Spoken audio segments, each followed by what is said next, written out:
thing, which are enamel badges. Oh, I love a good enamel badge. I love a good enamel badge. And I'll tell you, I'll start off with my favourite... Hang on, even the box it's in is Ghostbusters. This is amazing. This is just a tin. That's really nice. It had Slimer candies in. You know those really horrible, crunchy, sharp, tangy, apple-flavoured candies? I do, unfortunately. It was packed with them. Great. But the tin was the best thing about it. Are they those ones where if you don't eat them instantly, they all go sticky? Yes, and these did. When I had to empty this tin out, I'd forgotten about it, and it was one big, homogeneous, massive Slimer sweet. And I ate it. It's on brand for Slimer, at least. Isn't it just? So I'm going to start off with my ultimate favourite badge of all time ever, and this one I've had since the, I want to say early 90s. Or where is it? Where's it gone? There it is. Hey. It's this one. Can I show this one? Oh, you can. Now, this is obviously just the Ghostbusters logo, designed by Michael C. Gross, as we all know. Of course. What makes this one better is, like, there's a slight shimmer to it. Can you see like, the shimmer? In the red. Yeah. Like, if I show you a comparison, like, this is the one you can buy at, like, Universal Studios, when the Universal Studios were doing... oh, I get to do this thing that you do with your hand. Yeah, it's fun, isn't it? Look at that. So it's quite plain, but it's a nice enamel badge. But you compare it to that one there, and it's just... I like the shine. Also, they've ruined that one with a big trademark logo on it. Yeah, and they did that a lot. They did the Ghostbusters 2 badge that came out. Similar problem. Oh, yeah. Look, see? But it's still got that nice shine to it. So I've got all these nice enamel Ghostbusters and Ghostbusters 2 badges. But that one's my absolute favourite, just because of the shimmer. I like it. It's very pretty. It has a hint of the grave about it. Yes, and you compare it to other badges that came out at the time, and I'm going to show you one now that I think came out not too long after the cartoon series came out. Oh, yeah. I might be wrong, but... Oh my God! Look at the eye! Look at the eyes on this bugger. I mean, it's ghosts. Don't get me wrong, but that looks truly haunted. Yeah, that's that little fella. Why has it got a nose? Like a big nose instead of a little line. Well, it does have a little nose, doesn't it? Yeah, but there's like a line. They've made it like a loop. Yeah, because it's sloppy. The thing is, if you look at this is a really nerdy thing, but if you look at like the design of the logo in the film on the shoulder patches, the logo is drastically, well, not drastically, but very different from the one that they use in the final film. Oh. Because the patches actually do look more like that, a little bit slapdash, but cleaned up for the side of the car for Ecto-1 and for the actual logo of the film, which is why I'm going to look for that next time I watch it. If you look online for like eBay or what's it called, Inky? No, what's that lovely page where people make their own crafts and sell them? Etsy. Close, wasn't I? Yeah. You'll see that a lot of cufflinks and badges will have a slightly weird Ghostbuster design, but they're all the same. It's because that the same design is based, as far as I'm aware, on the patch design of the original logo. Oh, interesting. So there's that. And then these kind of badges that were very popular as well. I've been slimed. Oh, I've been slimed with all the favourite phrases on. I've been slimed, having a period. Yeah, that's a popular Ghostbusters phrase. The St. Jerome. Yeah. There's just another one. That's that on from that one. What else? Oh God, that was a bit worrying actually. This badge I like because I got this from Ghost Corps, which is the Sony-owned branch of Ghost. Oh, not I've rephrased that. So Ghost Corps is the production office that makes Ghostbusters stuff for Sony. Ah, gotcha. And on the Sony lot in LA, they have the offices look like the firehouse. Oh wow! They're one parked outside. So when you go into the lobby, it's kind of similar, not exactly the same, but similar to the inside of the firehouse. It's kind of nice. Do they have a Janine impersonator? They don't, but they did have an intern who didn't know anything about Ghostbusters on the day the 35th anniversary of Ghostbusters were taking place on the Sony lot. Brilliant. She looked generally frightened to see so many reasonably overweight men wearing jumpsuits and proton packs running around. So perfect, just what the world needed. So when 2016 movie came out, they set up Ghost Corps to unite all the fan bases. Mm-hmm. And if you were part of a Ghostbusters group like Buffalo or Arizona or Wales, you sent off, and then they sent you a certificate back saying you are now a legal Ghostbusters franchise. Isn't that nice? I couldn't, because I was on my own. So I got in touch and said I like Ghostbusters. So they sent me this Ghost Corps cadet. Host Corps. Host Corps. I'm not used to all this stuff. Hang on. I'll let you. Years of experience. There we go. So they sent me that little badge to say, well, since you're not part of a franchise, you can have a Ghost Corps cadet badge. Oh, so you're a cadet. Yeah. So is that one they normally give to the kids, Paul? It might be the everyone to win a sports day prize, to be fair. It might be that. But then, and then... I got this badge because it was from, is it Think Geek? Oh, yes, yeah. So, you know, they were giving out badges. I just bought this because I thought it was hella cute. Oh, yeah, it's like non-copyright infringing Ghostbusters. Well, I feel like I've had one of these or something similar in a Loot Crate once, maybe. It wouldn't surprise me because they might have come in loot crates in their time. The reason why I find this all interesting is because the no entry sign it's based on is European. So theoretically, that logo should be that way round. Oh! No, well, that is the same way round, but you know what I mean. It goes from top right to bottom left. Yeah. So when it was released in the UK, the logo faced the other way because that's how it would have looked with the proper orientation of the no entry sign. That's interesting. This is obviously a Pac-Man crossover thing, isn't it? But, so even though everyone knows the logo to face, you know, that way, this way, that doesn't help by doing it off camera with my thumb. It should be the other way. But that's an interesting factoid. Next badge. Oh, nice little Ecto one from HeroCollector.com. Now, they're giving these badges away because the documentary that they made, Cleaning Up the Town, have been teaming up with Hero Collectors to make, you know, you buy it weekly and you get a bit of an Ecto 1 to make. Oh, yes, So this badge came along, and I quite like it. I like enamel badges. Has Cleaning Up the Town been released yet? Yes, it is now available on YouTube, iTunes, most online web streaming, certainly in Europe, and I'm in the end of it. You can hear me singing. I sing a song called The Slime Poem, which Sigourney Weaver wrote for the rap party. I turned into a song. We sent it off to Sigourney Weaver to say, do you like it? And she said, yes, so it got to be in the film. Hey! And you can hear me sing. And can I just tell you this? Yes. I can't sing. Oh, dear. So, there's that. So turn it off before the end, is what you're saying. Turn it off before the 3 minutes are up. It's usually during the credits, you're missing nothing. And just for a laugh, I'm going to put this badge in here. Oh, my God. Let's go Ghostbusters, the original Ghostbusters. That's the Filmation one, isn't it? Yes. That is the Universal Filmation Ghostbusters logo. And you know what? I quite like that design. It's quite nice. Yeah. But for those who don't know, in the 70s, Universal created a sitcom called Ghostbusters. Two men and a monkey solving ghosts, very pantomime-y. Weren't all the ghosts robots or something, or was that the cartoon? They were just bad actors. Ah. Really just bad actors. And it involved them bungling around and then catching the ghost at the end. Do you remember Reaper? The TV show, Reaper. Oh my! Do you know? Weirdly, I hadn't heard of that until a couple of weeks ago And when now somebody it's mentioned it to me. Yeah. Yeah. Baader-Meinhof phenomenon. Yeah.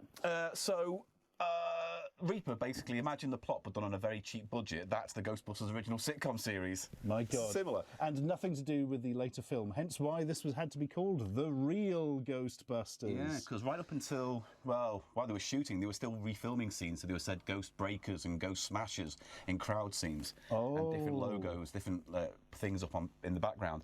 Until Universal finally made a deal with Columbia to use the license on the provision they got to make their cartoon series. And Columbia get to make theirs. Bloody so that's hell. my badges all out the way. Oh no, there's one more. I'm a liar. This is my favourite I'm badge. fed up of your badge lies, Gannon. So you know Mondo? Yes. Mondo. They make posters and all kinds of groovy things. Certainly. They made Ghostbusters enamel badges, and this one is a Mondo designed Ghostbusters look badge. at that. You see that? Sort of a yin and yang thing going on. Like a kind of Art Deco-y kind of feel. Hey. And it's very nice. And I got this real cheap as well. I got this from a seller on eBay who didn't understand how much it was. Because if you go to the shop, it's like $20, but some people on eBay are selling it for like $40, $50. Whoa. Crazy. That's ridiculous. But it's a nice badge. I like it. Right. I've never seen that design before, actually. No, and you know what? It's like I'm a sucker for the Ghostbusters logo. I can adorn anything with it. And that might be one of my favourite designs yet. Yeah, that's really nice. Right, what do you want next? I think next we should look at Yeah. a different item. What do you got, Paul? Oh, I can't see from here. I've got so many things. Well, I'll tell you what, let's do something a little bit of fun. Please. So, you know Lego make everything. Oh, yes. Also, does Twice Playmobil usually. now. Oh, God, yeah. Haven't they? Yes, because they were Playmobil Ghostbusters, of course. And now they Yes. just brought out Back to the Future. Wow. You know, so obviously I'm not going out of my way to buy any more Ghostbusters toys, but when I saw this, where are you? I had to get it. It is the Playmobil. Oh, he's so cute. He is cute, and you know what? Works well with a Playmobil, don't you think? Yeah, it's got that kind of chunky look to it. It looks kind of screen accurate while also being Playmobil-y. It's in the eyes, isn't it? Yeah. It's that weird eyes mouth thing that Playmobil have. And I saw this in a charity shop for £2. Good so God. I snatched it up and it was still in its box, still wrapped. And when I Wow. thought, how much does it cost on eBay? I can get a bit of money for it. about £2. So, Oh, well, yes. but the I'm reason... going to angle the camera upward slightly. ever so Watch out, slightly. everyone. Woo. There we are. There's a piece of sound dampening foam on the ceiling that's slowly peeling away. That's what that noticed. noise is. I'm beginning Yes. to wonder if, like, the whole of reality is about to fold in on us. Yes, it's in our here. fault for opening the gateway to Zool with all this stuff. Zool, yes. Well, it is an international cross rip. That's what I said. Right, this one's a bit fiddly. I need to find my phone. So, Playmobil continued to make Ghostbusters Oh, God, I've not toys. seen this one. Is that Ghostbusters 2? This is Ghostbusters 2. Bloody hell, so that's Ray Stantz looking very generic Playmobil. Now, they've made Ghostbusters. You can buy a Firehouse Playmobil, Ecto 1 Playmobil. You can also get Ghostbusters 2 Playmobil. Also, real Ghostbusters Playmobil as well. No shit! Yeah. I didn't know that. Blue Proton Pack Ecto 2. Remember Ecto 2, the old toy flying helicopter? Yes. Yeah, that's in there. Bloody hell. Is there any extreme, or Ghostbusters Extreme? yet? No, or 2016, or they may do 2020. We I just thought don't they know. had done 2016. I don't believe they did. Lego did. Oh, that's probably what I'm did, thinking of. because yeah. they did it through their Dimensions set as well, and it came with a little Chinese restaurant. Oh, I see. Mm. So the reason why I got this, not because I'm particularly huge on buying toys of Ghostbusters, especially these days, but because this one has a gimmick, and the gimmick is this. A Right? ghost trap? It's a ghost trap with a prism, and the reason why the Okay. prism works is because it comes with an app. Oh. Let me get this ready. So I like. you get Okay. your phone, you download this Playmobil app, and you can pick any one number of ghosts. So let's pick Slimer. Righto.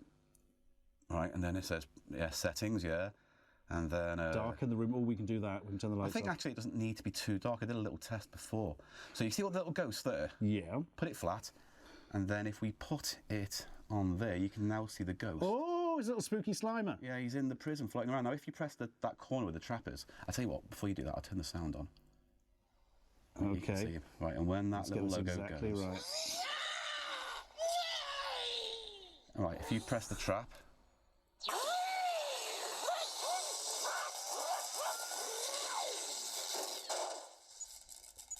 Now that's pretty cool, isn't it? Isn't that a lot of fun? That is cool. That is one of the few, we've added something to an app to add to your toys that I've ever seen that actually is really good. Well, now Lego do augmented reality, don't they, with their haunted house sets? I've seen those in the shops, but I have no idea how it works or if it's any good. I mean, from what I saw, it looked fun. Like you aim your phone at the toy set, and then it builds a whole augmented reality kind of spooky playground behind it with ghosts and things, and you can catch it.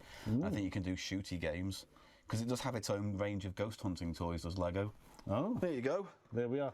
There you go. And official Ghostbusters license as well. Yeah, kitching. Blimey. I tell you, Show us a book, Mr. Gannon. let's do books, shall we? Because books are good. You Yes. can read books and learn. I've heard that. I've yet to try myself, though. No, I wouldn't recommend it without an adult present. Ah, We'll start off with these two books because one of my favourite collectibles growing up was all the children's tie-in books of Ghostbusters. So oh, yes. little square one that had the plot broken down, in 24 pages, the rainbow book in tapes.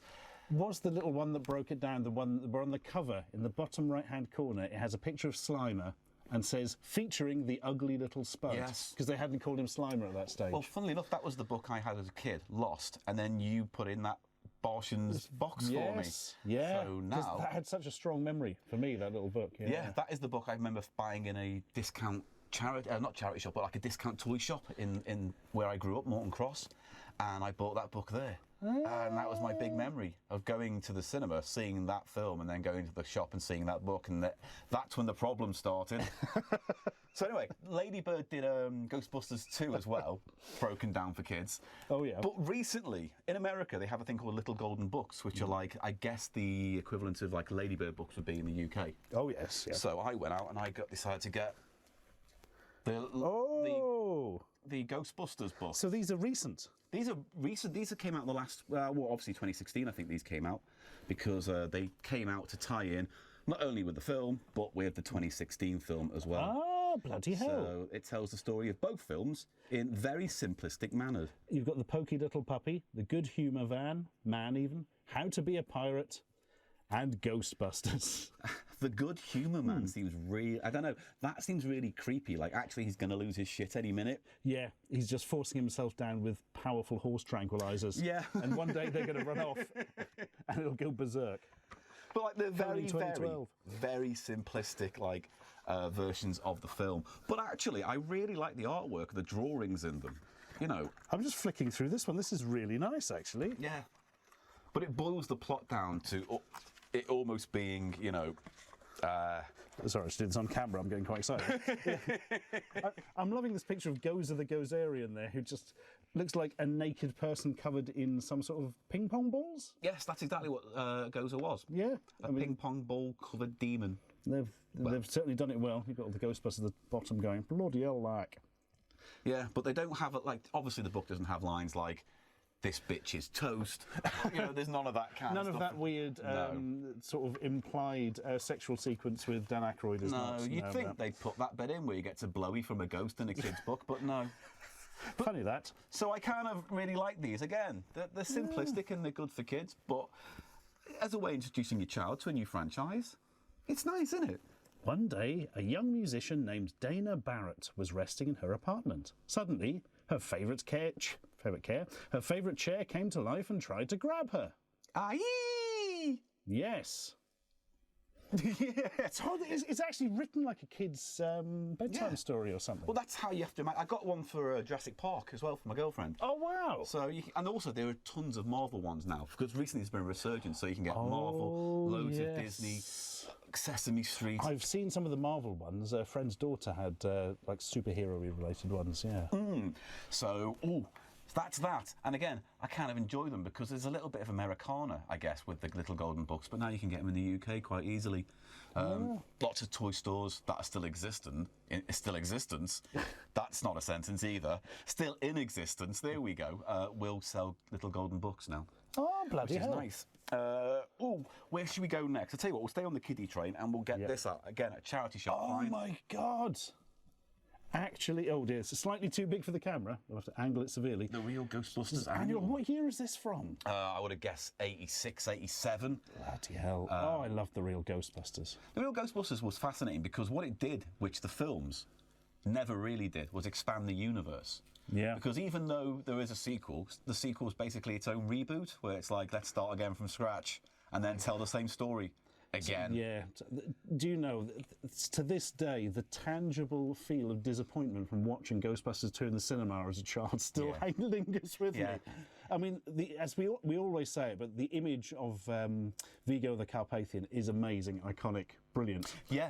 Nearly everything else in that film, I'm not too fussed with. You know what? It's interesting. My theory has always been, and the major problem with it is that I think the first half's the best part, but then the minute they become Ghostbusters again, it kind of becomes just a rehash of the first film, and it's not particularly all that inventive.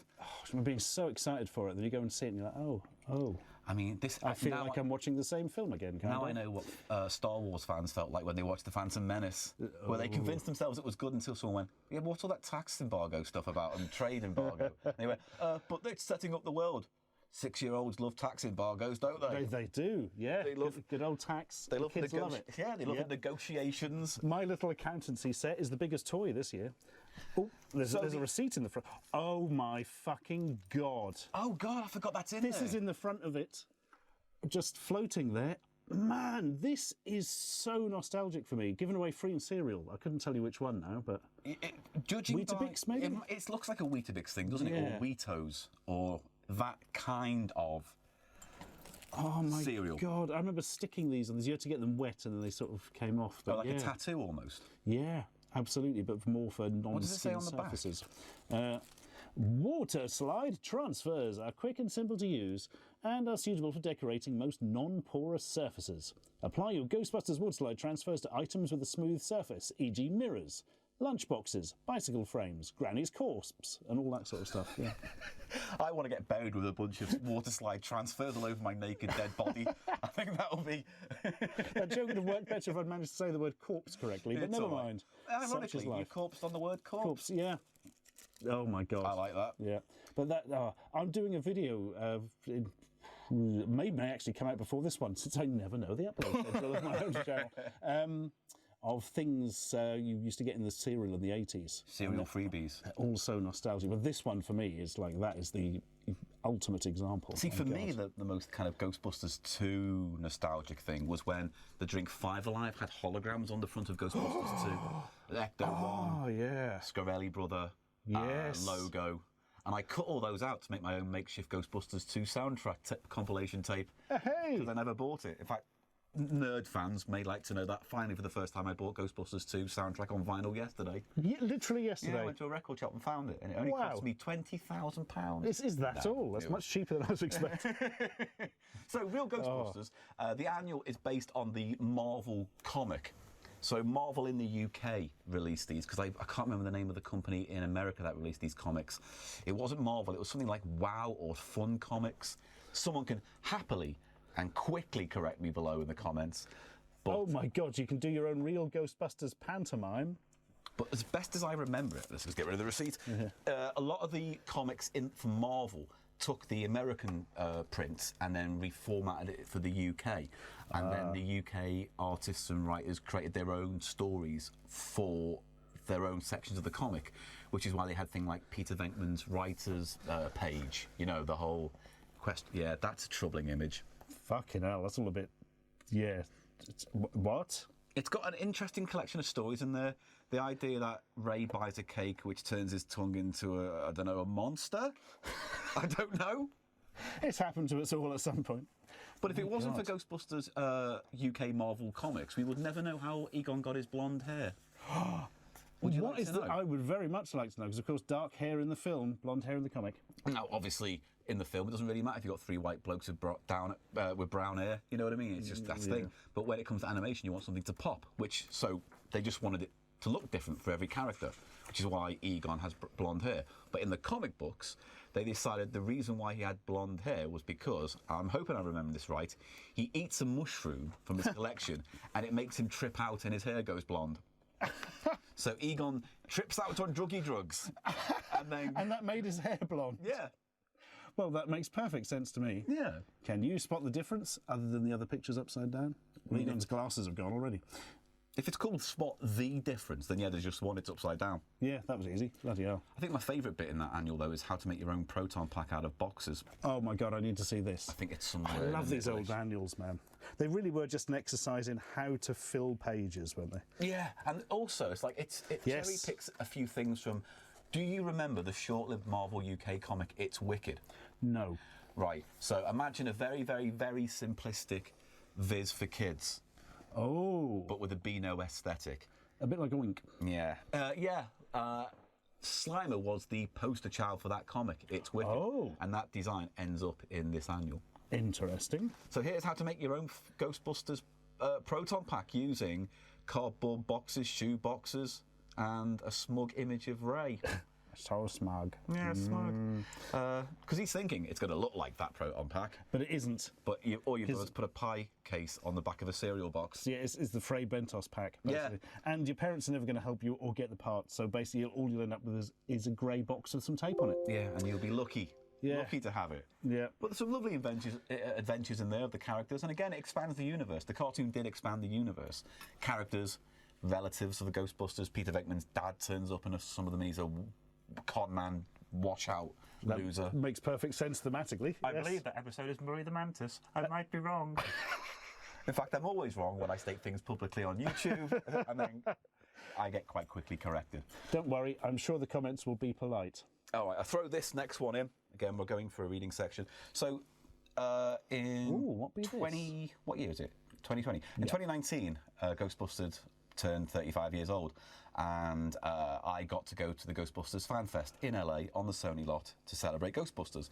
And there was something like 300, 400 Ghostbusters fans all there, meeting and greeting the stars, Dan Aykroyd, Ernie Hudson, everyone who's alive who wanted to be there was there. Wow. And this is the So guy. basically everyone except Bill Murray. And Rick Moranis. Oh, of course. And Howard Ramis had an excuse for not being there as well. To be fair, Yeah. you can't really do that one. And how Rick Moranis just kind of retired. Although I hear he's coming back now that his kids are grown. Yeah, he retired. Well, I say he retired. Basically, his wife died, so he decided to look after his kids. The money from Honey, I Shrunk the Kids supposedly allowed him to take the time off. But he's coming back to do a new Honey, I Shrunk the Kids movie for Disney Hey. called Shrunk, apparently. That makes sense. And if you're thinking it sounds good, can I just give you one thing that might put you off? Go on. Josh Gad's going to be in it. Oh. Yeah, playing Wayne Zielinski, what the character he played? Wayne Zielinski's character's son. It doesn't really matter. Gosh, Chad. Sorry. Right. So anyway, this is the magazine you got when you went. Okay. Wizard World. There is a jolly cartoon logo attempting to kill his own kind. Yeah, the that's a traitorous swine. So it was all designed by the artists who do the IDW. IDW comics. So it's got a nice unified visual feel. But ultimately, it's just a little guide, tells you what's going on, who's going to be there. It was nice. It was nice to go. Because after all the 2016 hoopla and fuss and a feuding, it was nice to kind of finally go amongst my people and see everyone was actually quite accepting. So there's an advert for Dan Aykroyd's Crystal Head vodka in it. Yeah. Because I honestly think Dan Aykroyd now is using Ghostbusters less as a franchise and more of a way to shift his vodka. That would certainly fit into that. There's a Oh, yes, because they did an Ecto-1 Transformer, didn't they? Crossover. Yeah. They've crossed over with everything because IDW get to do that, and they did Turtles as well. Oh, my God. Howard Ramis's daughter. Yes. She was lovely, got to meet her, had a nice little chat. Nice. And so the magazine just kind of brings you up to date with what's going on at the Fan Fest, things you can buy, like the magazines, the cartoons. Nice. And then that's kind of a drawing of the layout of the venue. It's all very nice. That's very posh. I had a lovely time. We were previewing the documentary Cleaning Up the Town, celebrating Ghostbusters. And so I was doing the Q&A there, and then I got to do bits and bobs, and then I spilt a drink all over myself in front of 3 of the stars of Ghostbusters. Good. Like a right twat with grape soda all over my belly. Dan Aykroyd did send me a text saying he's disgraced himself again. Dan Aykroyd, yeah. He won't return my calls. That's because you didn't buy enough of his vodka. Right. You know I like lookings. Oh, so but we all like looking. Man. So just for context, this was a very popular 80s magazine for the kids in the UK. And it was had a lot of stuff from pop culture. So you'd have music and TV and films. Yeah, we did a long video about it, didn't we? We did, incredibly long. One of my few videos in 4K on this channel. Blimey. So you can read along if you want to. You really can. And look, have you noticed the logo? Oh, shit, son. So the way you're looking at it now in the Looking magazine is the European way that no entry sign works, and that's how, officially speaking, the logo should look. But it just didn't translate, and for whatever reason, aesthetically, I think it looks better facing the other way. It does. I do agree with that. Yeah, it absolutely does. And look, where else can you get a magazine with Ghostbusters and Black Lace? Black Lace! Good. Do. Push pineapple. Sorry to go off on a tangent, but in case you want to know what Black Lace looked like. Yeah. The novelty record, basically. Basically, your dad with a bad haircut and novelty records. And I really regret singing a bit of the songs. We'll probably get copyright destroyed now. That's all right. You by won't. The Agadoo Society of England or something. But you probably won't. Do you know why? Why is that? They stole the song themselves. Good. They overheard it playing in a German holiday camp and copied it. There's no excuse for that. No excuse at all. So look, there's a little spread, and it's even got the lyrics to the song in. Oh, there's something strange in your neighbourhood. Who are you going to call? The police, of course. Indeed. Because, I would suggest there'd be a robbery before there'd be any ghosts, if anything spooky happened. This is likely. Can we get Egon in there? There we go, Egon. So there's a little spread in there and a bit of information about the actual film, saying it's a little bit naughty for kids. Oh, it's the scary... is that the library ghost? Yeah, there's the library ghost, yeah. It's fascinating. It's a lovely thing when you look back to see... They're very proud of their colour centre. They've even put it on the top corner. And then done 2 of the colour centre pages in black and white, if I remember. I don't understand. Yep, there we are. It always used to happen. Oh, there we go. There's Ray Parker Jr. Yeah. And there's Gozer covered in ping pong balls. I like the idea where it says there, yeah, the name was unsingable, so I just said, let's just shout it. That's very sad. He knows his stuff. Can't argue with that. But I love all the old information where it's like Onion Head Ghost, well before the cartoon called him Slimer. Go on. Sorry, this is just this creepy picture of a child. Apparently, this is Ricky Schroeder from Silver Spoons. I have no idea what that is. None whatsoever. Sitcom? Maybe. I do know the theme tune, but you know what? I am not going to sing it. How do you know the theme tune when I've never even heard of the programme? Because Family Guy released an album, and there's a track where Stewie and the dog do a bunch of big band versions of sitcom tunes, and Silver Spoons. Oh, was so one it's of them. American. Yeah. Okay. I feel slightly less bad for not having heard of it now. All right, and I do one last thing, and this is probably the most interesting thing. So I was given this by Trista. Oh yes, Bex, yeah. Bex, yeah, because she went to Japan and she saw this in a Japanese, I'm guessing a second-hand shop of some kind. And Okay. it's obviously Ghostbusters 2, Yeah. but it is a promotional magazine to promote the release of Ghostbusters 2 on Laserdisc in Japan. Oh. So it's full of Oh, look at Japanese. this. Who are you going to call? Us. Please call us. We are lonely. Well, the thing is, as well, if you say it like look at that, that. who are you going to call Ghostbusters 2? Well, who else? Yeah. It's like, and Ghostbusters 2. It's who's on first. Yeah. So this whole publication Holding is the to sell Laserdisc player. the Laserdisc and the whole technical features of, you know, what you can do with it. There's Vigo, the Carpathian, Yeah. voiced by the now departed Max von Sydow. Ah, bless him. was He the only voice. died this week Yeah. at the time of filming. Yeah. Yeah. So the magazine just features a little bit about the production, the making Yeah. of, the track listing of the soundtrack. It's all in there. I'm going to Nice. get it properly translated because I think there are Japanese film critics commenting in it as well. But my favourite bit is this page where it introduces all the new ghosts. Oh, they've got the names in English. Yeah, I'll let you read them out. Okay, we've got Vigo. Fair enough, you know who Vigo is. Yeah, Pink Slime. Pig slime. I think Okay, that would yeah. probably be a picture of the bathtub as it. Oh, of course. Yeah, the Yeah. Scaleri brothers. Yes, Yeah, we we know know those, of those. course. The old lady ghost and her cart. Do you remember that? No. That's the scene where the baby's on the side of the building and then Peter McNichol flies in. Yes, it's like big arm. creepy. Yes. Yeah, grabs the baby. That's the other good scene. Now, again, from what I was told, they had a big special effect plan for that and ran out of time and money. So they just said, Peter McNichol, would you put a wig on and reach out? And he does it really well. It's actually really creepy, isn't he? It's one of my favourite bits. The other creepy scene in that Bloody as hell. well was where they slam the door on him in the alleyway and his eyes become torches and he just moves his head and scans and it's freaky. Yeah. Yeah. There's some creepy bits in Ghostbusters too. He's a good actor, old. Yeah. Whatever his name was. Johnny Peter McPotato. McNichol? That's it. I hope it's Peter McNichol. I've just got his name wrong 4 times. Ghost Runner. That's obviously the sprinting. The guys, jogger yeah. ghost, yeah. Minx. Yeah, what's Minx? I don't know. It's that 30, or not even 30 seconds, it's that 5-second sequence where a woman walks through the slime and a mink coat attacks her. Oh. Which I believe was a holdover gag from the first Ghostbusters that he didn't have time to put in. Ah, interesting. Theatre's ghost. Ghost of the theatre, I Yeah. presume, yeah. The Agri Little Spad. Hey, that's the good one. The Agri Little... So there's that Slimer. That's and Slimer. rather than the ugly little spud, it's Yeah. become the Agri Little Spad. Yeah, and it's Were they going for angry, or is that just a real corruption of ugly? I honestly think that is just bad translation, which is a shame because it's gets most of the other translations reasonably correct. But in the translation, it does say he was bad and now he's a good ghost. But you think it all the time it took between, you know, Onionhead, Slimer, the real Ghostbusters, they still called him the angry little spud. The Agri Little Spad. That's what I'm going to call him from now on. So the Slimer. I might call Eli that as well, to be fair. Ghost Train. Yeah, that's the bit with the ghost train. Yeah, Archie's Big Monster. Yeah. That's Okay. the big arch where the monster pokes his head through. Oh yeah, the Titanic and her dead guests. The spelling's interesting. And her dead guests. The bodiless ghosts in the old tube. That sounds like a Junji Ito comic or something, what? That's all the heads on sticks in the subway. Oh, the bodiless ghosts in the old tube. That's amazing. Agri Little Spad is my takeaway from that, though. So yeah, it's a beautiful little thing that just has a lot of press and information about because Laserdiscs were huge in Japan compared to the rest of the world. So I can see why they were pushing the format more over there. It's a cinema connoisseur's guide.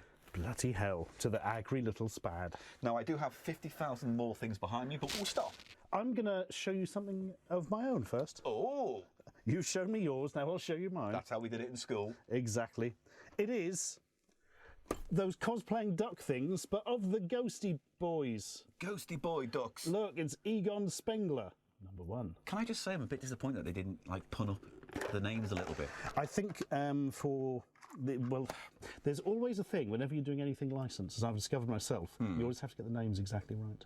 Really? I have an email from Disney saying I'm not allowed to call Kylo Ren Lilo Ken. Or Lilo Lil? Yeah, that was the joke, but no. They weren't up to it. Well, actually, they seemed to quite like the joke. They're just like, no, you can't. So that was the end of that. Remember those toys you had on here a while ago that were... They crapped slime or something? Oh, the Hangries? Yeah, yes. weren't they all punny? Yes, But they I were guess- very much, they weren't licensed. Ah, there you go. That's why they were There punny. you They go. were trying to dodge the copyright.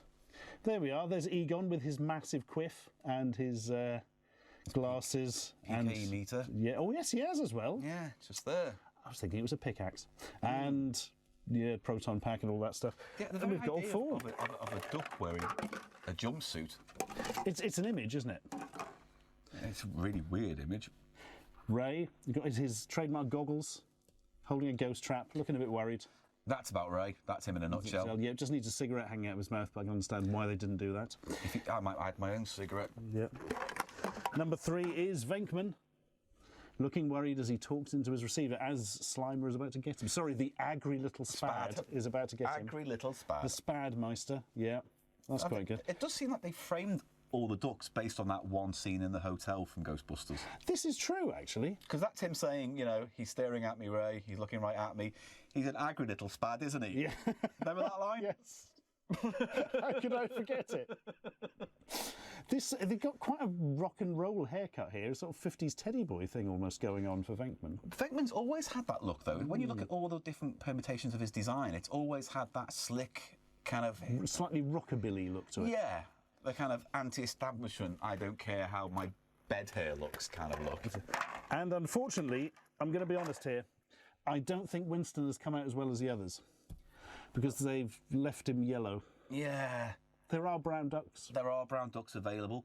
I just don't like the... I get why they put the moustache on his beak, but I don't like the moustache on his beak. It's weird, isn't it? It looks like he's been eating something, hasn't marked it off. Do you know, this looks a bit more like John Waters to me. John Waters' Ghostbuster duck. I like that. That's limited edition. Well, yes. he would Pink take- flamingos, yeah. He would take to it like a duck to John Waters. I'm so disappointed in myself. Right, that's it. This video is over. Uh, I'm going to go in here and pretend I'm a Ghostbuster. Yeah, Who's that? That's me. oh, is it?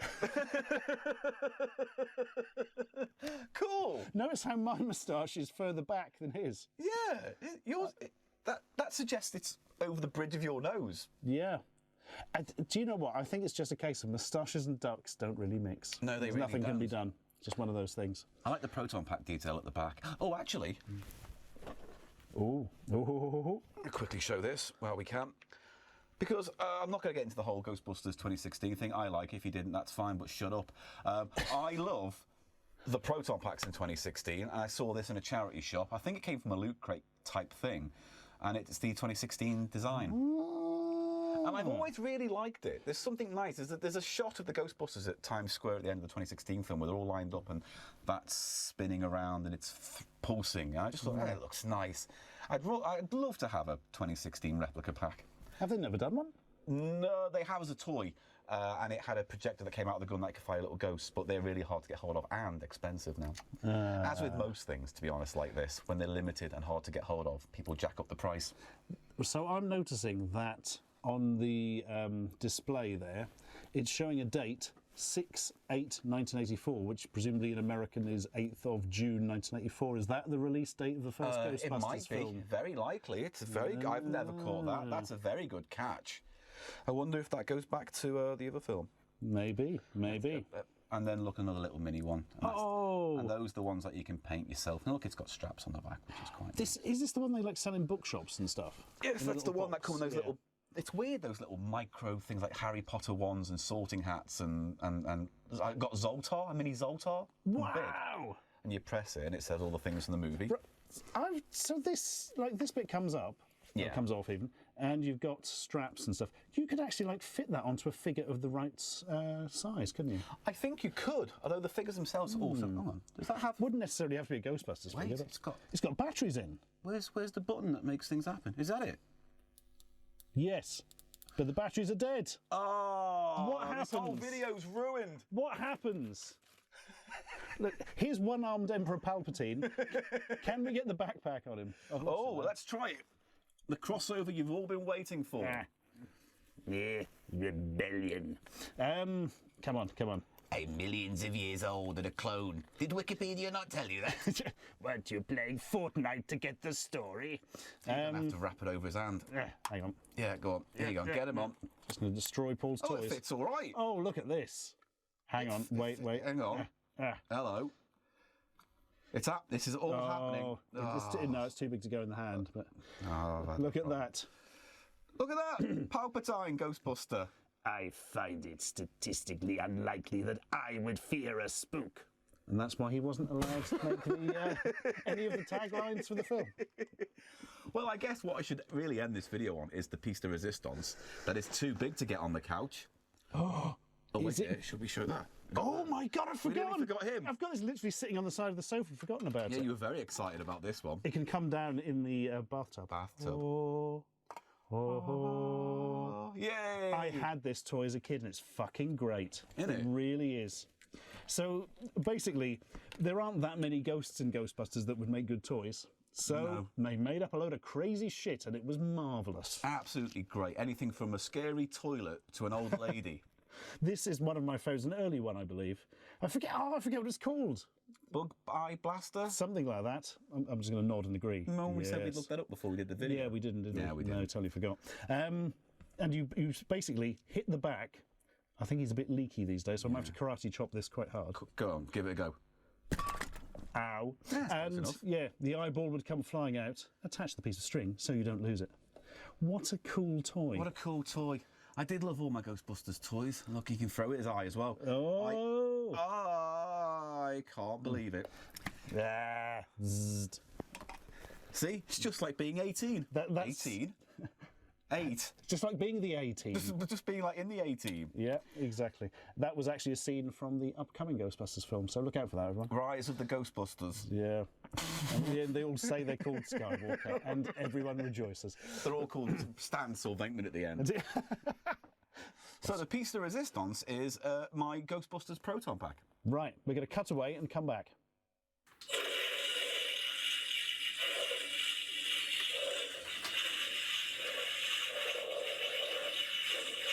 I'm going to be honest, Paul. It looks cool, but the sound does sound a bit diarrhea-y. It's a little bit diarrhea-y. Jump cut.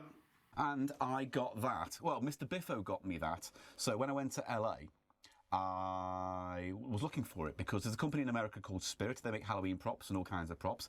And they brought out a bunch of Ghostbusters ones. And what was fascinating about them was, for the price, which I think was $80 for that Proton Pack, it's quite good. You know, like you can spend thousands getting a complete replica. I can probably do some weathering on that with a bit of paint and some pens and whatever and make it look like a movie prop. But it cost like $60, $70. Now, when I went to LA, I thought I bought one. And it turned out I hadn't. I bought another Proton Pack by another costume company. Oh. And it was all foam. So it's almost cosplay one. Yeah, it's one you can fall over, get drunk, topple in, and it'll take a beating. But that one is by the company Spirit, and they also do a PKE meter and goggles and a trap, and they all look really good for the money. But they are quite hard to get hold of. So when Biffo went to LA last year, I said, pop into a Spirit shop, because they kind of pop up in abandoned buildings.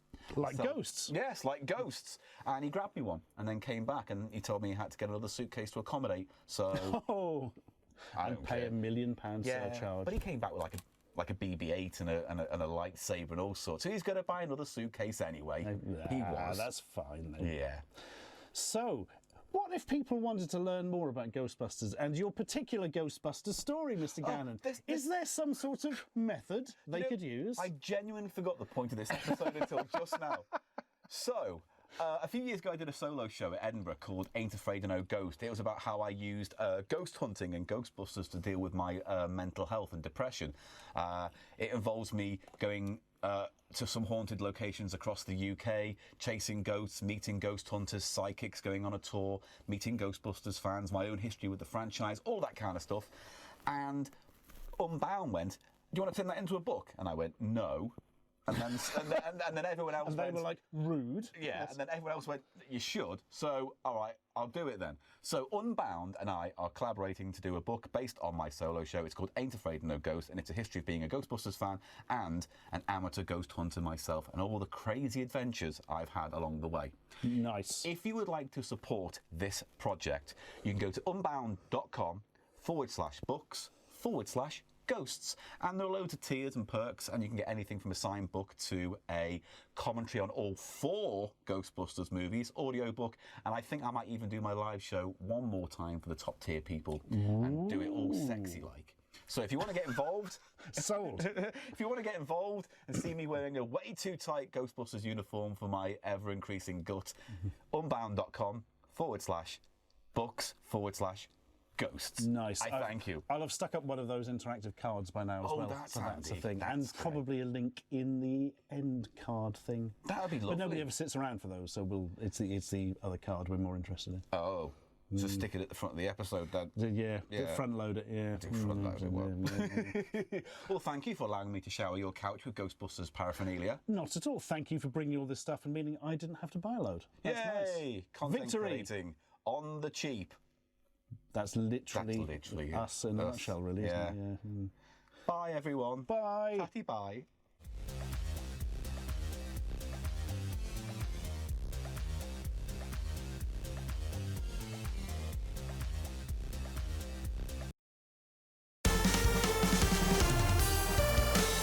Hey guys, welcome back to another Default Cube CG Matter tutorial, and the first thing you're probably thinking before we even get into this is, why are you in a dark room? And to be honest with you, I have no idea. It's just very late at night, and I thought, you know what, let my voice carry you through this tutorial. Don't need to focus on my beautiful face. What we want to kind of focus on, rather, is just everything I'm showing you here in Blender. So, what is it that I'm going to show you how to make? Well, it looks like I'm showing you how to make a cone, which is kind of like a stupid tutorial. It's very simple to model, fairly simple to shade, but there is a twist. There is a reason I'm making this not only a tutorial, but a tutorial series, and that is that this cone is actually just a plane. I know, crazy stuff, and some of you might have no idea what I'm talking about. How is the cone actually a plane? What's actually going on here is we have a single plane, and all this geometry, all this shading, everything you're looking at is actually derived from this node network, which I can make full screen.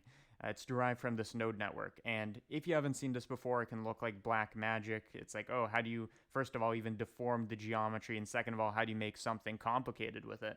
Well, that's what we're going to be talking about today, I guess, and it's kind of like a useless art in some sense. It's like, why wouldn't you just want to model the cone? In this case, it is kind of useless. There are advantages, like, for example, I could, like, change certain aspects of this, like the cone radius. So here I'm making it a very thin cone, and it kind of breaks the geometry a bit, but you just need more divisions. So I can change something like that. I can distort the stripes on it. I could change a lot of aspects of this, and that's one benefit of this, what is called the procedural workflow, where we can control everything at any time. Nothing's baked in. That's one advantage, but the other advantage is that just knowing how to do this will help you out with a bunch of different projects, right? So this thing is rather useless, right? Making a cone out of nodes, but what you're going to learn here will apply to things that are actually useful. So generally, the cone is actually a fairly simple example. Once you know what you're doing, you're like, oh, a cone's actually not that bad, and that's why I picked it. But if you haven't touched nodes before, I can imagine this will not feel very simple at all. It kind of feels like an advanced topic, so I'm going to try to break this down in a beginner fashion, and I think I've gone over enough intro. So basic idea is we're going to make a cone procedurally out of shader nodes, and I'm going to try to explain it as slowly as possible. So this is the Blender scene I'm going to start off with. Probably you're going to start off with the same one. I'm using Blender version 2.9, I believe. Yes, the 2.9 alpha, which now might be in beta, I don't know. Older versions of Blender work. Newer versions, if you're watching this in the future, of Blender will also work. Do not worry about this. The only thing that matters is we need to be in cycles. And this is actually super important because the main idea, one of the main ideas of making this cone is going to be displacement, taking a plane and deforming it. And this only works in shading if you're in cycles. Does not work in Eevee. So cycles, and then just pick whatever settings you want beyond that. So I'm going to use my GPU. To start off, I'm just going to take this cube and replace it with a plane, since this is what we want to convert into a cone. Technically, you could do it with a cube, but I think this is actually much simpler.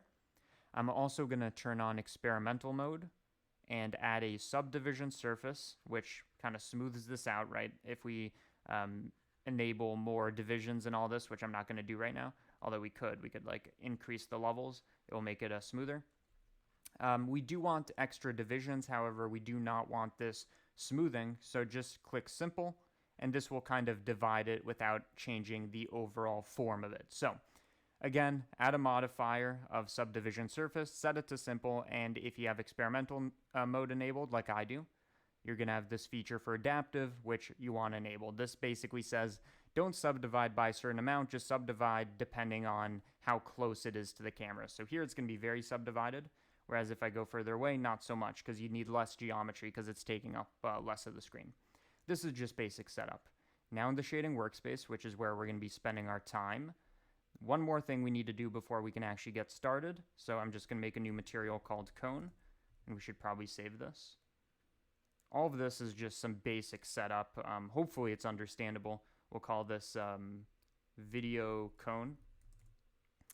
The last thing, as I was saying, that you need to take care of is for this material, whatever material you're using to make our cone, make sure you go to the material settings, and under settings, go to displacement and make sure you either have displacement only or even better, displacement and bump. So before it was bump only means that whenever we plug something into the displacement socket, it wouldn't have done anything. So that's why we care.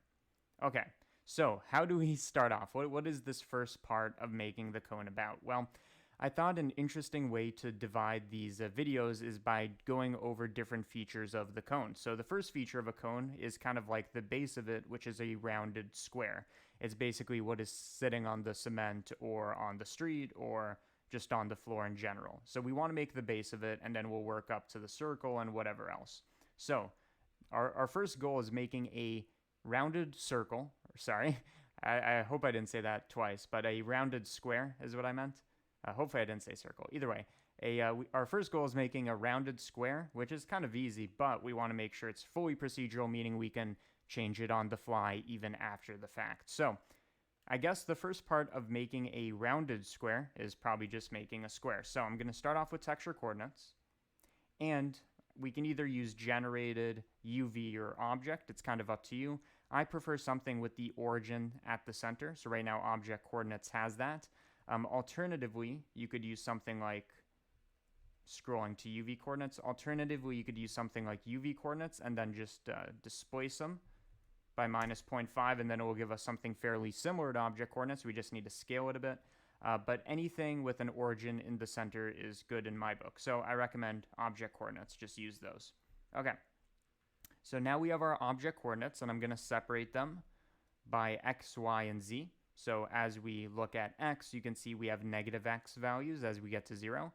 And then as we progress up the x-axis, it goes to positive values.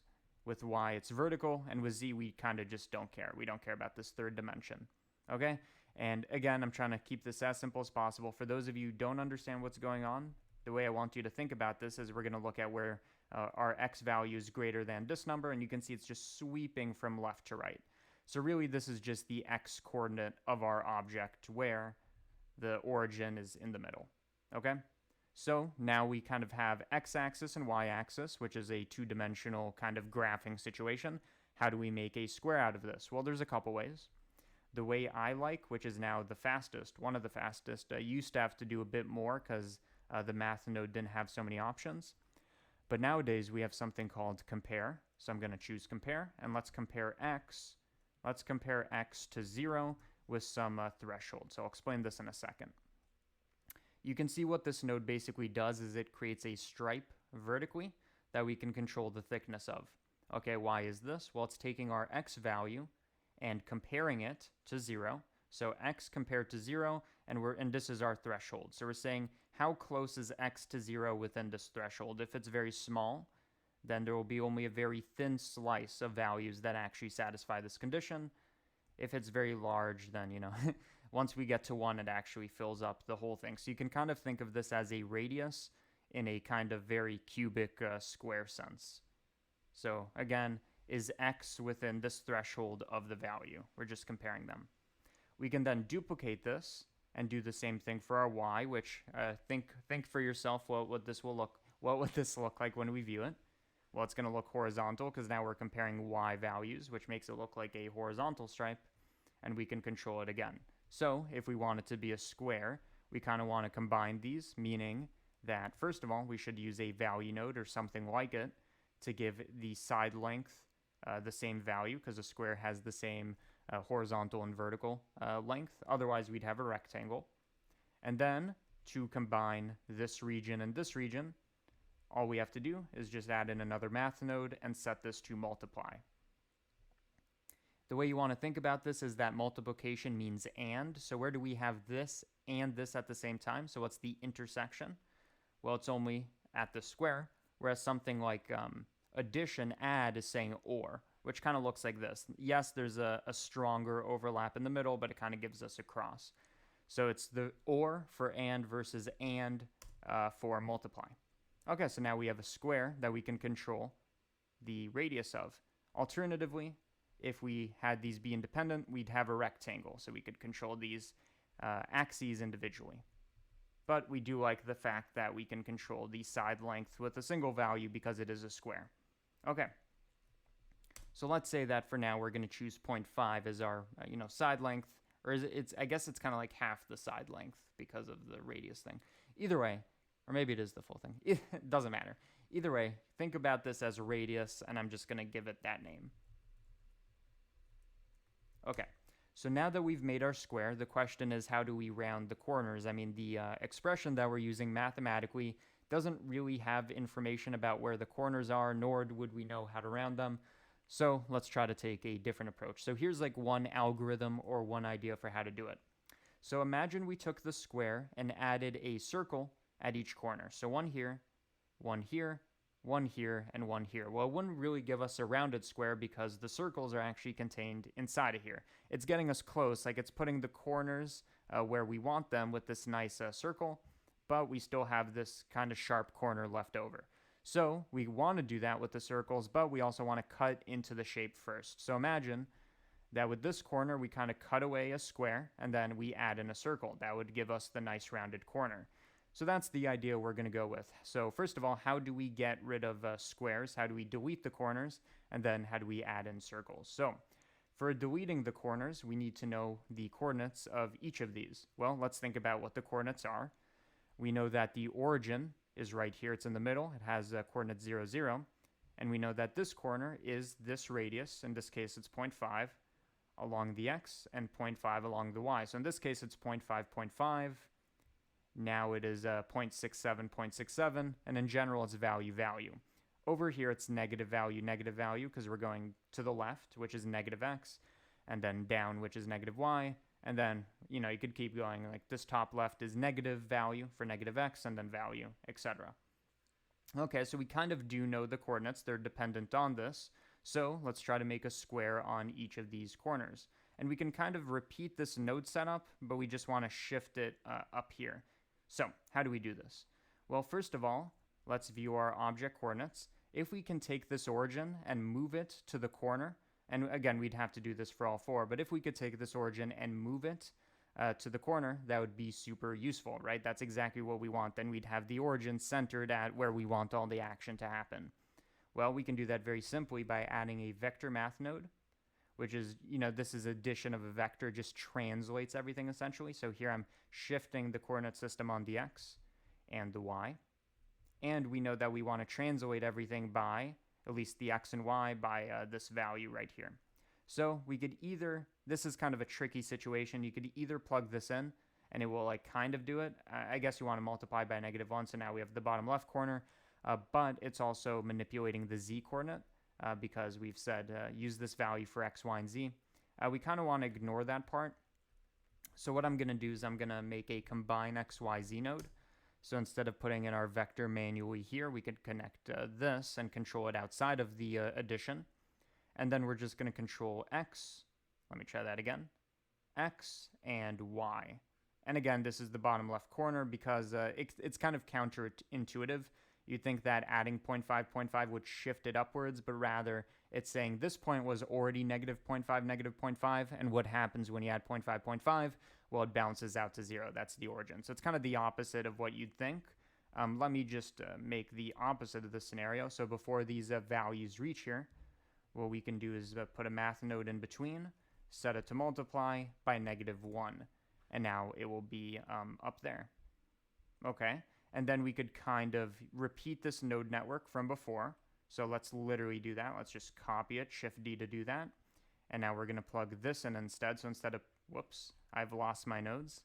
I think button, yeah, that there's a couple hotkeys for recovering that. But what I was saying is instead of just bringing these object nodes directly into our square setup, we're bringing in the translated version.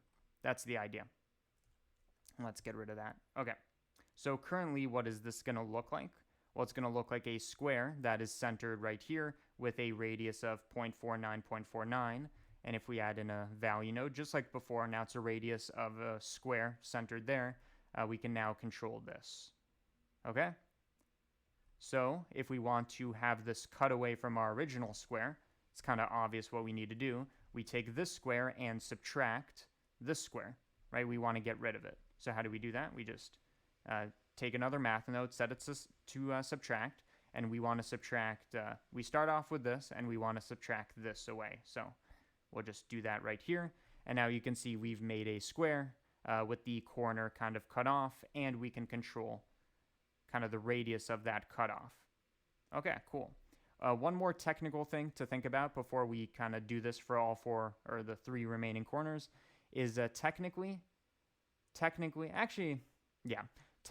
some of the square, especially the area up here, is kind of hanging off an area where there is no square here. Basically what I'm trying to say is when we subtract, we kind of get rid of the intersection, but some of this extra stuff over here is not just 0, but it's negative, because we took 0 and subtracted some of the remainder of the square. A nice way to visualize this is with a greater than node. So you can see this looks exactly the same, but if we go into the negative territory, we kind of have this hidden thing right here, which, you know, we don't see because anything below 0 is just kind of set to black, but could mess up our displacement in the future. So to fix that, just enable clamp, and that will make sure that anything below 0 just gets sent to 0, right? It clamps it between 0 and 1. And now if we do a greater than and go under 0, it will just give us, you know, everything. It will give us white because everything is bigger than a negative value currently because of clamping.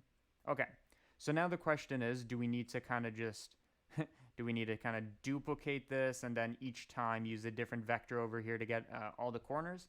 That would be one way to do it, but not only would it be pretty computationally expensive because you'd be adding a lot of nodes, but it'd be messy and it would take a lot of time. So let me go over a trick that will help you quite a bit. So here's the coordinate system that we're using to, you know, do the thing. Really what we want to do is do the same trick for this corner and for this corner and for this corner. And a nice way to do that is notice that anything that isn't this top right area has the issue of being negative in some sense. So this black area is negative in x and negative in y. This area is negative in x. This area is negative in y. Basically what I'm saying is if we can somehow convert these areas to being entirely positive, then we'd have the exact same thing going on as this quadrant over here. And there's a name for this idea, and the name is absolute value. So vector math node, we set it to absolute value, if I can find it, absolute. And I will be honest with you. I mean, we could logic it out, but I do always forget where it should be placed. So let's try to put it ahead. So that doesn't seem to really do what we want, right? We want this black dot, not only here, but in the other 3 corners. So it's definitely not that. And I'm thinking that what we need to do is put this probably before. So let's try that. There you go. You know, if you think this out, it probably made sense, you know, before trying it back and forth and all this. But the reason that this works is originally we have our object coordinates where, again, we have this quadrant idea where this is a positive quadrant and the other 3 have negative, you know, components to them. If we take an absolute value, then they're all positive. And then when we shift them, it's kind of doing the thing everywhere. Okay, if you don't understand that, don't worry. Basically, the trick is absolute value gives us a nice four-way mirroring, kind of like a symmetry. And then if we view our squares, now we have them in all four quadrants, and really in all four corners. That's the thing. And we can control the radius, which means we're subtracting away this entire thing, which gives us this. So we've kind of made a procedural cross generation. And you can see that now if we can somehow add in circles, like here and here, then it will look like we have rounded corners. Not really, we're just kind of taking a square, subtracting away squares, and then adding circles, but visually it does do exactly that. Okay, so how do we do that? Well, we already know that we want to use this trick, this absolute value trick, to put a circle not only in this top right quadrant, but in the other four. So if we can focus on making a circle in the top right quadrant, all the rest of the work is already going to be done for us. So I say that we take our coordinate system here, this absolute value and shifted coordinate system, which looks like this, and let's use it to make a circle. There's a bunch of ways to do this. The easiest way, in my opinion, is using the length function, which when you input in vectors, because that's what this is, it outputs the size or magnitude or length of those vectors. And here's what it looks like. You can kind of see how this might already give us four circles. Basically, think about it as, let's only focus on the top right quadrant for now. So right here is where one of the origins were that we've kind of manipulated to be there. That's going to have a length of 0 because the vector is 0, 0, 0. Length of that is 0. And then as we go radially outward from that origin, it's going to give us a nice radial gradient. Meaning we're kind of just mapping the radius in each of these quadrants, right? Because we did the mirror trick. If we muted this, then it would just look like that. And if we muted this, it would be in the center, is the idea. So let's unmute. So now to make this look like, circles, we could either, okay, there's two methods. You could either use a color ramp node, and I feel like this is a kind of short-sighted way of doing it. So you make this kind of crisp fall off. It works. However, not only is it very imprecise, because you're just kind of dragging handles, but we don't just want any circles. We want circles with the exact correct radius. Otherwise, when we put the circles on top of this, there will be some, we'll get the nice overlap, but we're going to get some areas of the circle that are outside of where we want, right? So our radius is already chosen for us. So how do we do this? Well, we can use a math node, since we've converted these vectors into values, because the length is just a number, it's not three-dimensional. And we're going to use something like either greater than or less than. So greater than is going to say where is the radius bigger than, in this case 0.5, and then we can manipulate that. And notice that the circles are black because anywhere in the interior has a radius smaller than this. And the radius, as you go inwards, gets smaller and smaller and smaller. So obviously it's going to be smaller than 0.29 in this case. That's one way to do it. I'm going to use less than, which is just the inverse. It doesn't matter. You could have just done this and then use a invert node or something like it. Whatever you want. We're going to use less than. So less than.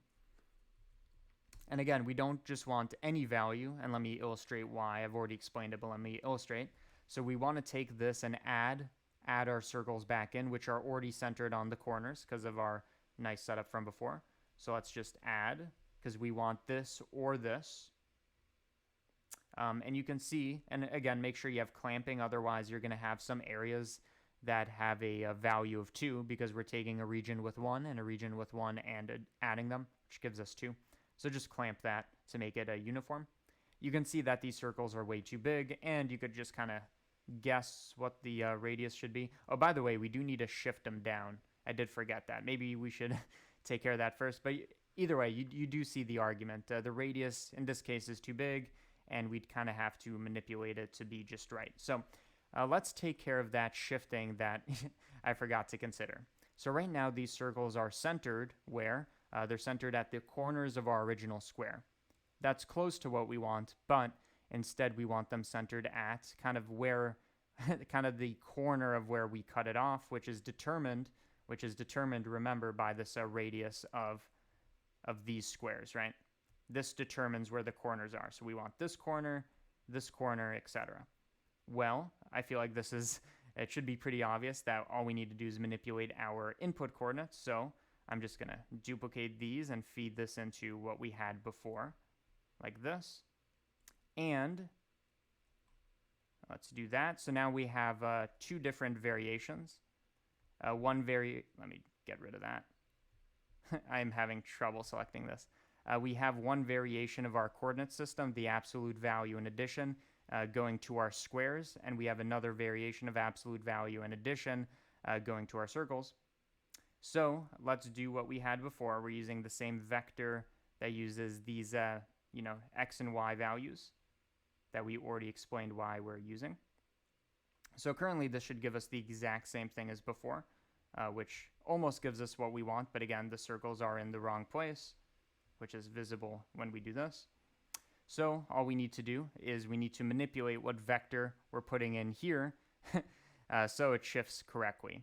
So I'm going to do it by putting in another vector add node. I know it's getting messy right here. And you can see that we can kind of just manipulate these values until it's right. And here you can see why this actually looks like a rounded square once we get the positions right. But how do we get this exactly without guessing? Well, all we have to do is use another combine x, y, z. And this time, instead of using x and y from our square radius, we'll use it from our corner squares. I'll clean this up in a bit because it is getting crazy. So same as before, x, y, okay, which gives us what we want. However, again, these circles aren't big enough, and they should imagine that they're centered here.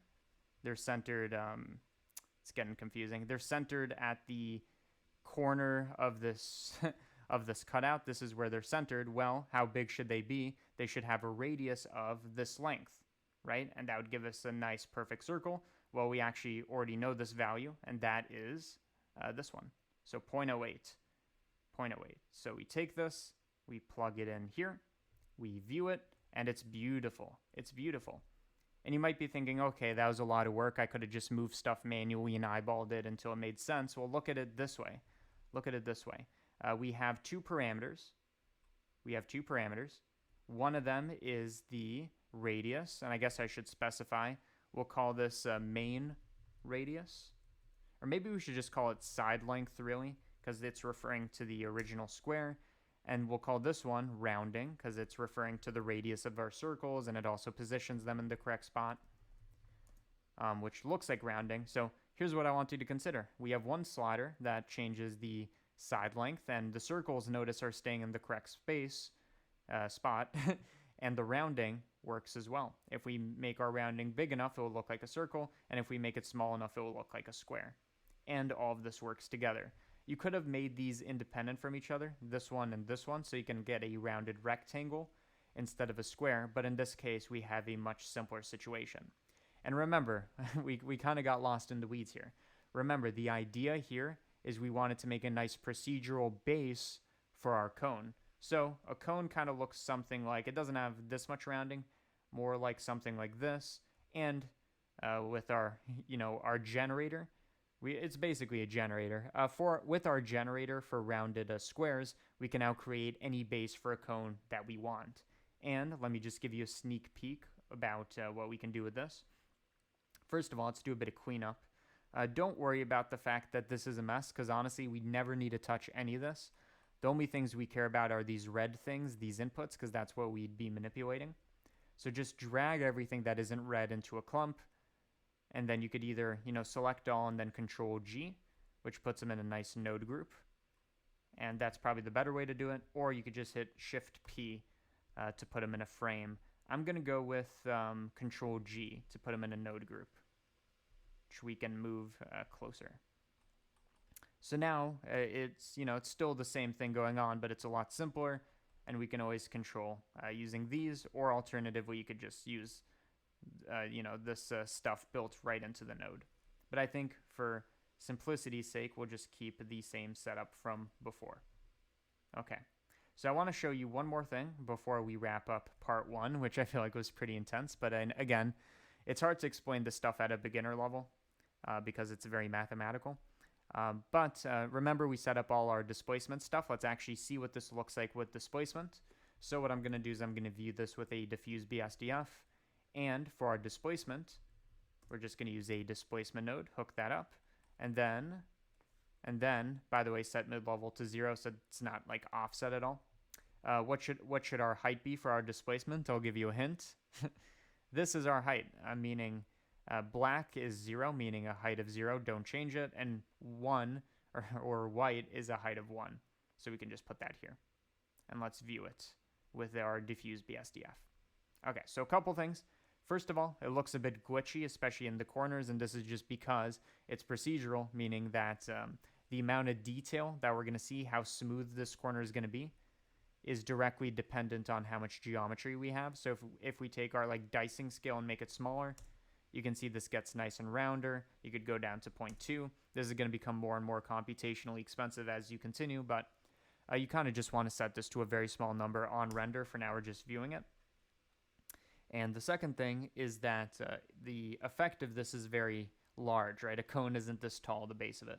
We can either control this with the scale to make it smaller, but that's not really what we want because we'd rather keep this at 1 since we're going to be feeding more than just this into our height.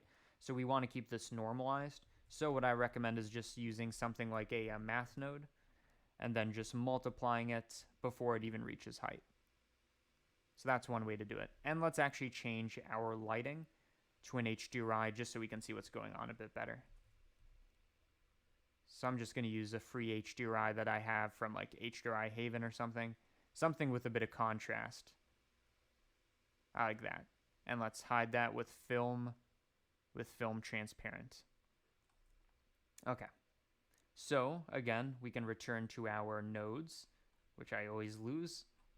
We want to make this even, not as tall. And if anything, you could just make a value node. So right now it's like 0.13. And then connect this, and now we actually have another parameter for the height of our cone. So you can see how all of this is building very procedurally. So let me call this base height, just like that. Okay, and again, to make this smoother, we just bring this down, and I think this level also helps, but again, it will make everything a bit slower. So I just recommend making it very smooth on render time. And by the way, for you experts out there who want a good way to solve this without just increasing the resolution or, decreasing dicing scale, which increases the resolution, a good solution is instead of having a very harsh map that goes from, let me view this from the top and remove displacement, that goes from black to white immediately. If you could have a bit of a gradient, a bit of a fall off, there will be a nice transition for the geometry to catch up with the boundary. So hopefully professionals, experts know what I'm talking about right there. That's just an advanced solution. But for now, this is actually fine. And if you look at a cone, the base of a cone, it is pretty straight. There's a bit of curvature, but this is at least a reasonable approximation. So I think this is a good place to leave off this part of making the cone. Thank you for watching part 1 of this advanced procedural stuff. I just wanted to end off with this before I actually end the video. If you want to support this channel and everything I do, and you like these tutorials, and you want to Part 2 of procedural, does that mean it's twice as hard as part 1 or only +1 harder than part 1? Does it mean that this intro is going to be twice as long? Yeah, either way, welcome back everybody, back to the darkness, where we are going to continue working on our completely procedural cone. So where did we leave off on part 1? Well, we kind of made this, let me get rid of the displacement, we made this kind of rounded, not kind of, we did make this rounded rectangle, which we can control many aspects of procedurally, like the rounding, how round this is, so we could have like sharp corners or something else. We have the side length, which is just one parameter instead of 2 because it's a square, not a rectangle. So one side length describes both of them because they're the same. And then I guess if we put our displacement back and view this BSDF, which actually gives us nice displacement, we also made a parameter for the height of this, which is really just what we're multiplying. And I know it's playing very slowly, or it's actually rendering very slowly. And that's par for the course with displacement. But what was I saying? I was saying that this base height is basically what we're multiplying by before it reaches displacement. So it's just kind of like a scaling before it reaches here. Okay, so what do I want to talk about today? We've already covered quite a bit. Well, I think that the next step should be we've made the base of the cone. Let's make the actual part of the cone, which is actually just the rest of the geometry, right? Once you have the base and the cone, everything else is just coloring, like the stripes and the orange and the dirt. So yeah, that's the game plan. I guess let's just do it. And you might think, oh, do we need to make another giant node group like this and then just package it up? Not really. I mean, if you think about it, what do we need to do? We need to make a cone, which is kind of like a circular thing that goes upwards. And as we've already made circles before for these corners, we kind of already know how to approach this. So I guess let's just do that. So I'm going to start off with the same object coordinates as before. And by the way, while we're making this, it might be helpful to disable displacement just for now, just so we can see what we're doing very nicely. Okay. So what do we have? We have our object coordinates, and we want to make a circle. I already showed you the trick for this, and that is using a vector math node and setting it to length, which again works because, let me view this, it works because what it does is it takes the input vector and outputs the length, the magnitude, the size of that vector, where the origin being the center, this black area right here, that is the vector 0, 0, 0, which means it has a magnitude, a length, a size of 0. And as you go radially outward from the origin, it gives us this spherical. Technically, it's spherical, not a circular or radial, because it does work in 3 dimensions. But whatever, it gives us a nice spherical gradient, which is exactly what we need to make a circle. So right now, let's say that we took this and incorporated it into our displacement. What would happen? Well, let me just set this up and view this. Well, how would we incorporate it in the first place? Well, we know that we need to do this incorporation. Keep saying that over and over and over again. We need to do that before it reaches this height, because once we get to this displacement node, everything's final. So what we can do is we can add in a math node set to add, since we want to take this, and not in the sense of intersection, but or. Again, add is or, multiplies and. So we're just going to add this, and you can see that it kind of incorporates both of them. We still have our base, kind of, but it's using this radial kind of gradient to make something super strange. So it is incorporating both of them, just not necessarily in the way we want. And that's because this isn't really like a circle in the area that we want. We want to, first of all, invert it, because you saw that the displacement was highest at the boundaries. Let me just show you again. Highest at the boundaries and lowest in the center. Okay, so there's a couple ways to fix this. You could either try like an inversion, which is just kind of like the naive approach, I like to call it.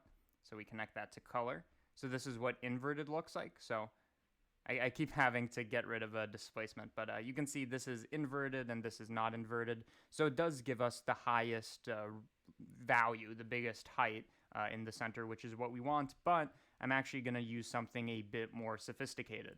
Get ready for a new node, everybody. RGB curves, oh yes.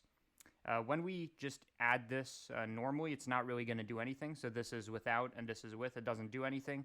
However, let's just connect this here and view what this gives us with our BSDF. So you can see this gives us the same thing, but however, let me finish that sentence now. We can do the inversion using this RGB curves instead of the invert node, which you might be thinking, that kind of seems harder, and it is, but there's a reason for it. So to invert, we say when x, or really not x, when this input is equal to 0, it has a height of 0, so we can actually just map it to 1, which is the inverse. And then when it's 1, we map it to 0. So we kind of just flipped it. So you can see how we kind of now have the opposite kind of thing going on. And something that you might notice is some of the displacement is actually negative, like it goes below the floor plane. And that indicates, and that's fine, right? But that indicates that this output, what's being outputted from here, is not clamped, right? There are values smaller than 0, which in this case is not what we want, because we don't want anything going under our base. That was a gnarly voice crack. So how do we get clamping going on? The trick I like to use is I like to use a math node set to add with 0, so that we just take this. And then basically what's happening here is RGB curves is being added 0. In other words, nothing's happening. But if we enable clamp, then this just kind of works like a clamp node. So without and with. Just make sure that there's no negative displacement. Okay, that's useful. However, you can still see that, this circle is kind of going wider than our base. And that's why we're getting this weird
shape. So if we could somehow scale what's going on, then that would work.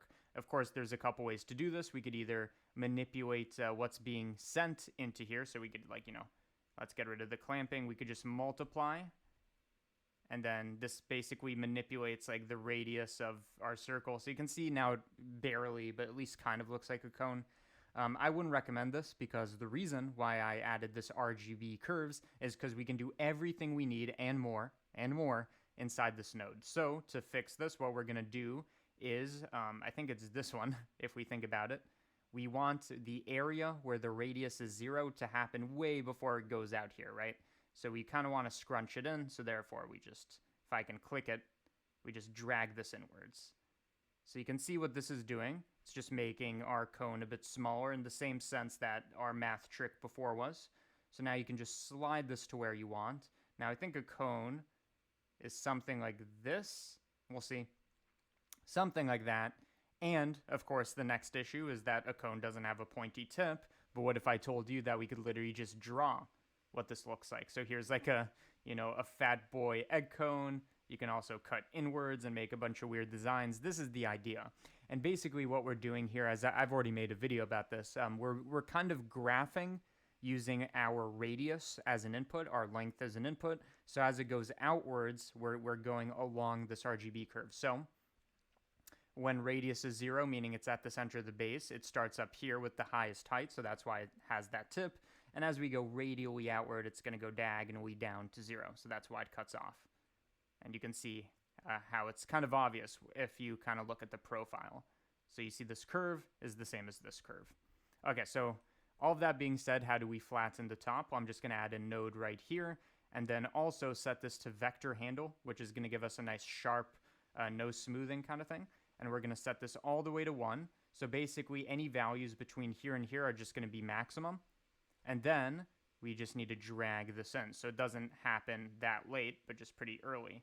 And you can see how this kind of gives us something somewhat cone-like, right? It has a flat top. So why does this look horrible still? I think it's because it's not tall enough. And we could either, fix this by manipulating the base with our parameters, but assuming we want to keep this the same, let's instead manipulate the cone. So remember, everything we did over here, we multiplied, we scaled before it even reached our displacement. We can do the same thing over here. So let's just multiply. No need to clamp since we've already clamped before. So we're going to multiply.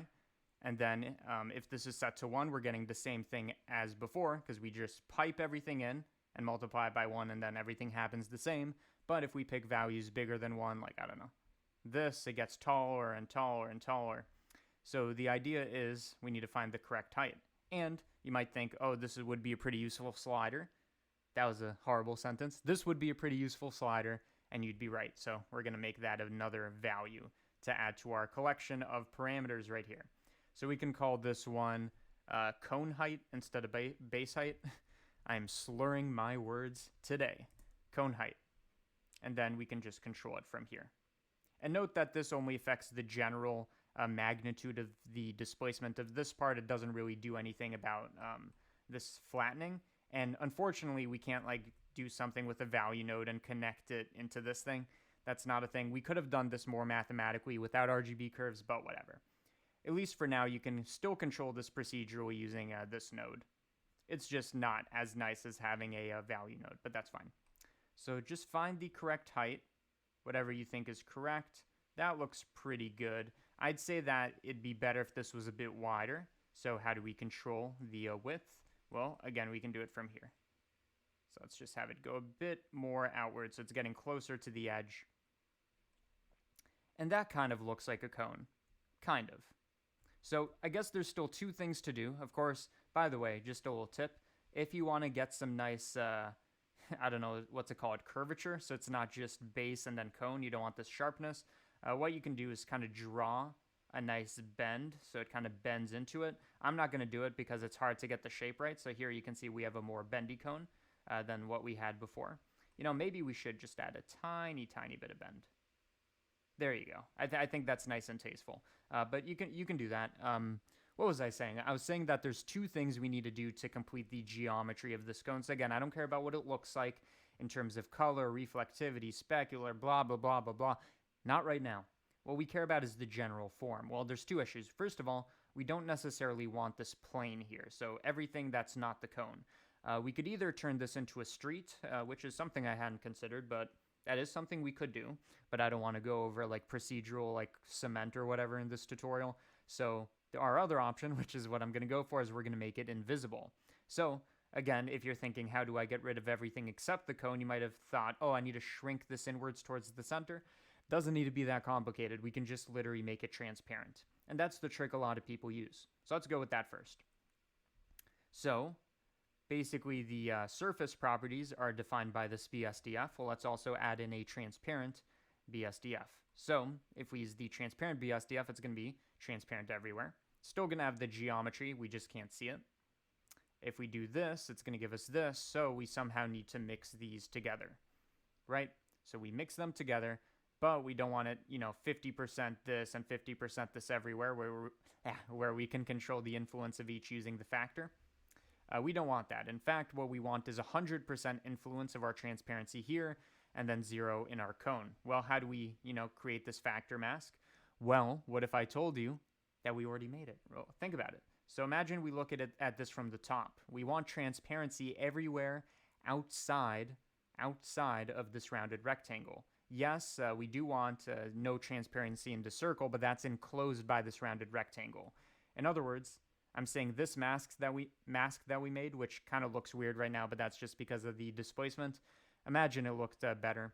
Everything outside of this, we want it to be transparent. So why don't we just use this as the factor?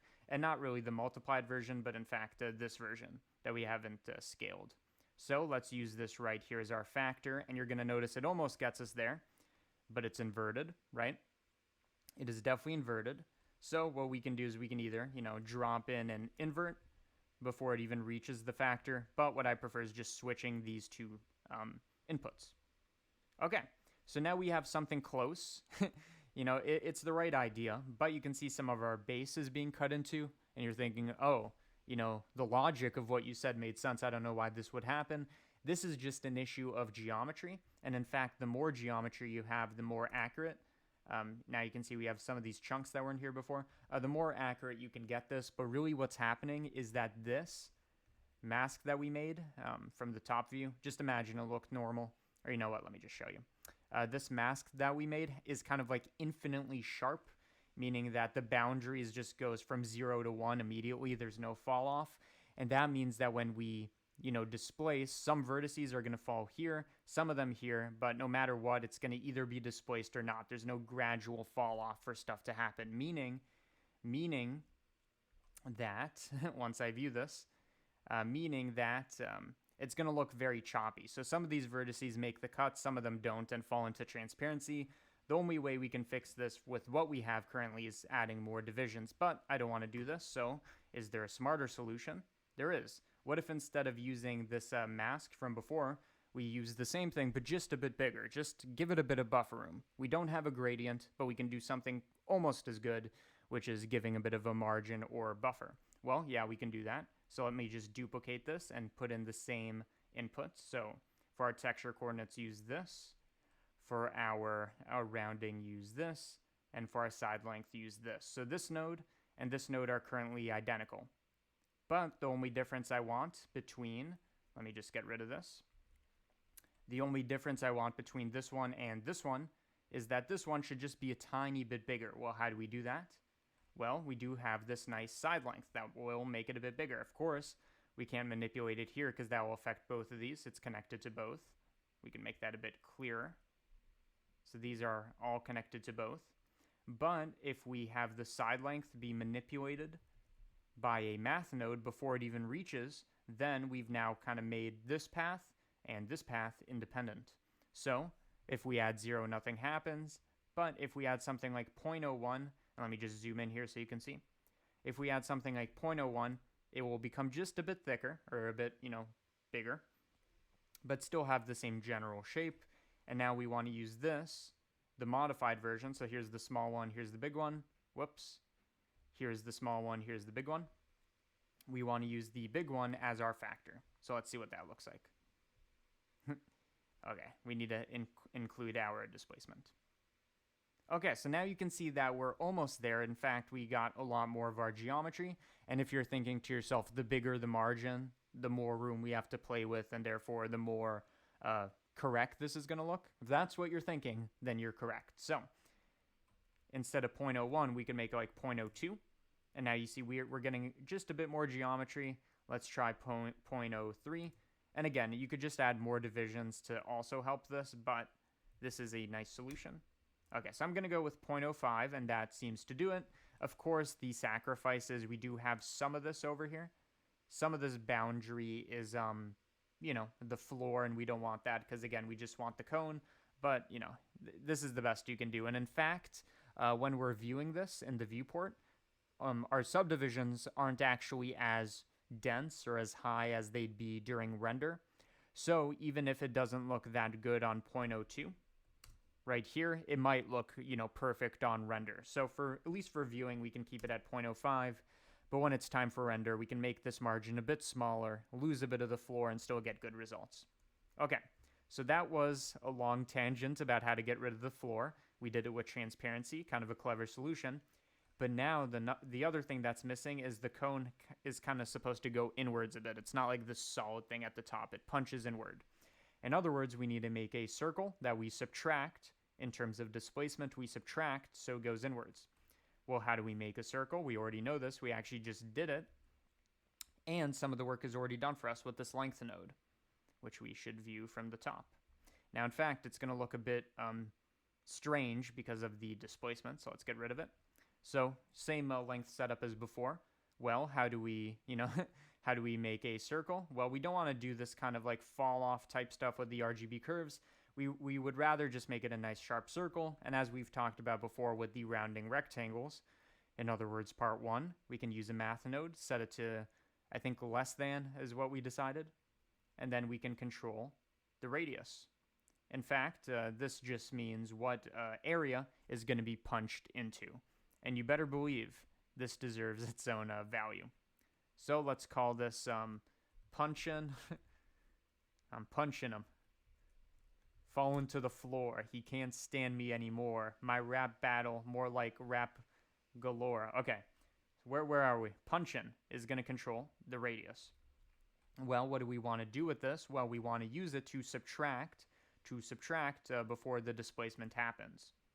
Right? Because that's saying instead of displacing upwards, displace downwards. So let's see what this looks like. Okay, so here's our cone. What we're going to do is we did our whole calculation. One of these is the base, and one of these is the cone part. Both of them are scaled. And then we are going to subtract our circle that we just made and put that in there. Okay, what does this look like? You can see that it kind of gives us the right idea. In fact, it gives us a fairly interesting shape. But if there's one problem with this, it's that the radius is too big. So if we make it like 0.1, now we're getting closer, but in fact it needs to be smaller than, you know, the flat area up top. So we just keep bringing it down, something like that. So you can see what this is doing, maybe a bit bigger, 0.06, whatever. We have a parameter for this is the point. So now we have something that punches in, but notice that this less than is kind of like a very discrete, either true or false kind of thing, meaning it's either completely black or completely white, which for the 1000th time we can't see when we have displacement. It's very harsh, which means that it's going to be in this area where it's subtracting and we're punching inwards. It's going to go all the way down so we can actually see it over here. This is like at floor level. At least it should be. We don't want it to go that low. We want to be able to kind of see it. So maybe it's only going in a couple inches instead of a foot. How do we do that? Well, we're subtracting it, but by how much? Well, by something that we scale by. So multiply, same trick over and over. So 1 gives us the same thing as before. 0 gives us no subtraction, right? So we get the flat top. Let's experiment. So 0.1 punches just a bit inwards, maybe not far enough. Let's do 0.2. I think I'm happy with that. And for those of you saying that I don't know the anatomy of a cone, I really don't know what it's supposed to look like, but at least the idea is nice. So let's say that that's fine. Now for this one, yes, we could add a value. I think we will. I don't really intend to use this because I think 0.2 is a good amount, but if we were to make our cone, let me bring this over. If we were to make our cone super tall, so what is that? That's cone height. If we were going to make this super tall, I would like the punch-in to go a lot further than just 0.2, is the idea. So now, let's see what controls we have. And again, I just want to emphasize that this floor thing is not that big of a deal. And in fact, I don't know why I didn't think about it, we should add a bit of a margin slider. So 0.05, connect this, call it margin. Okay. And now we have a control over this. So this should be smaller than it is on render because we have a bit more buffer room because the divisions are actually happening. What I meant before with the divisions are like denser on render. So you can see right now we want a fifth of a pixel dicing scale, so 0.2. And that's what's going to happen when we hit render. But right now it's previewing at 1.6. So it's like, you know, what is that? That's 7 times? No, 8 times. I can't do math. This is 8 times less divided than it's going to be on render. So, you know, it's going to be fine. What was I saying? I was saying that we can control the cone height.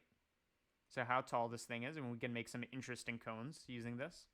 We have the rounding, which you don't want to make too big, but we can have a nice square cone. And notice that since this affects both of these, you know, both the normal one and the one we're using for transparency, it's just going to work the way you'd expect. So we have rounding. We have mystery value that I didn't give a name. What is this?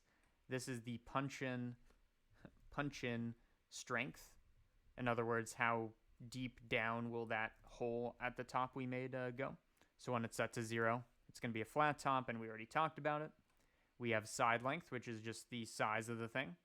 So again, if you don't want to make it smaller than it's supposed to be, so smaller than the cone radius. Yes, we could have made this mathematically handle itself. So even if we do a value too small, it will still give a good result. But for now, we're not going to do that. So that's side length. Base height is just how tall this cone is, which again, you need more geometry for. It's going to break. But going downwards shouldn't be a big deal. Yeah. We have our punch-in and our margin. And I think, unless I'm forgetting something, I think we've done our geometry very nicely. I think this is a good place to end. There's one more thing I want to do, but I think it might be stretching it for this tutorial. I think you've already learned enough. So let's just do a bit of cleanup, I guess. So since we have everything we kind of need exposed here, we can turn this whole mess into just kind of like a group node. Now, of course, there is the issue of that RGB curves, which you want to control, but if it's in a group node, you can't really. I'm just going to say that for now, we're happy with it. We can always play with it later. But for now, I'm just going to keep this because I think this is going to be useful in the future. But all of this, I think, yes, I think all of this we can group together. So that's Control G, and now we've cleaned it up just a bit. Now, of course, I didn't group it in a way that makes complete sense, but that's for you to take care of. I'm not going to take care of it for you. Okay, cool. I think that's the end of part 2. So there you go. Thank you guys for watching part 2 of Procedural. You've made it to the end, and there's still more to go, probably episode 3 and 4. I don't think we're going to make it past 4, but we'll see. Again, this is that end of episode Patreon plug. Please listen. I do have something to say. If you want to support this channel and you like the tutorials I make and you want benefits, the best way to support me, Default Cube CG Matter, is via the Patreon. There are different tiers. Some of them give you video courses, which are exclusive tutorials that you'd otherwise need to pay for on Gumroad. Some of the tiers give you Discord access, behind the scenes tutorial files, which is very relevant for this one. But regardless of all that, this is the best way to keep me floating and making tutorials consistently. Because I feel like I fill in a nice gap where not many people talk about this aspect of nodes in this case. But yeah, that's my end of show plug. Check out my Patreon if this is something you're interested in. I would greatly appreciate it. But you're also getting something for your money besides just feeling good. There you go. That's my pitch.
Ooh, there we go. All right. How's it going? Ah, pretty good. A little Is my audio tired. coming in all right? What? Is my audio coming in all right? Oh yeah, you sound great. Sweet. So I'm probably just gonna be coloring tonight. That's I fine. might as well post on Twitter that I'm streaming.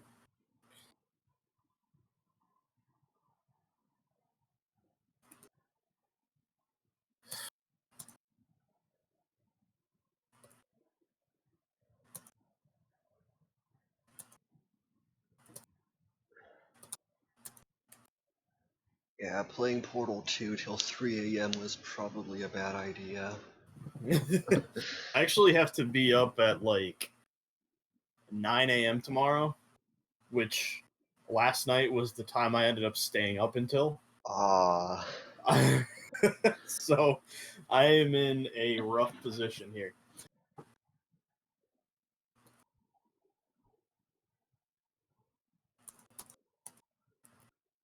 what do I want to watch? I'm just going through the stuff in my Watch Later playlist right now.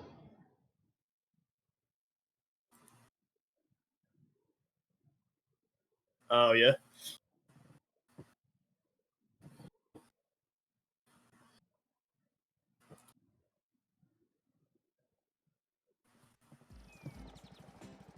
All right, chat, I may need your help because I want to finish those Mario 3 levels I did. Alright, just gonna tweet But I don't remember that the I'm code. streaming. I need the code. Let me just do something real quick. Have you considered playing Endless Easy? I could do that.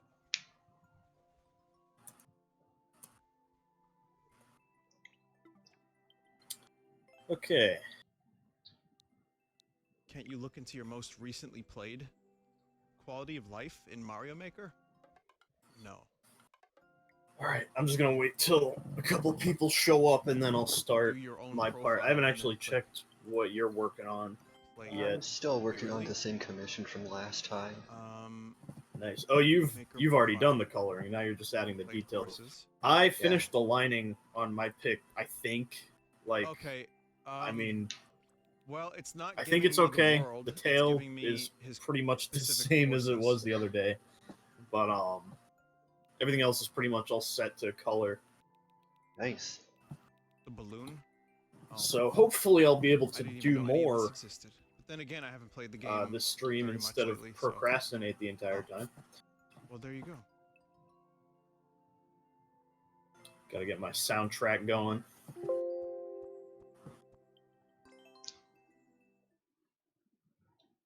All right, there we go. Continue. All right, great.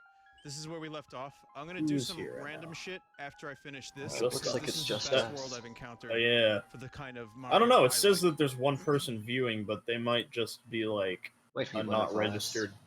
Or yeah. I don't just know an if it anon. counts. I don't know if it lets non-registered users view our streams, but that could be No, it an lets them- explanation. It lets them view, they just can't talk, which is kind of lame. Yeah. It used to have an option where you could just put in your username and not have to make an account. Snow That's thing. actually really cool, but unfortunately, No, there sounds will like be they a Yam took that stream out. tonight Yeah. with just one stage.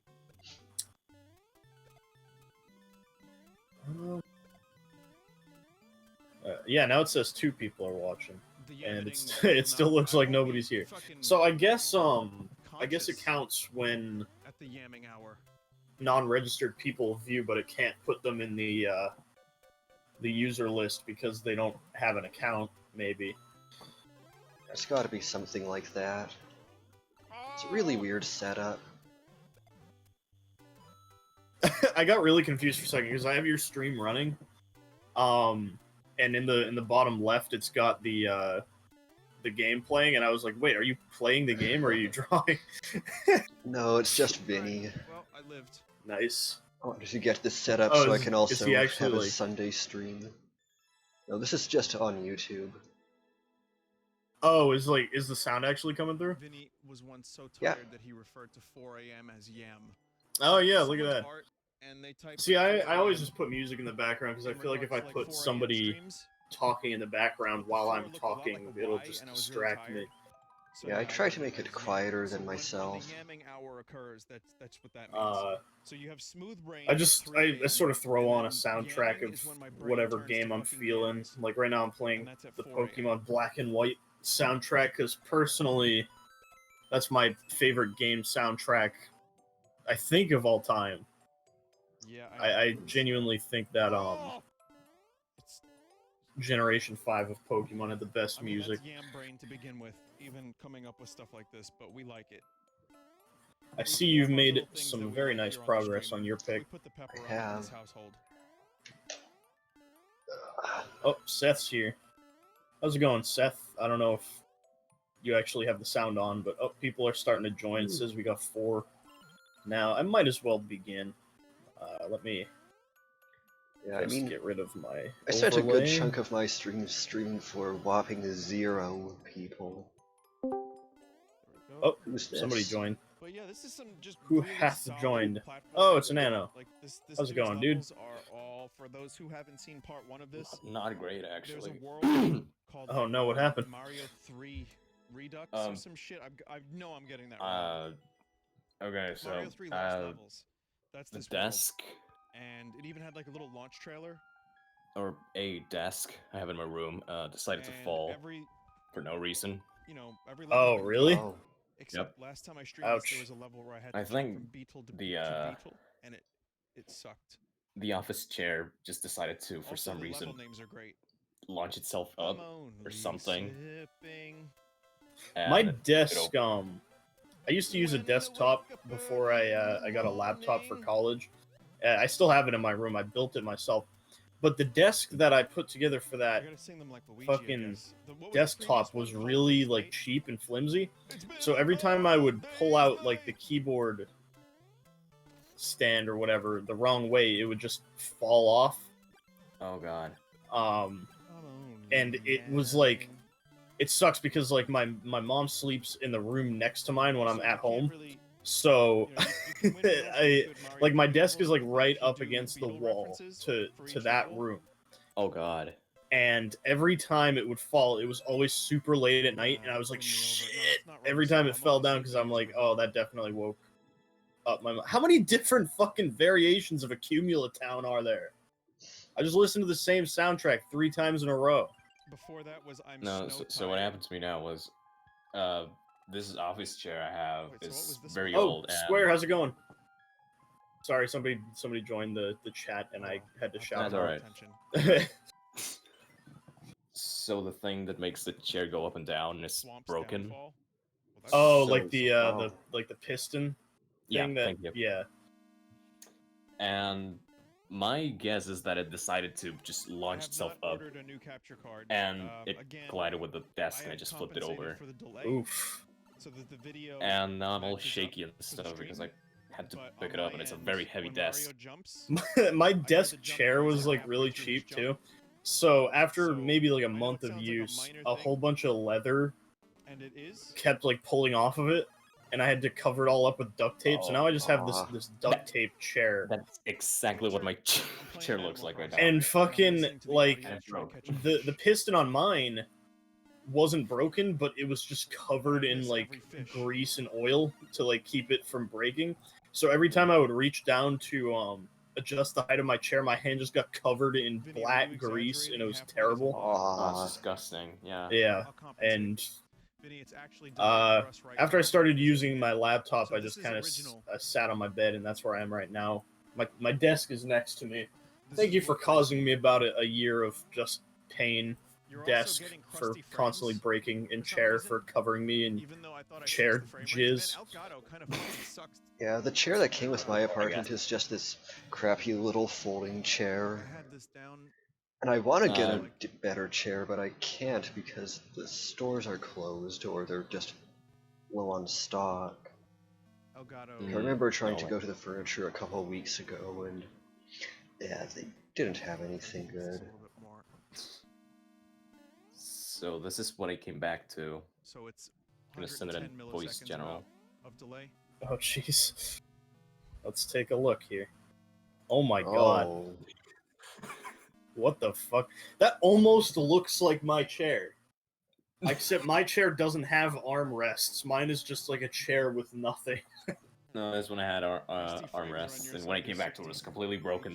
The desk Oh. was on the floor. Pacing issues. Ouch. So Well, wait my a minute. chair even has the same amount of like Are you legs not on the getting- bottom. Are you getting 60 frames a 5. second when you Yep. watch this? I don't know if that's like a standard, but Well, look over at the The screen. one I'm sitting on right now also has 5. On XSplit, the wow. frames are I guess that is a 180, standard then. But on my end, they're like Funny numbers. So, on the screen. The way I color is like I TV. first do just the base color of everything. Like Brooke is mostly this dark orangey tannish color, so I colored her entire body with it, and then I There's a slight add the bump. I mean, extra I don't know, colors I on meant to watch after. the Shit, videos you and live. stuff last time. I noticed it a little I bit. do it Picardo on a didn't clipping update layer, the so I don't have to layout. worry about coloring out of the lines, which is awesome. It's a frame pacing issue on the And preview. that's If you want the audio problem delay 0 I wanted to on, get you to. should I wanted to buy the draw, but Rankin now I'm all box I shaky and linked you. stuff. Yes, I saw that I desert. can't concentrate. So yeah, Amanda is saw going that. to appear in this picture, except she's kind of off to the I'll side, consider it. a little off screen, so she's got a window that shows how she's reacting to this situation.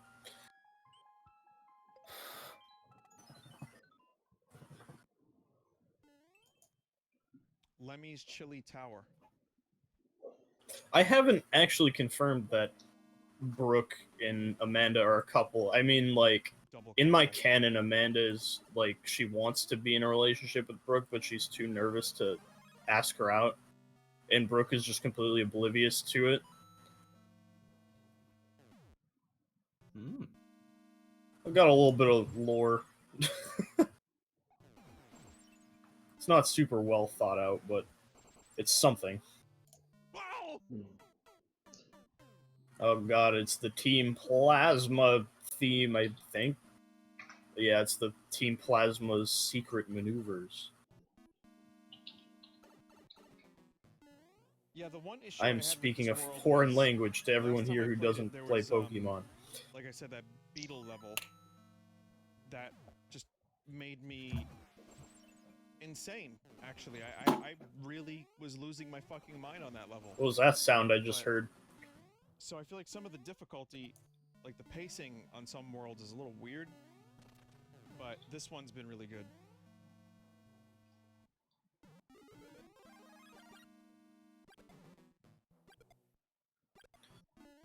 Pokemon Black and White was the highlight of the franchise. In my opinion, it was the last like super good game. It's just That nice they to made. have a level where Alola not was pretty everything good. is being thrown at you, and it's just Kalos was a couple things that you have to worry lacking, about, but like, in this case, it was thwomps. understandable because they Thwomps fucking and dry had to bones, just a model couple everything in things, 3D and not, like, for the first swing, time. swing, We and don't then, talk like, about every Galar other though. Mario Maker element next to it. Pokemon Sword and This Shield level is basically a the reference Sonic to Paul's 06 of icicle-shaped Pokemon. penis. I like how the Let's Go games were more innovative Jeff, than remember, I Sword think and it's time for Shield. you to Seriously. take a seat and leave. The Let's Go Or games, both, like, or one or the other. actually had the excuse of, oh, it's for people who want to start getting into Pokemon, which is why we're only including 151.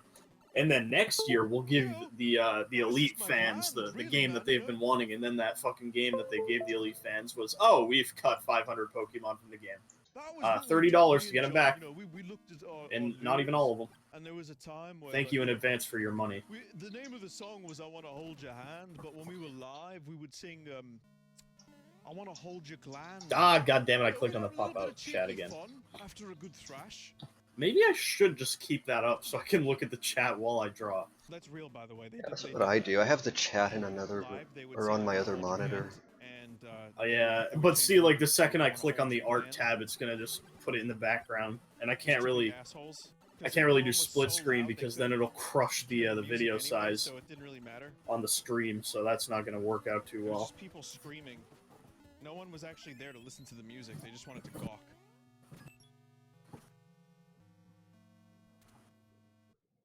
Wait, what is close enough, Seth? I just read your message now.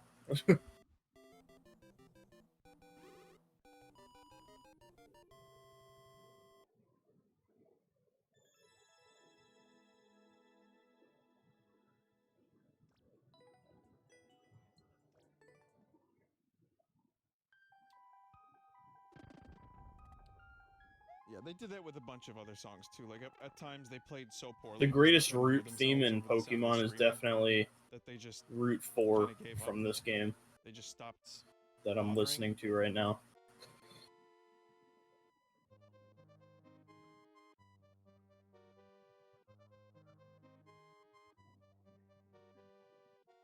Okay, Forest World. So we've got somewhat of a background. I mean, it's not a super detailed background. I like how in Black and White 2, Team Plasma was like, screw subtlety, we're flat out terrible.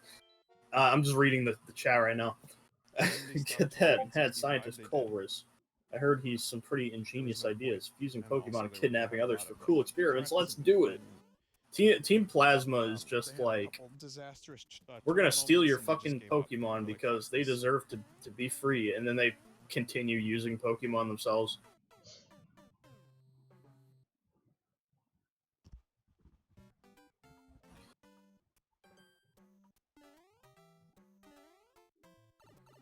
Did anything ever come of those threats? Not until 1980. Chairman Rose fucking stole the right from Getsy's to have a theme that has vocalizations in it.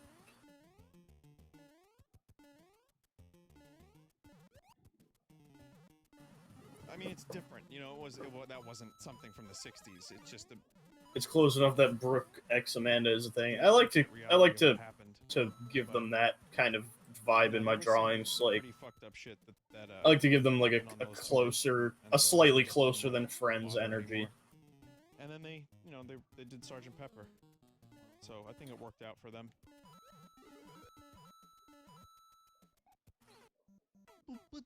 Let me just sort of outline the hair here, because I'll just color the hair separately.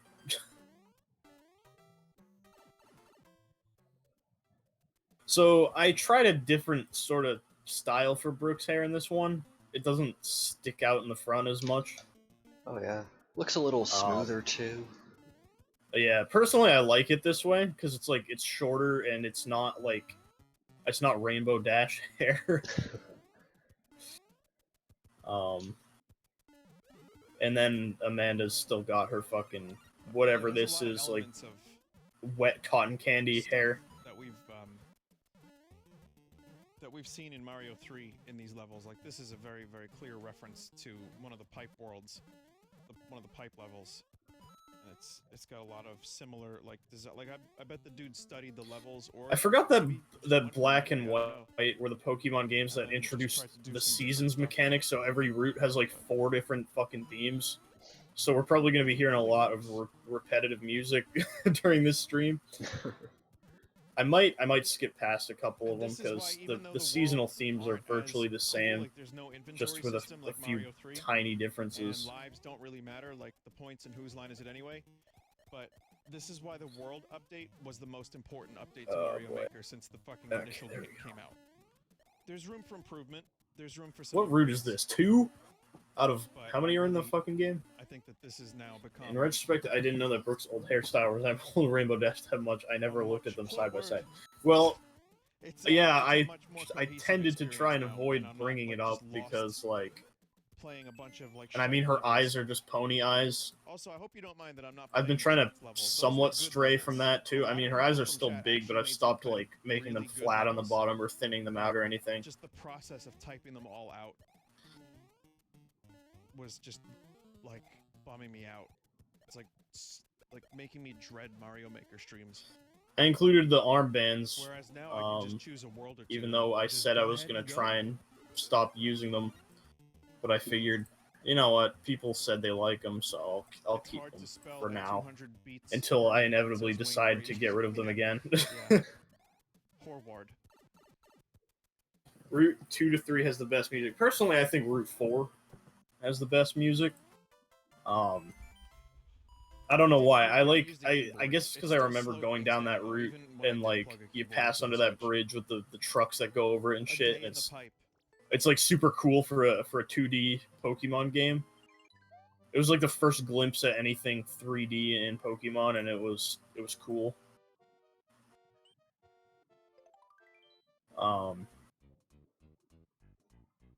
I didn't really stay in touch with the community during the DS era because like I was a lot younger when it was happening, so like I sort of wonder how many people were pissed that we never actually got 3D sprites on the DS because it was capable of rendering them, but like the file size would just be too big, or it would be too much for the system to handle at once, maybe. Too much I mean, mole business. knowing Game Freak's coding competence, it's probably Yeah. for the best. I mean, fucking Nintendo themselves probably could have pulled it off, but Game Freak cannot program very well. Nintendo can pull off miracles. Yeah, Nintendo fucking pulled Breath of the Wild and like Mario Odyssey out of their ass, and like those are two of the most successful games on the Switch, and two of the most successful games in each of their respective franchises. And not only And that, then- just like how good and how well they run as well. Like Mario Odyssey Yeah. and Mario Kart 8 both run at 1080p and 60 FPS, and they look gorgeous. Yeah, it's crazy. And then you got fucking Pokemon Sword and Shield screaming in the corner. With its I'm gonna remember N64 When trees. somehow the first iteration of Pokemon on the Switch was a better thing. Like, Let's Go had better graphics than Sword and Shield for some godforsaken reason. I don't know why they chose to just Orange Harrison, make do you like Sword and jelly Shield babies? Can I uglier. help you with some jelly babies by chance?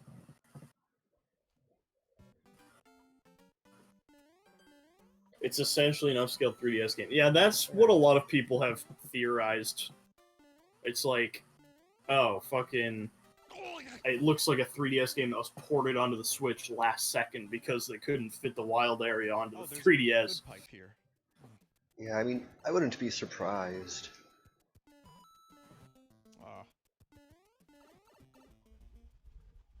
I don't think I'm gonna shade this picture because well, number one, I suck at shading, but number two, I'm just too lazy to do it. I'd like to have this out, this picture posted by Tuesday, You know, I do because have- I have a tomorrow I'm Gretsch, going out with a I bunch of have friends. a Rickenbacker. Well, not really a bunch of friends. I'm just going out with 2 friends. I've considered it. That's more than one. Yeah. I still don't even know what our plan for tomorrow is. I just got a text from one of them today that was like, "Hey, we're planning on leaving at like 9:45," and I'm like, Sound like popcorn? "Sounds Gretsch fine with me." popcorn? Even Yeah, though in my New sleep York, we turn schedule out is to fucked to the point where I'll probably still be awake by then. I gotta take a color from the ref here. Many, those are made up words. Yeah. Yes, they are. There's people's names.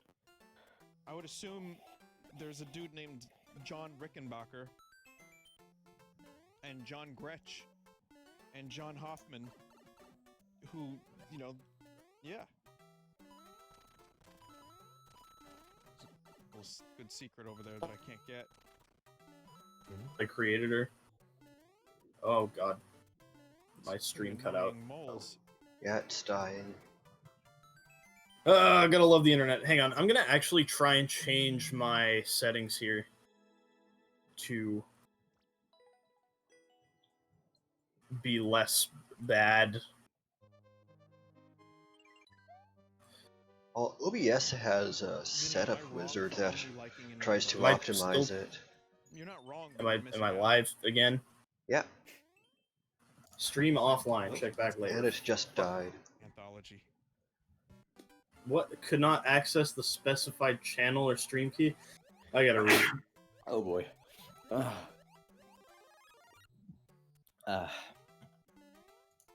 know what you're missing out on?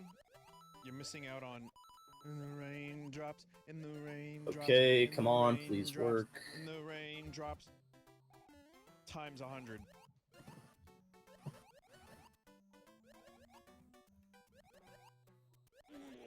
There we go. I think I'm back now. Oh. It might be because I'm running your stream too. So let me pause it. Okay. Oh, nice, Square. You got your name working. Yep, I'm alive again. My internet died for a second there. Anyway, Can Frog walk back to on me? No, this. right? Brooke looks weird before you add like the different colors in her fur. Like she just Lambs. Brooke, but with solid fucking colored fur the entire way around.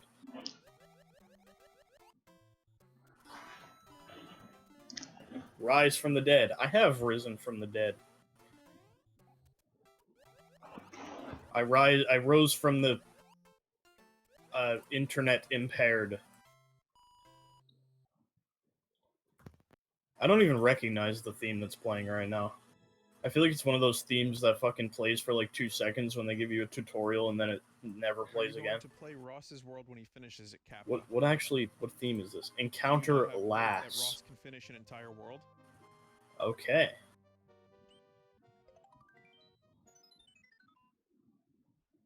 Is this Floss City? No, this is I'd give it a shot, Striaton though City. I worry that I die on each level 45 times. Living Flan is basically what she is with Plus that the world color would scheme. take me a full playthrough of a standard Mario game. I mean, you're not wrong. She does have a belly like that. I would play as. I If like you Ross's poked her, it would levels, just even look though they like do give Flan. me agita. Wobbling around. They're designed to do that, stylistically bold. So I've also got the bed colors pulled up. This was Brooke's old design. She used to have like brown on the tip of her tail. Too far in a few places. Yeah, I Which remember that. this was like for one image. And her arms and legs used to be the same way. They used to be like tan and then end in like brown. And then eventually they just became full brown endings to her limbs. So It was an interesting That's- choice. yeah, I mean, like basically it was after I first drew Joe, her. you have to choose. I thought, wow, her colors are really Look like lacking because Jar there's Jar just Binks. light tan and there's dark or tan. look like Watto. And so I decided, you know what, foxes have brown fur too, so let's fit that in somewhere. And then I just Well, made it's the Watto ends of her can fly. I limbs think that's that color, probably the and the easier tips of answer. her ears too. You could be a big stupid cartoon rabbit, or you could fly. Her ears used to look like this, and now they are like a lot more open and fox-like. Yeah, I noticed they're a lot more rounded in that pic you're working on.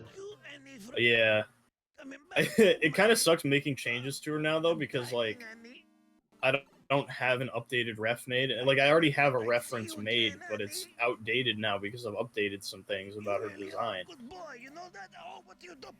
And I feel like that's just gonna happen a lot more in the future because like I'll never be proud of her design, so I'll just keep adding things to it. Or taking things away in the case of the fucking gold bands on her arms. I have a whole bunch of pictures saved from her initial development. God fucking damn it. I'm sorry about Did that. your mic just fall? No, I dropped some. Ah. Oh my god, that startled me. Holy shit. I remember I was fucking recording a video with my friends once, and and like before we started recording, I had a glass of milk on my desk and I spilled it by accident, and it fucking Oh god. it got all over like my Pokemon cards. I was like, really? F. Yeah. Can I get an F in the chat for my Pokemon cards?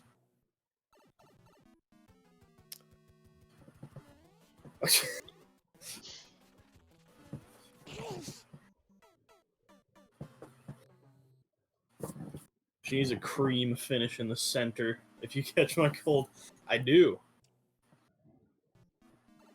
Catch my Pokemon cold. That's cards. one I haven't heard before.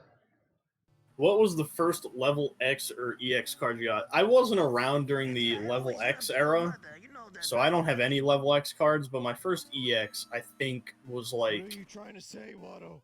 I think it was a Rayquaza that my friend gave to me. And then I got like a Pidgeotto, or a Pidgeot, from a legitimate pack. I feel like I should maybe thin the lines. I don't know. Yeah, hold on. Let me try it's that. Looking a little crusty, so I can't quite see yet. Yeah, they could I mean, be they look thinner okay in from some a areas. distance. Yeah. Like I'd say, make the lines around her on her areolas thinner. It's impossible. But yeah, these are thinner. But I could make these a lot thinner. Or I could just select the whole fucking thing and thin it out.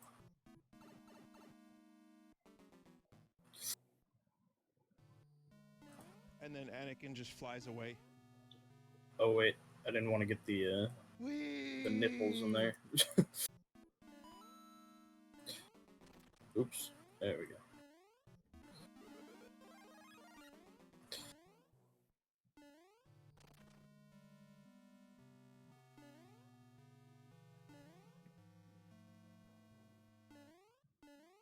And then, oh yeah, Watto died on his way back to his home planet. That looks a little better.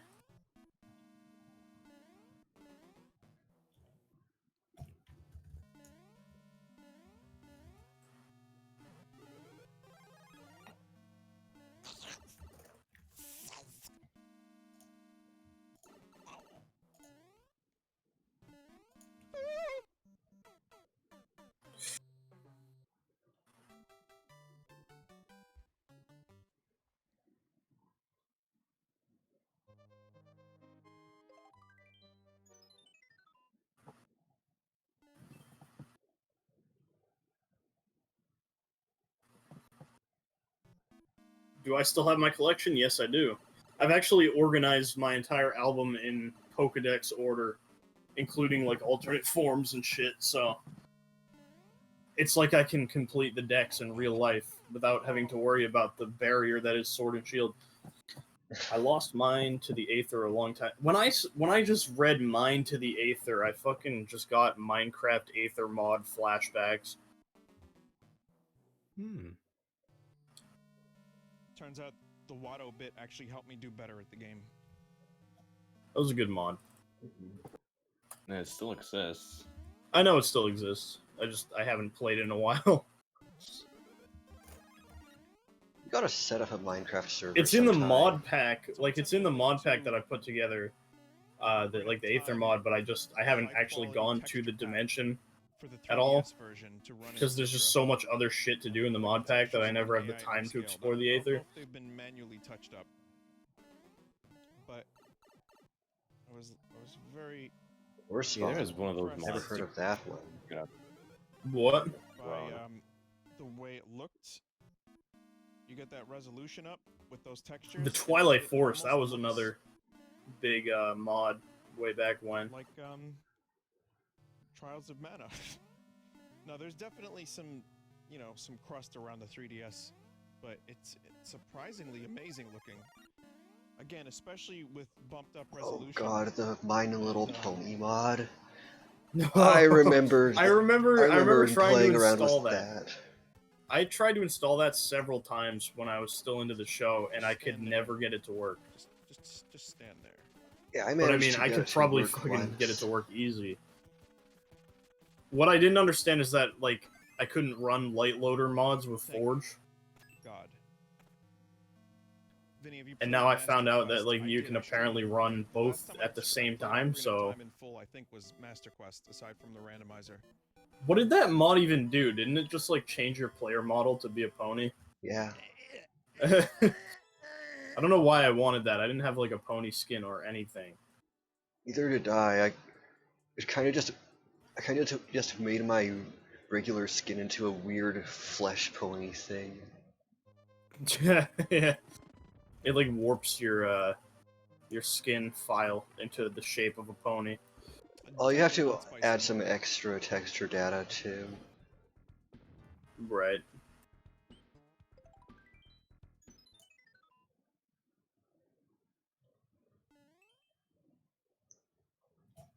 I had the texture pack, like the My Little Pony one, and I had like the map of Equestria. That's the first time I've been pulled out of the. I used to explore that map. There was so much shit in that Mario map. 3 aesthetic.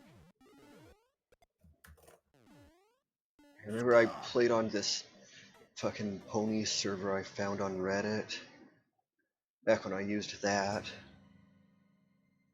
Someone said, Vinny, have you ever crossed the Verrazano Bridge? Brooke has like Well, Karen there's hair. one Verrazano Bridge, and I have to cross it to get to Brooklyn. What, hair? So, Karen hair. Yeah. Oh. Yeah, I can see it now.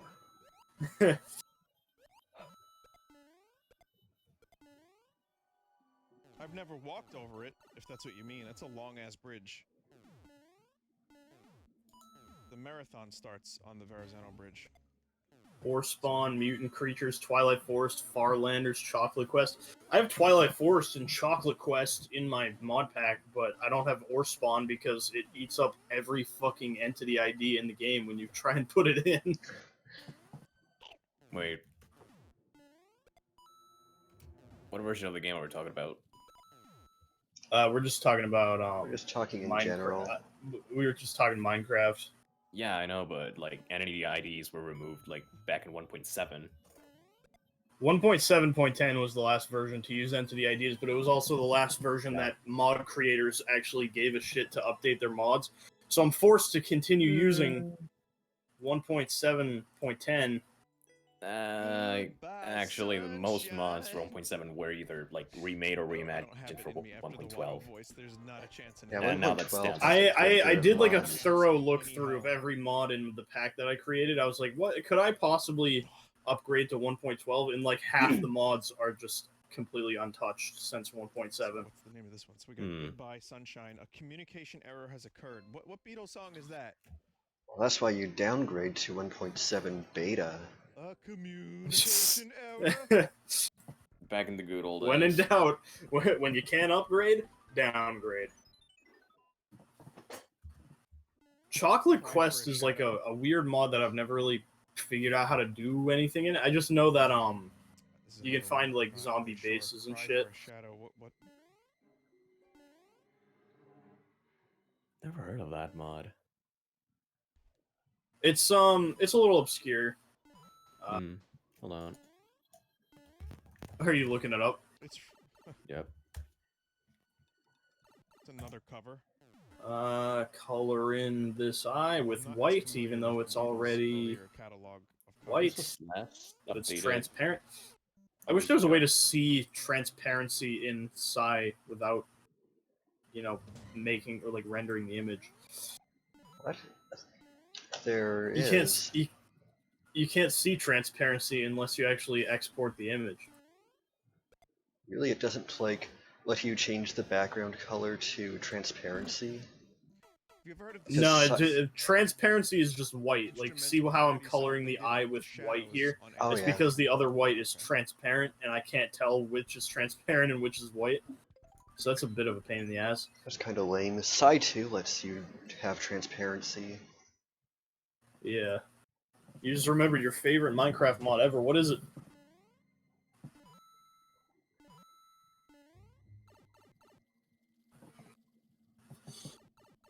A slightly darker white for the eyes. See, I leave mine white because I actually shade the eyes when I do shading. Even when you shade it, actually having a slightly darker white is still good.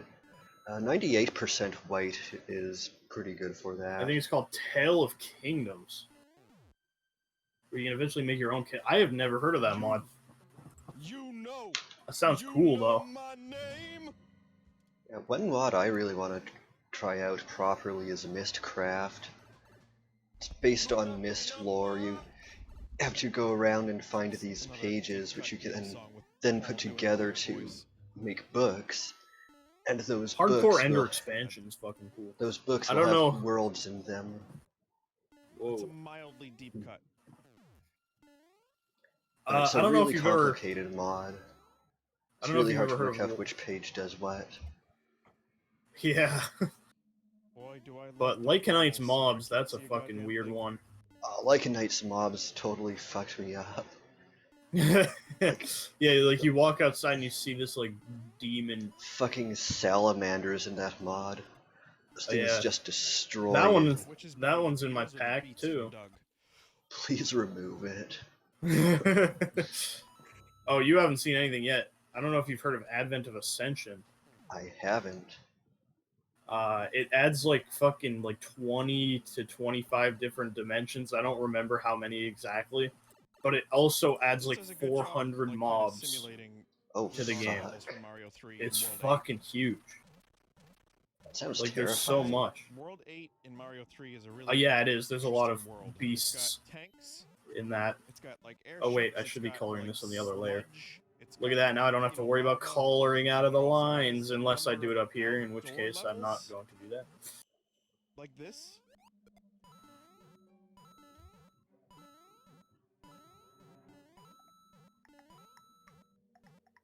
Like it's just nighttime dark levels, including like one weird sand level where you can actually go. What theme is this? Is this like the gate between routes theme? It was discontinued back in 2013. Oh, was it for like 1.6 or something?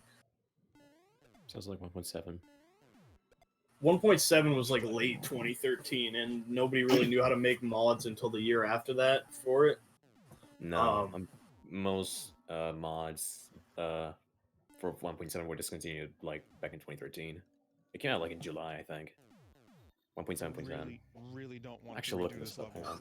I've seen a couple mods that have updated to 1.15 already, and I'm like, holy shit, how do people like figure out so quickly how to update to the new version? Because they change so much code every single time they update the game.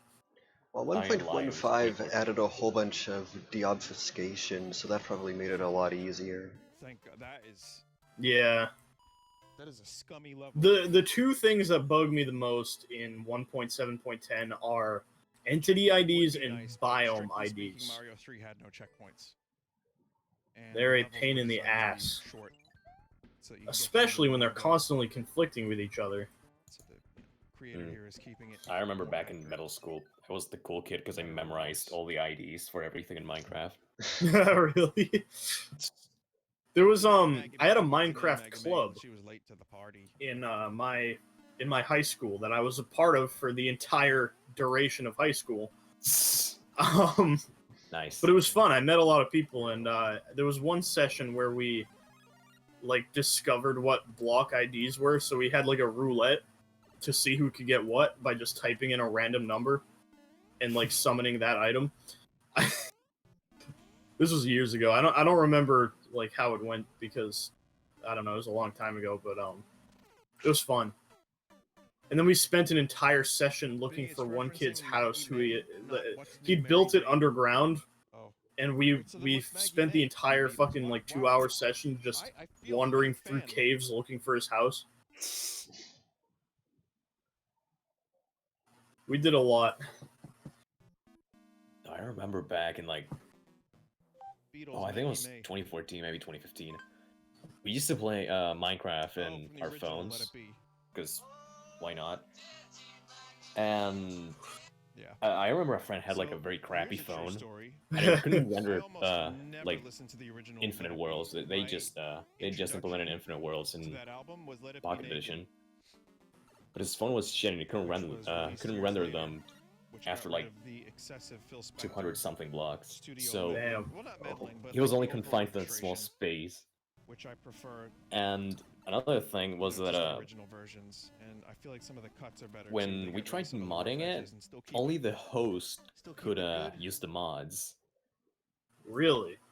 It was really weird. It's really good. So, for example, we had like an explosive snowball mod or something like that. Which is like kind of a lot of.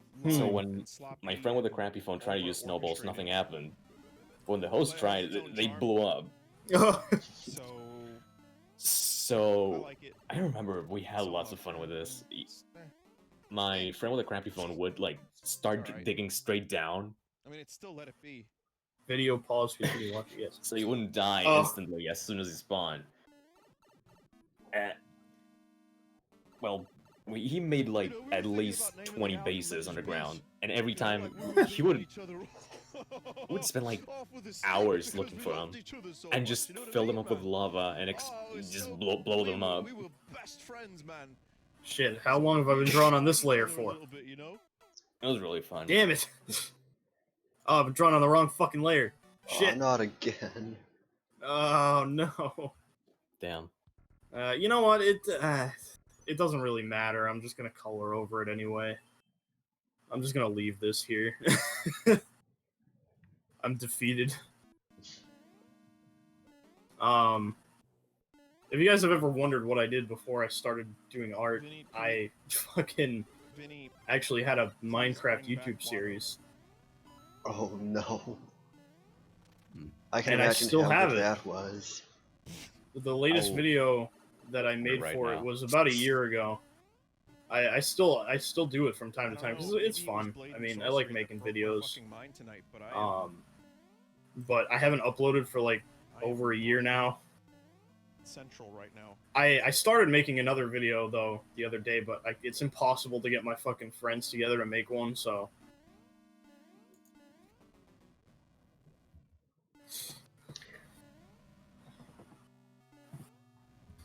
Yeah, I'm just getting yeah, I flashbacks label my from- layers. I label my layers too, but sometimes when I like undo something, it teleports me back to a different layer. Like, when you mentioned that, I'm just getting flashbacks to when I tried starting a Minecraft YouTube channel. It was really bad. I mean, I started doing it when I was like 15 or 14. So obviously a lot of the content is just garbage, like unedited, boring bullshit. But then like once you get to like the end of the 3rd season or whatever, the editing actually gets better because I learned how to edit videos. Oh, Mario, what kind of shell do you drive? Huh? Oh, Bumble.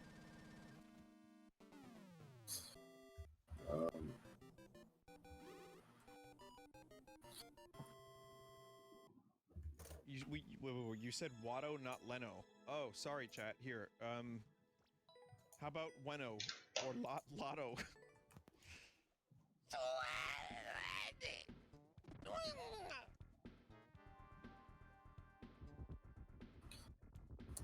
Burke has like sort of like a eyeshadow almost kind of fur pattern.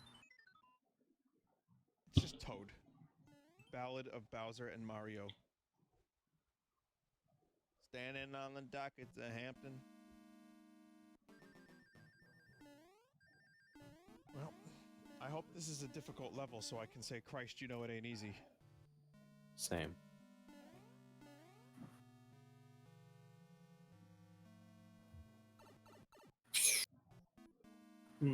I forgot to give her claws. I forgot to fucking put her claws onto her feet and hands. I'll do that later. Why wear makeup if your body naturally has it for you? That's true. Brooke does not care about makeup because she doesn't really leave the house.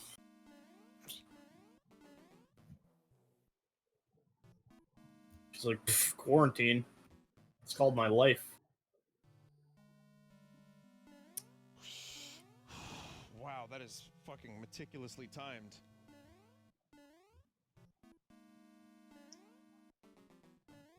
Yeah, see, I keep forgetting that there's a quarantine going on because I still have to work. Oh my I fucking never God. leave my house, so hasn't affected me at all. I am currently like not making money at all because I would like to go back to work, but my dad is insistent on keeping me in the fucking house. So You should do commissions. no, commissions are pain, and I'm not good enough to do them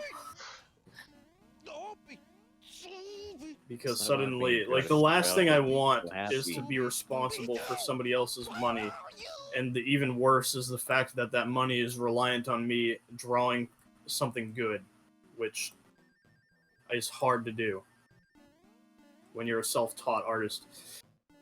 I'll take commissions when I feel comfortable, but that might not be for a while. Where is he? Where is he though? the Pokemon evolving Platformers theme. do this to me, like, no I'll other add the rest of the arm later. I just want to color the tops. Her hands look funny because her arms are so fat in comparison. Just want to know where he is.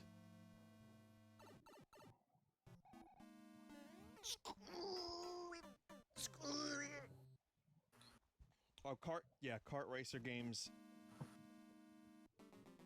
What was this layer? What? Oh, I just realized I made a new layer. Oh, fuck me. I'm drawing on the wrong layer again. Ah, Motherfucker. stop doing that. Whatever, just fuck it. We'll do it live.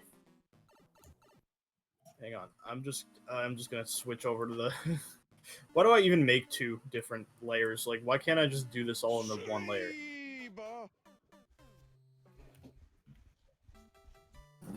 I can't find Scooby. Back when I was drawing in MS Paint, I literally only had 1 layer. Yeah.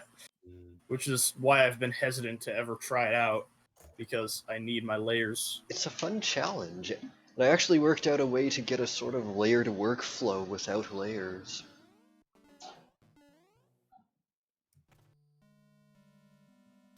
Maybe I should put myself through the MS Paint boot camp so I can, like, reach your level.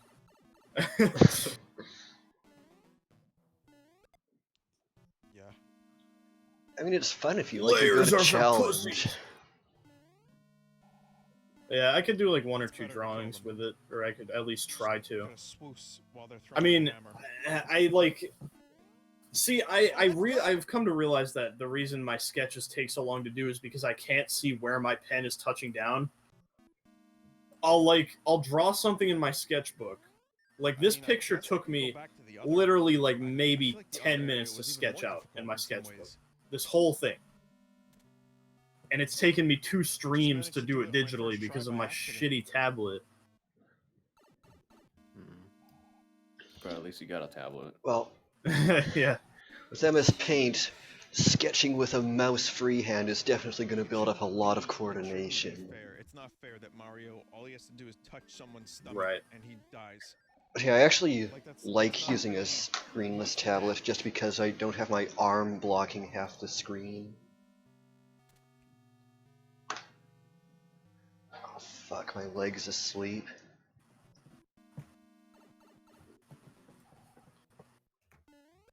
Oh, this fucking hurts. Nintendo, let him touch the stomach.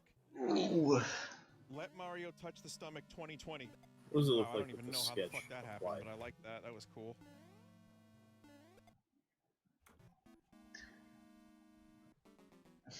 Hmm. Don't do that. Don't. Punch the leg awake. There might be. No, it's waking up right now. That's why I'm making pain noises. Getting all those pins and needles. I like how when your whole body wakes up at once, you're like, this is fine. And then when one part of your body wakes up by its own, it's like, ah, pain! Alright, I'm past the pins and needles. Time to enter phase 2! No, this is the good phase. Don't tell this me. is the phase where it feels normal. You know what? I drew on the wrong layer again. I give up. I don't care about this second layer anymore. I'm fucking combining them. Jesus Christ. We'll do it live. Fuck it. Is that how you fucking thing MOE? sucks. That was an old video. That is a classic. I don't think I saw that one. Just look up Bill O'Reilly Will Do It Live, and it should come up.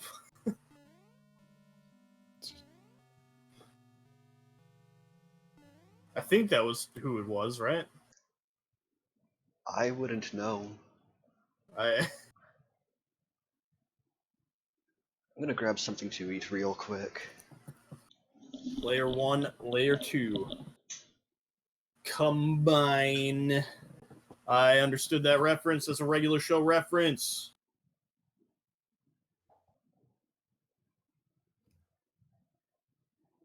I mean, unless it wasn't, and I'm just a complete idiot. I was. I knew it. I knew one day my regular show knowledge would save me.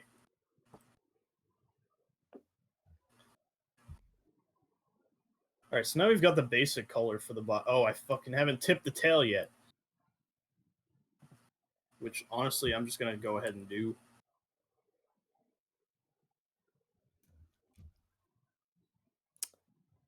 Whoops. Whoops, what happened? I died. Oh. Came up playing. Oh, I'm going to rotate the whole color because I fucking merged the layers. Nothing's working in my favor anymore.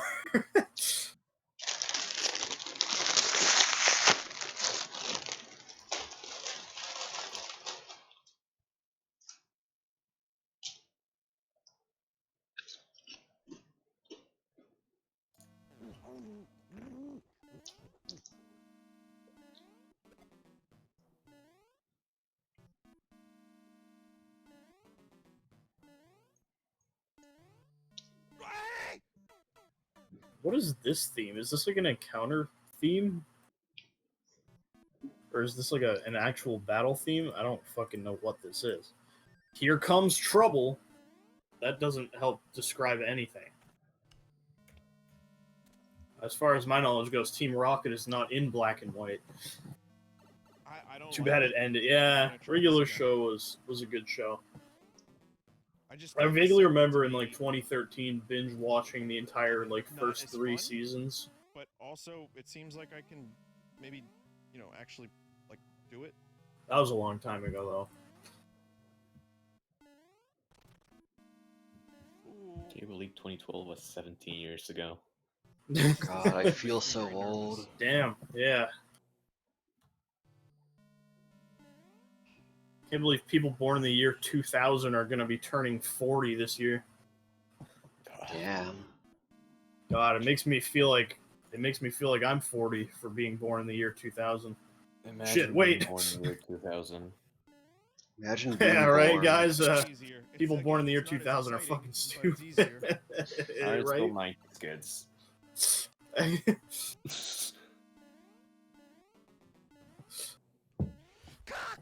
Okay, it was Bill O'Reilly. Good, so I remembered something. Yay. I remembered Bill O'Reilly. I'm so proud of myself. I don't even really know who that is outside of that clip.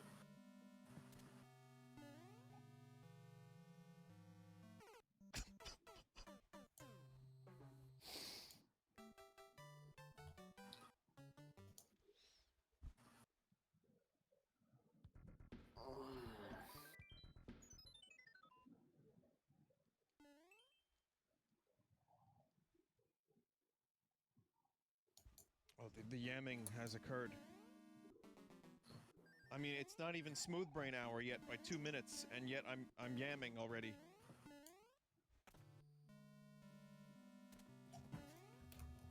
So the Pokemon DLC comes out in a few days, and there has been literally no gameplay footage released at all.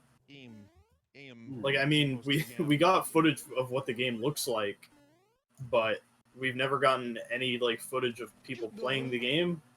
Sort of like what we got last year at E3, but there is no E3 anymore. So It's probably just gonna play the same as every other Pokemon game. I just want to know which ones they're adding back. I just want to fucking play through the game with my Shaman, dude. My legacy as a Pokemon trainer. What's the difference between yamming and Smooth Brain? Smooth Brain is stage 1 and yamming is stage 2. So alright, now I gotta tip the fucking limbs, which is gonna be a fun thing. Shiny Porygon Z. Shiny Porygon Z is pretty cool.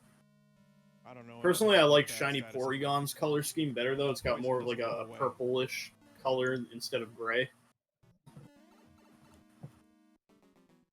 Poison and bleed, or fire, or slag.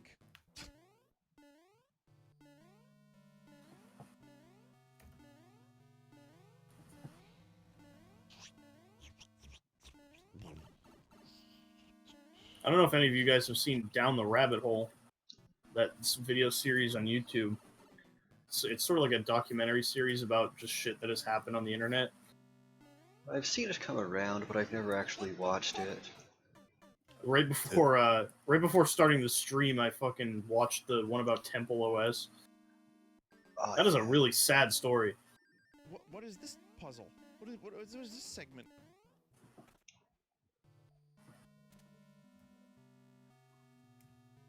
Boo this and move on. This is the last I forgot I merged everything into one layer again.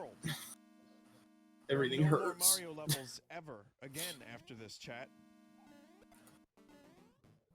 Existence is suffering. I mean, because I merged two layers together. Just boo this and move on. I could boo earns it.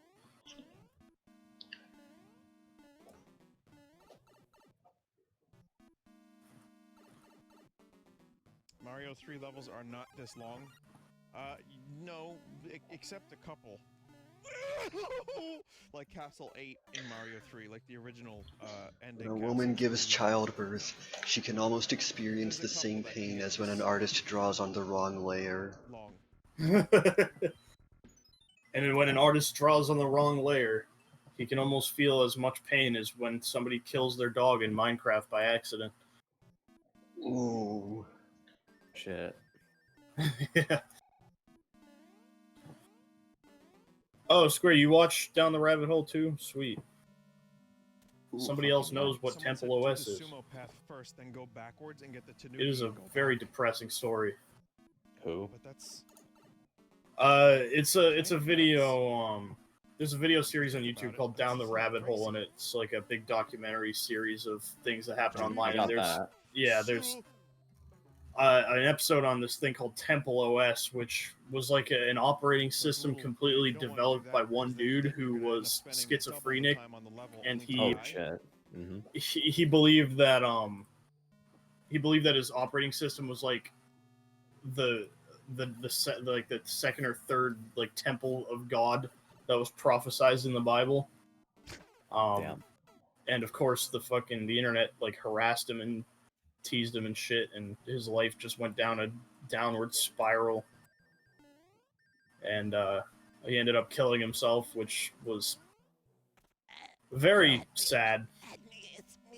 And it's just a fucking proof as to how badly the internet can ruin somebody's life.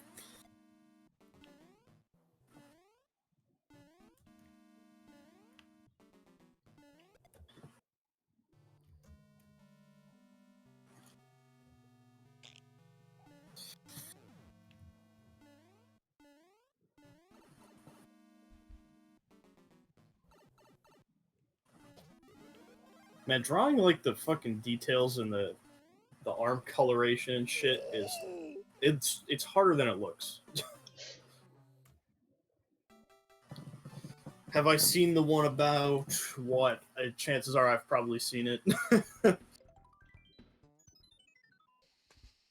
superhero book that he did? Wait, what is the name of the episode? I've seen the one about like Sonichu, and I've seen the one about furries.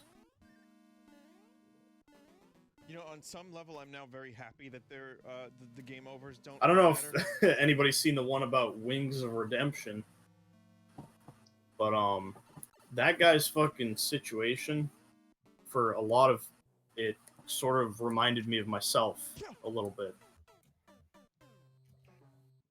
How many times are you going to make the same mistake there? At least another 2. Because he had a very rough time. Like, his career was going good and stuff, but, like, he had other underlying issues that often got the better of him and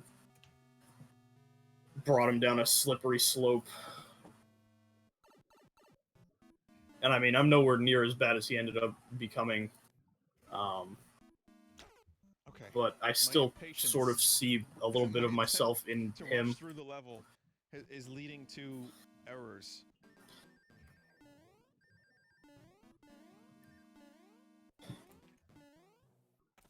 Empress Teresa. I watched that one last night, actually, Square. That is a story that is just pure garbage. Yeah, it's fucking, it's something that makes me look at my art skill and go, you know what? Maybe I'm not so bad after all. Like, this guy fucking makes 3 different covers for his book, and they all look terrible. It's not about being good or bad. It's about the journey. It's about being good. Doing what makes you happy. It's not about being good or bad. It's about being the best. Yeah. And I won't, because this is the one. Do not ever let anyone outshine you. Become Empress Teresa.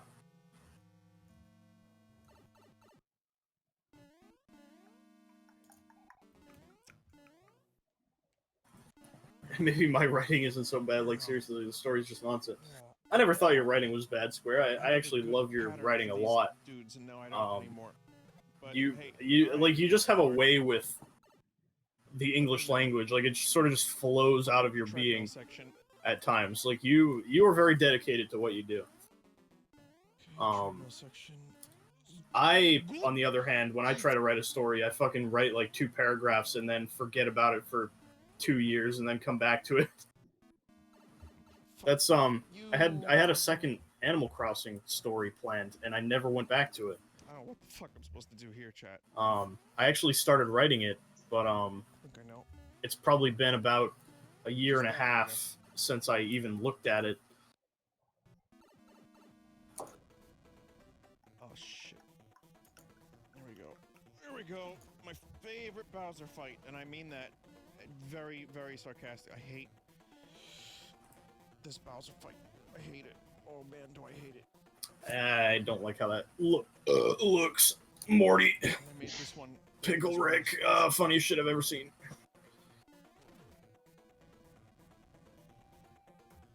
Shit. What? I died. Oh no. Did you wait? Your stream cut out?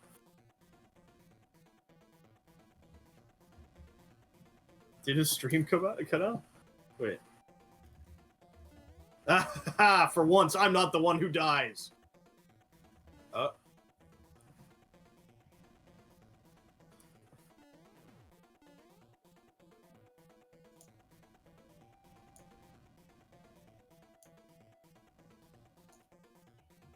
on.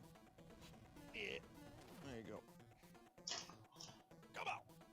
Come out. Oh shit. No.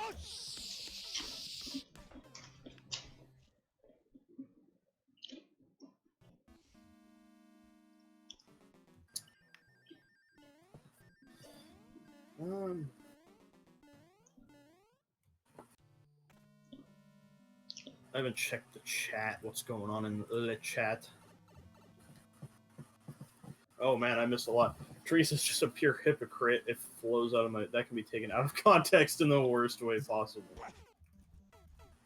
There was I forgot for a minute. I never said I thought my writing was bad. I just said that I often distract myself from doing it, so I never get anything done in terms of writing. Who are these people?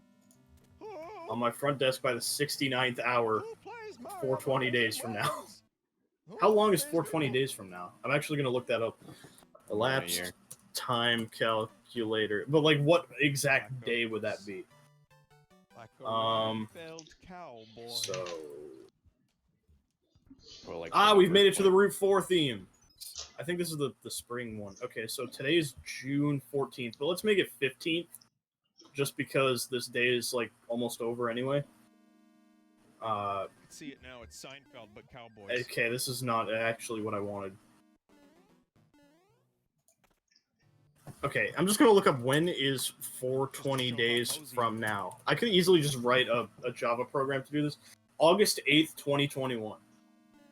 August. Oh, okay. Lord. That was written in the chat too, apparently.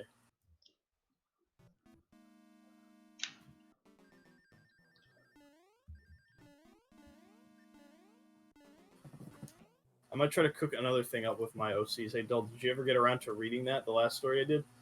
Oh my god, I completely forgot about that. Shit, sorry about that. I'll have to give that a read too. Because, Square, you left something for me on FA that I haven't looked at yet either. Because I've been caught up in this drawing here. But I will check both of those stories out after the stream ends.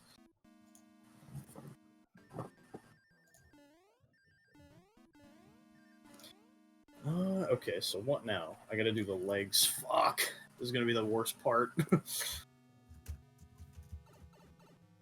90% of my art career is just complaining about things being too hard and then doing them and be like, oh, that wasn't too bad. They really aren't that bad. Like, it's just easy to get intimidated by that kind of stuff. My game over counter for this world. I mean, like, I see doing one thing as hard, and I'm like, shit, I'm never gonna do it. And then I procrastinate forever, and then I just do it, and I'm like, okay. I think this is the Route 4 summer theme, which is one of my favorite Gen 5 soundtracks. I don't know why. It has sort of a weird nostalgic thing, even though I first played Black and White like 3 years ago. Okay. But the theme like sticks with me for some reason. I think it's because like when I used to play Minecraft like 3 years ago, I'd listen to this in the background maybe.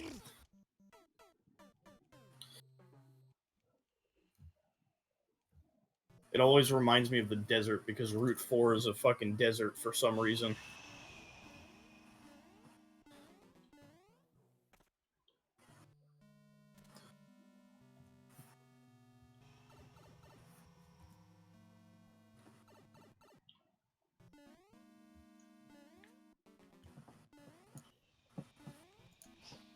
Oh, I gotta stretch.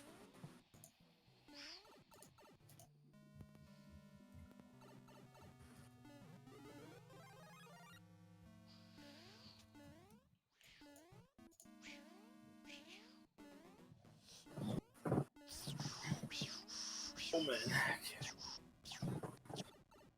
Okay, back to the drawing board. The drawing bird. You're trying to call a cat? I'm stretching. Okay,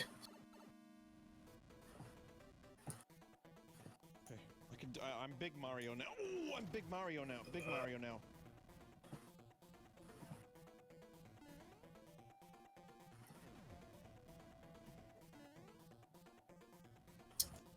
That'll do, I think.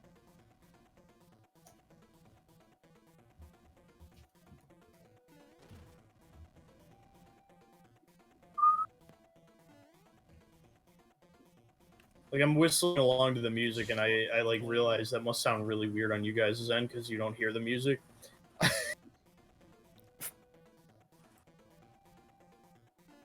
Yeah, my desktop audio apparently died when the stream did earlier, so it should be alive now. If my desktop if my desktop audio cuts out and you guys can't hear the music, just put it in chat and I'll fix it. Where are you shooting? Because that seems to happen a lot with fucking OBS for some reason. Yeah, that's really odd.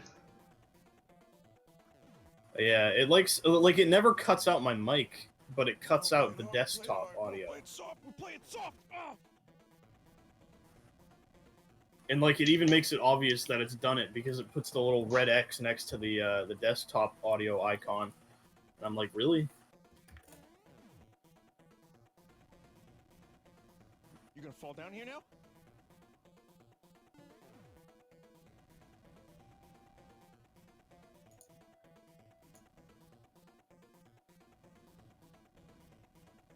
Okay. Now time to figure out how the fuck I'm gonna do this leg. Now let's not die on the flames to the door.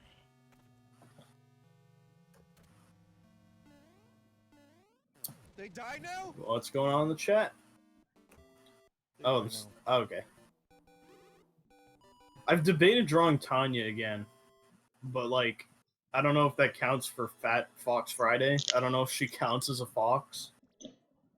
Because she's a Pokemon. Because I had a hard time on it. Holy fuck. I mean, it was a good payoff, at least. Same. I might just do this on a different layer, because this is going to be fucking weird. Don't really know how I'm going to get this one to work the way I want it to. Wow.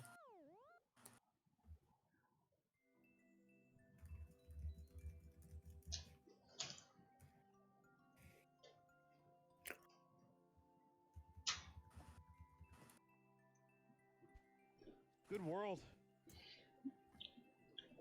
Now what? God, everything feels so empty.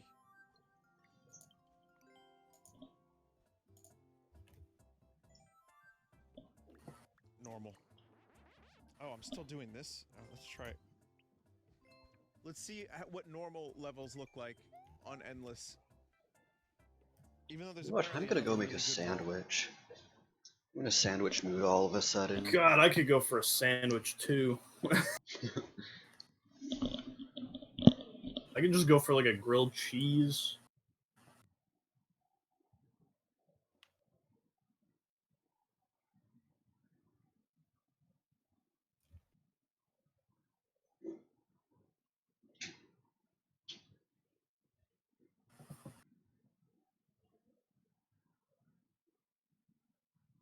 Yeah, grilled cheese is the fucking best. I want lemon pie. I just want food. Like good food of some sort.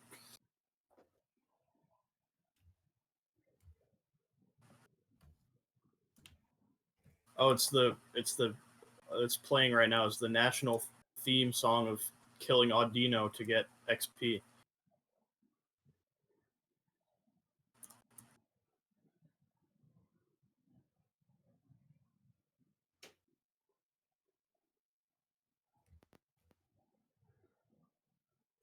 Shit. What happened? Died. Oh, your stream's dead? No, I keep dying in my game. Oh.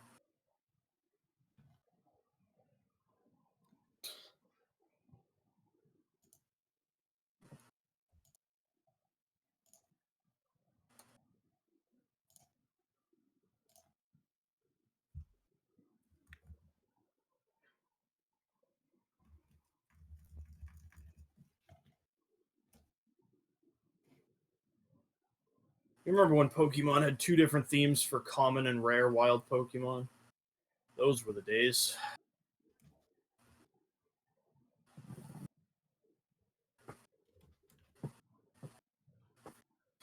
Garlic bread is also good.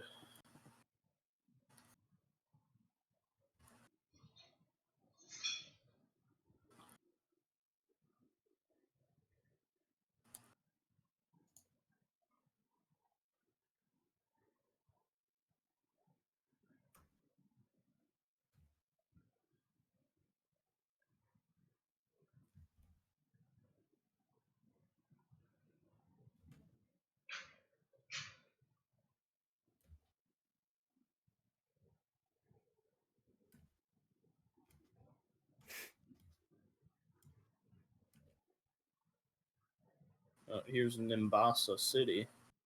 I recognize this theme right away.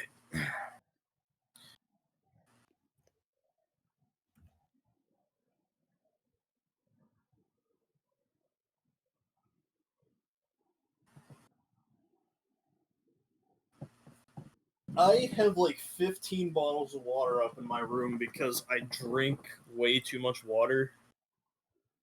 I mean, I guess it's healthy to supposedly drink too much water, but like I practically subsist off of it in here.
I completely forgot that I still have to color the background. Fun.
Bless you.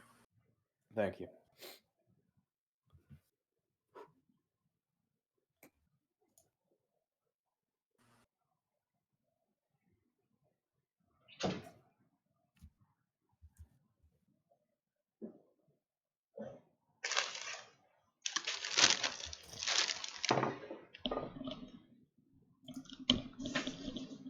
Alright, I've acquired sand.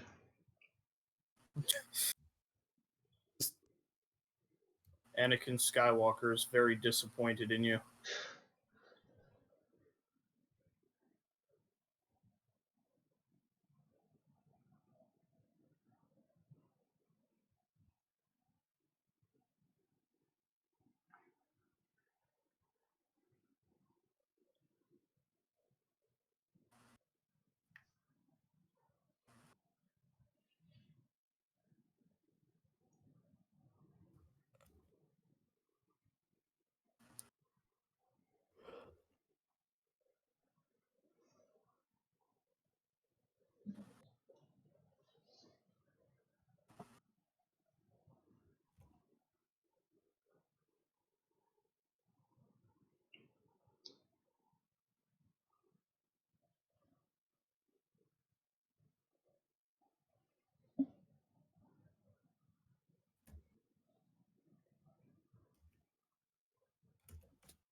World that was recommended.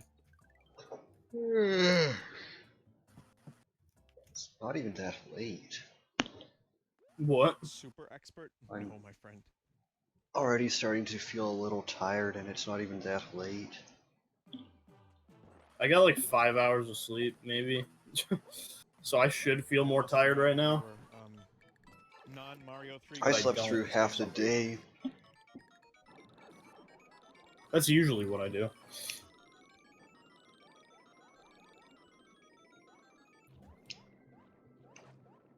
This is some nice bread. Ooh, what the hell kind of level cohesion is that? shitting a boo out of a pipe. Endless Easy is very fun.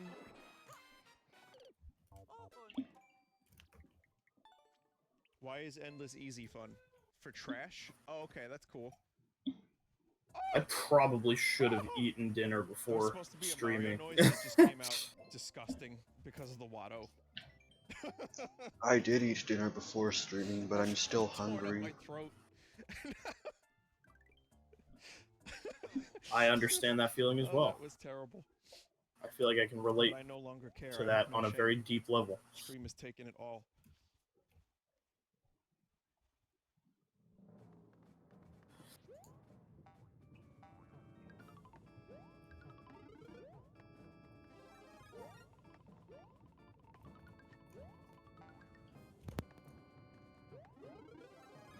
So people are saying that these are more fun because there's a lot of like hot garbage mixed in. I already love it.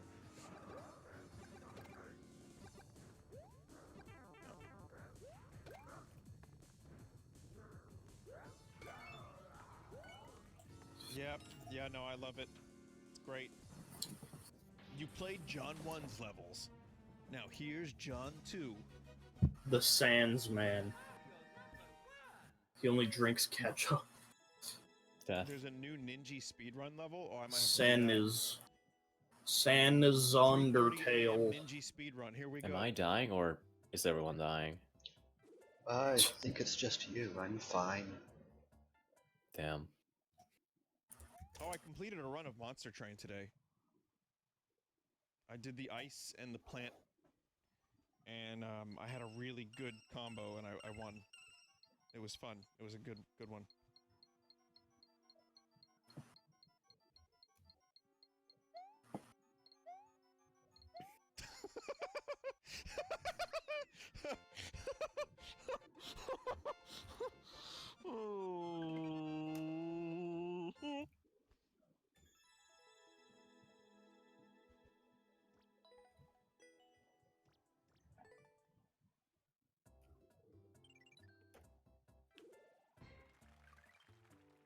Okay, well, that's something.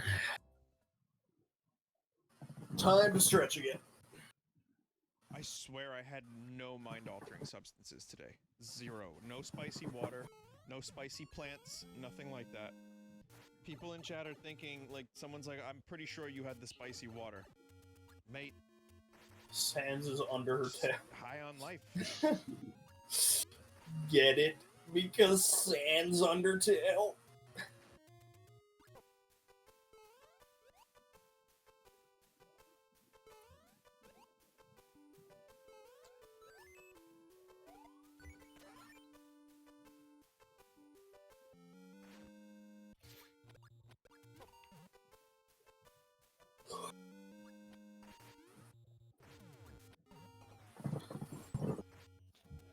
More like under fail.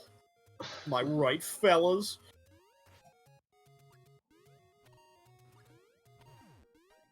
I mean, nah, in all seriousness, Undertale is a pretty good game. Yeah, I'm glad I got to play it before it really caught on. Because I definitely wouldn't play it with the state of the fan base now. Yeah. Is it still a thing? Sans Undertale, but Sans.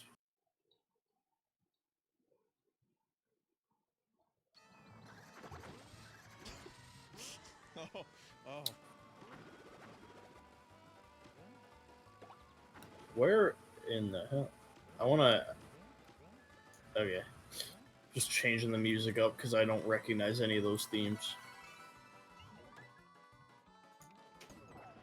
But I was supposed to finish the level.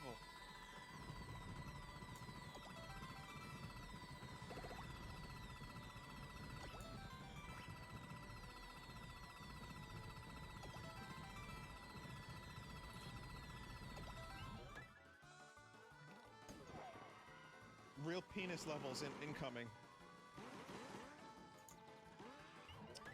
Oh Oh my god. This is a nice theme. What? Gear station? It's got some nice classy, like, Western style piano.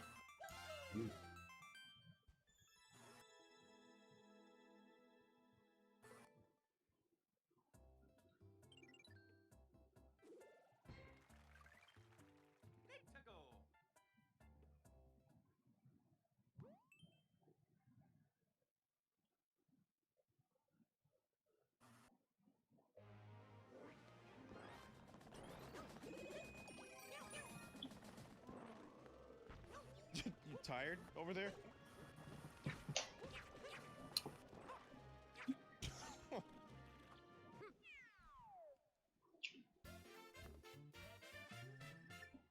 What is spicy water? I thought it was literally spicy water. Uh-oh, Chat I members. yawned. What I do is I take a little capsaicin. Uh-oh. I'm not supposed to squeeze be the tired juice out yet. of the pepper with my eyes, and then I just let it drip into the water. Supposed to stay up for at least another It keeps 10 me up for a hours. while.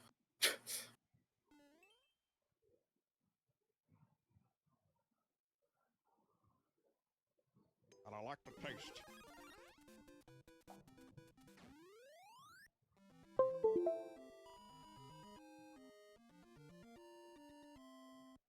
Chat, I'm telling you. If you do the spicy water.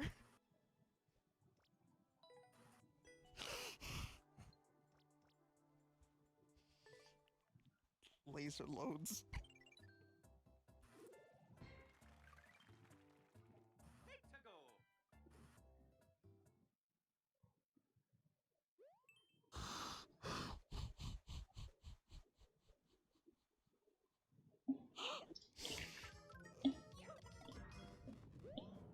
The fuck even is this stream anymore? I want to go home.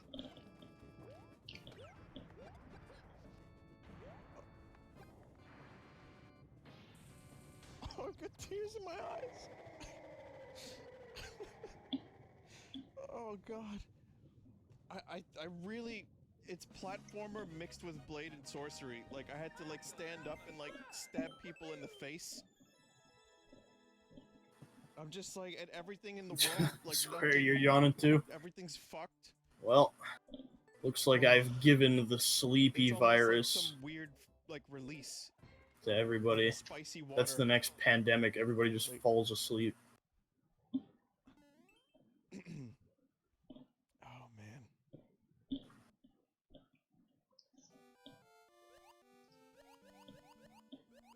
Yeah, I haven't had stupid laughs in a while. Good level.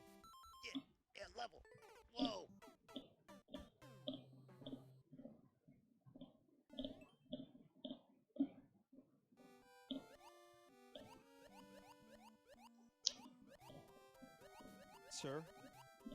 Sir, we regret to inform you that the year is 2033. We've reached world peace.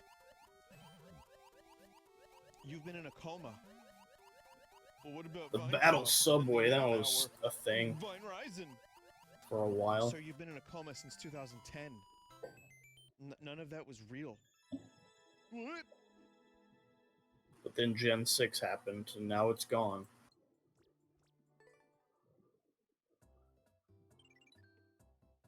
Someone said I'm on Twitch's front page. Could you imagine them promoting this fucking rubbish? Some rando goes onto Twitch and they hear the spicy water laser load discussion. And then they stop watching Twitch as a brand, like forever. Just some idiot playing like trash levels and doing like Watto dying impressions. Hey, it's me, Grotto. I could go for a McDonald's burger right about now. Just come back to burger. What? I just came back to burger. I just want food, man. I had 2 burgers yesterday. What? I had 2 burgers yesterday. Damn, fancy. I wish I could have 2 burgers right now to just eat. I I needed a little silliness in my life, honestly. Just to eat, not for any other purpose or anything. Obviously, what else are you gonna do with a burger? Fucking not eat it? I don't. The reason I don't have any burgers is because Brooke fucking ate all of them. We'll try to Damn. do the Ninja challenge if possible. Rip.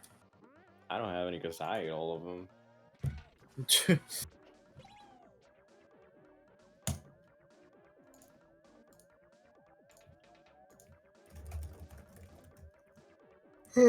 Oh god, here we go again.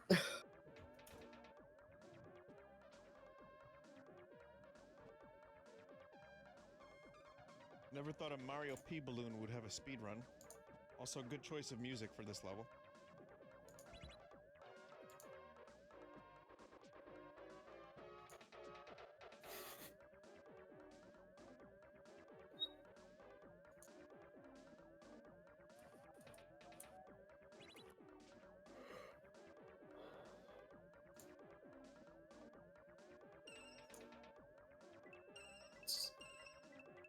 Oh, you have to do like a victory lap. Or a victory circle. Will I get sub 1? Nope.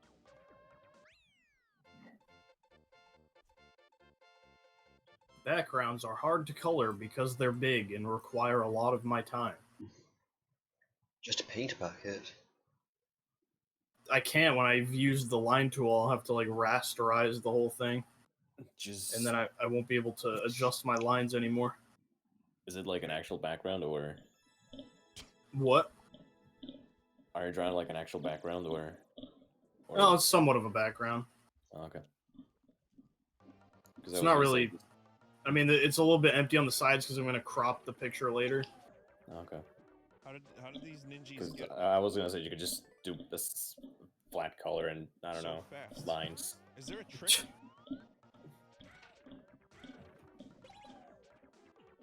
I'll be able to use the fill tool once I finish outlining this part of the bed frame, backboard here.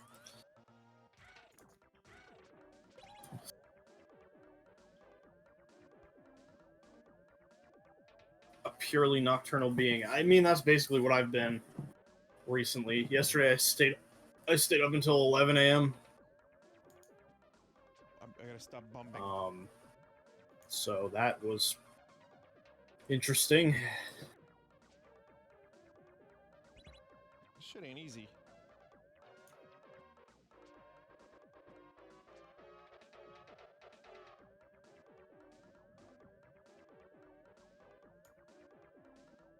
All right, first off, what actual color is her wall? Okay, it's like blue. I'm just gonna like do that first, because that should be pretty easy to do, right? 54 on the dot. Don't really need to worry about that. It's the bed's gonna fucking cover it up anyway. I'm gonna go for sub 50. I'm gonna try one more time. I mean, I beat all the other ninjas that were there, but definitely could do better than that. I'm gonna go sub 50. If I could, someone did sub 40. I'm pretty sure.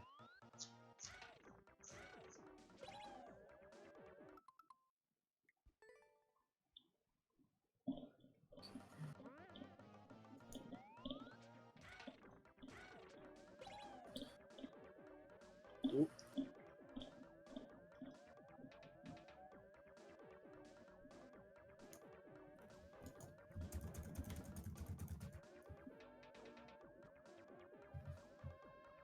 Alright, that'll work once I color the rest of the fucking thing. Fuck.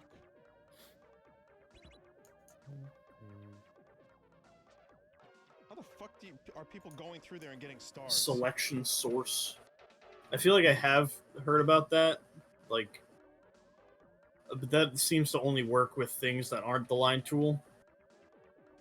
You go through the side?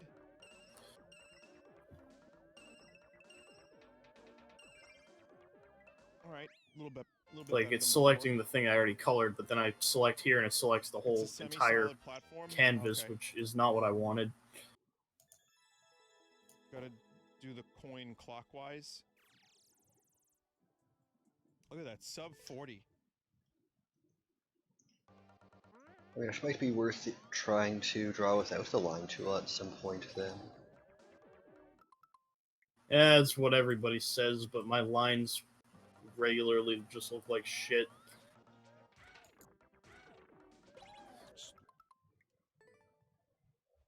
They all have like varying thickness and it's weird. World record pace.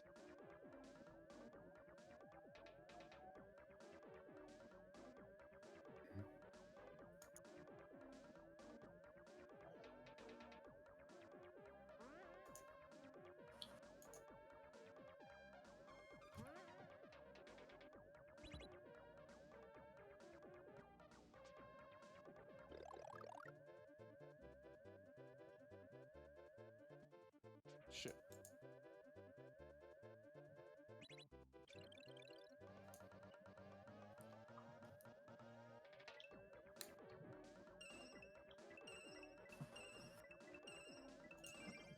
What? You got to do it clockwise. That was counterclockwise. Wait, though, that was clockwise. Okay.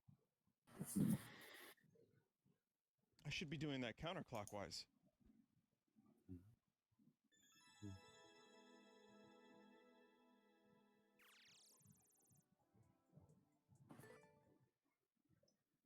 I'm gonna get that sub 50 before I stop streaming, definitely.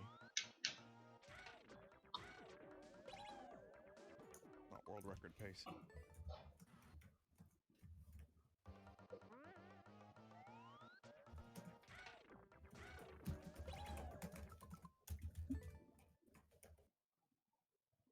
Clockwise is better, but you need to start at the bottom middle.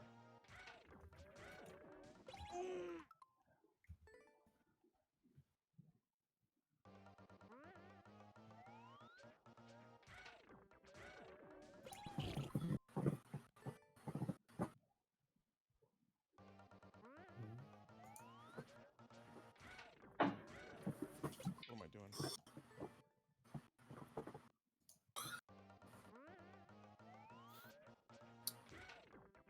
Selection source.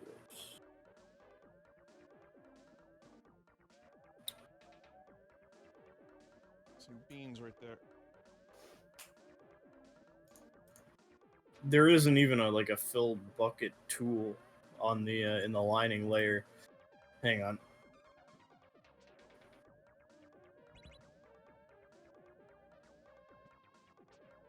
Come on.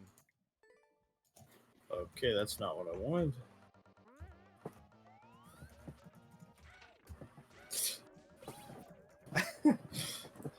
I'm tired. I'm sorry I keep yawning.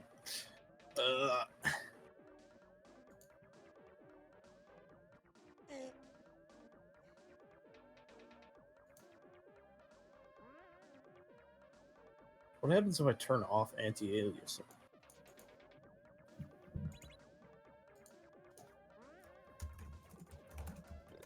It just makes it more jagged.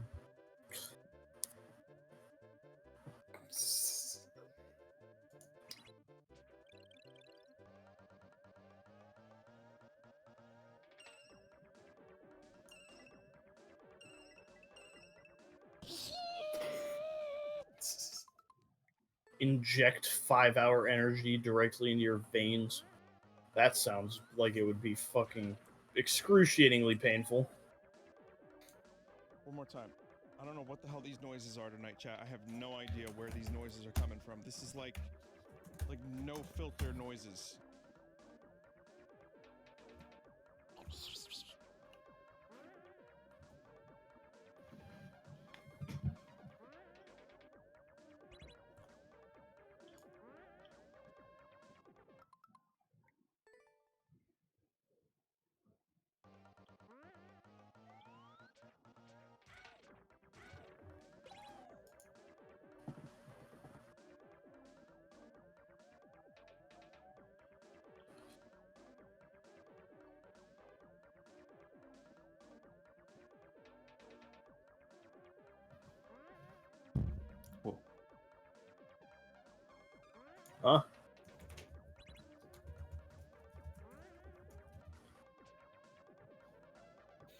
God damn, those stars are fast.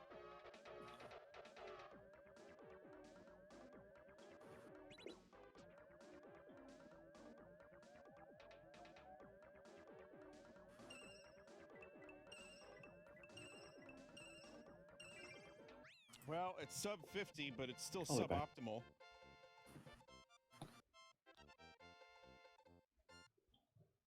Now just think, I could shave 10 seconds off of that somehow.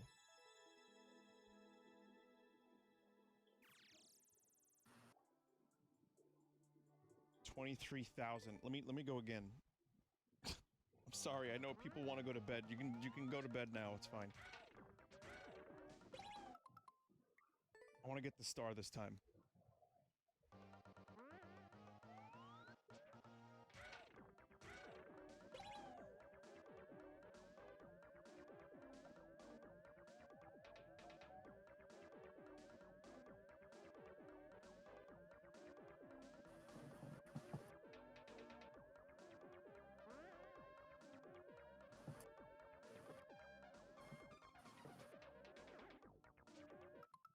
All right, I'll try 3 more times, and that's it.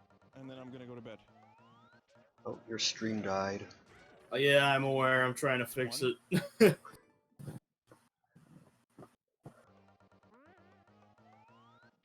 Oh, I see what you mean now, Seth. Okay. I have to actually... So let's test this out. Could I color the bed in one shot here?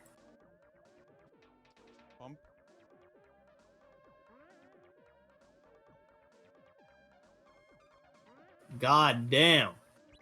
That is fucking brilliant. Holy shit. Thank you. Wow, this stream just got a shit ton shorter.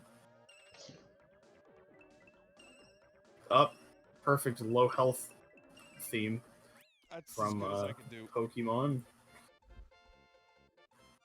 No, I could see myself actually doing that better. Probably 45.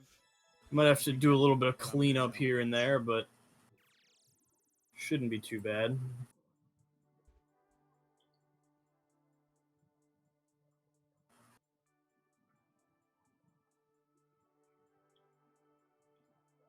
And there you go. Well, there it is. Top 18,000. Fuck yeah. Vinny, try and get first, please. No. All right, everybody. Thank you for watching. We're going to end the stream. It's been... I don't know what the fuck tonight's stream was even, but I enjoyed it.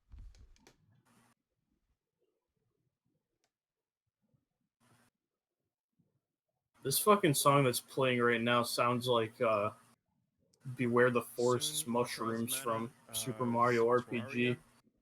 The Lost Lorn Forest. Monster Train I'd like to do again at some point as a bonus. I don't really remember this from the game. Just like I mean, I think I probably do, but I just don't remember the name. Shit like that. Animal Crossing, there's not much to do. I mean, there's the wedding thing that's going on, but I'm not really all that interested in playing a ton of Animal Crossing until there's like some big updates. How did I not know about the bucket thing? Listen, I am a self-taught artist. I'm not sure what I'm going to be doing about... I have to teach myself how to do fucking everything. I'm going to probably start it, so play it on my own, and then see if I do a one-off stream or two. I'm not sure. But there are sharks and new bugs now. Some of the new wedding furniture is cool when customized. Okay, so I'd do a little bit of Animal Crossing then. All right.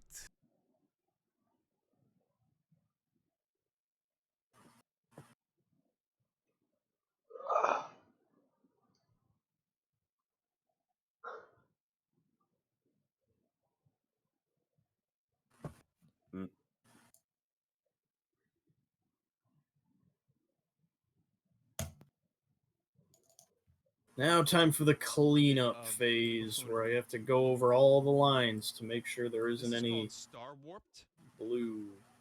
It's a game from 1997. and it's basically where the Star Wars fandom was at in 1997. Rogue One's Polygon? Rouge's one Polygon? I feel like I watched a video earlier where they made a reference like that. Respect crusty audio, there's nothing that we can do about that. For one Polygon tits. So this is the cover of it. It's one of them, you know, fun parody games. Somehow they got a license. I wish there was a way to do like a Before the quick prequels, cleanup of the fucking 2.5 bucket weeks tool. ago in a bedroom in Modesto.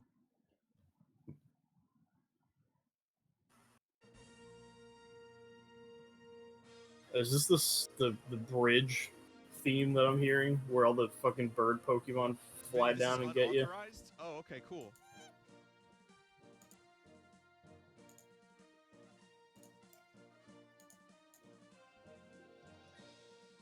Yeah, this doesn't sound like the Star Wars theme. Best of times, it was Aaron. What? Oh, okay.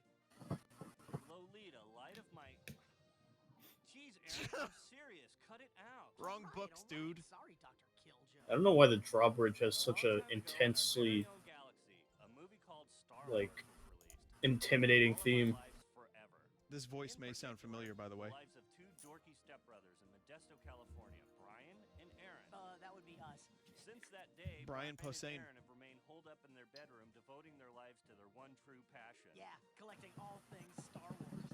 Thanks to the tireless pursuit of artifacts, including illicit nighttime raids on Skywalker Ranch, not to mention their own technical and artistic prowess, Brian and Aaron have amassed an unsurpassed collection of never-before-seen, top-secret Star Wars paraphernalia and games. After 2 decades, they've played more games than Tracy, this girl from my neighborhood. She was a total tease, you know the type. She'd act like she totally liked you, so you take her out a couple of times. You paying, of course. Then nothing, not even a kiss, nothing. Yeah, she wouldn't even make eye contact. Nerds, bro! Well, anyway, I digress. Yeah, nerds! Well, what you're about to see is the product of 20 years of tireless obsession and vitamin D deprivation. It's more than just a life's work. It's our mission. Might as well make this a slightly different color.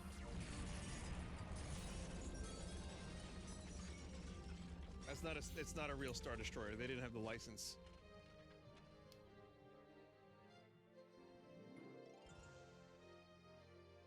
Man, it does leave a lot of artifacts, though.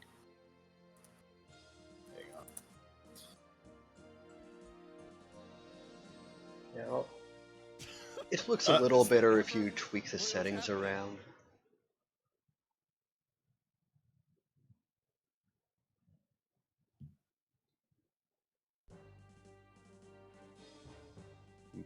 That looks a lot like an X-Wing. Alright, I'm just gonna do it with black to, like, test it out. Star Warsians. Anyway, we've got some really cool Star Wars stuff. Some that Oh, I'm getting somewhere. we've made ourselves, and some that we I know this song. There we go. Stephanie. She calls us. Alright. Yeah, and others that we acquired from Skywalker Ranch. So anyway, for the purposes of this CD-ROM, I will be known as Brian, And I will be known as Aaron. So let's just refill all of this then. Mom, it's Aaron! Whatever it is. There we go. Take your Ritalin. Mom, we're recording. He's 28 years old. He can't remember to take his own. Oh, shit. Oh my god. My son, Arthur Orenthal von Cloudhopper. All right! Wait, who is this marketed towards? Okay, so Because it's without making any fun of further its ado, target we'd like to audience. explore Brian and Aaron's unofficial super secret guide to Star Wars. It's wow, it is amazing what 23 years can do. Keep in mind when this came out in 1997, Might have set it a bit Star too Wars high. was 20 years old already. It was already too old and cringe. Just about 20 years, almost. So Okay, it looks this is your home away from home. Well, no, actually, you're in your home. It's really our home away from home. Although we're probably in our home right now.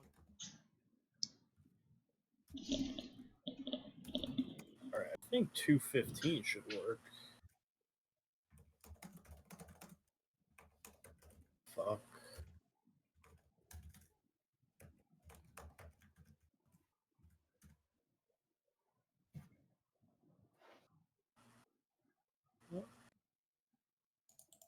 Okay, I think I figured it out. Oh yeah, the line isn't closed. I know right here is like the weird thing. I fixed it though.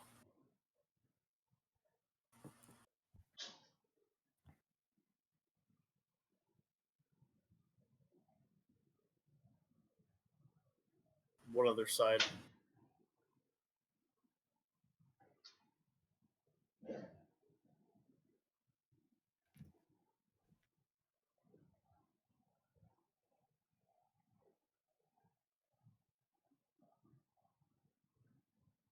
Oh, well, if it goes off the screen, it doesn't count as it being open.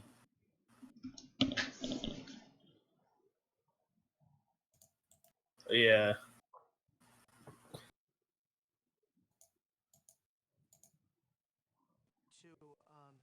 The control panel. Right. Okay. This is the really cool control panel I created, so you can get to any of the activities anytime you want. Just click on the area you want to visit on the control panel, and you'll be taken there instantly. Of course, not all of you. No way to fix this. Sorry. Gratification the way my brother does. Like me, you enjoy browsing. That's why I've. Yes, it did help me out a lot. Thank you for that. So just explore with your mouse and click till you're sick, but don't be surprised if we interrupt you during your travels with secret surveillance video from something we call the ranch cam. Oh, and don't worry, it won't screw up the activity you're enjoying. Driftville City, the snazziest theme in the entire Pokemon franchise. Really well, we promise. You'll be richly rewarded. By the way, don't forget to check out the vault. It's where we keep all of our most prized and never-before-seen possessions. But you'll have to figure out the combination first. If at any time you need help, Stop talking. Just click on the help button on the control panel. Have fun. So crusty. The audio is so crusty. Hey, All right. how you doing? Don't be a stranger. Type in your name. Oh my god. I'm gonna use this game's sense of humor. Up, Sleepy Peepee. Type in your name. Sleepy Peepee.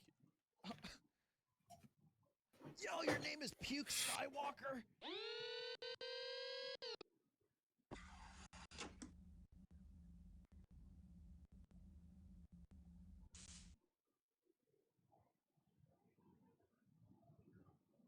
Yeah, I wish the audio wasn't Very as crusty as cool. it is, but such is life. Let's.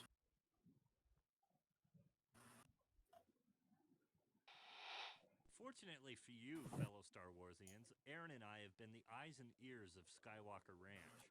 When Mom dated that home security installation guy, he gave us the tech info we needed to patch into the ranch's security. It really is the Ram Ranch. In They have a exchange, casting he asked couch. only that we make our mother agree to stay at least 100 yards away from his home and his family at all times. We've taped 8,760 hours worth of video from the ranch. February 2nd, 1985, 1:15 a.m. Hallway 7 cam is my personal favorite. Aaron, would you pick favorites among your children? Well, no. Well, not that I'll have any, but no. I thought not. Any real fan knows every ranch cam moment is equally special. Although we've chosen to highlight a few of the more interesting employees, you'll see what we mean. Just click on the security camera icon whenever it appears. Don't worry about leaving your current activity. We'll make sure you won't lose your place. We'll bring you right back to where you left off. Like us, if you enjoy watching them over and over, just click on the ranch cam button in the control panel, then click on the screen you want to view again. If you want to bail in the middle, just click on the monitor's power button. Although, I don't know why anyone would ever want to do that. Stop! Now I gotta do all of her facial details. That's gonna be fun.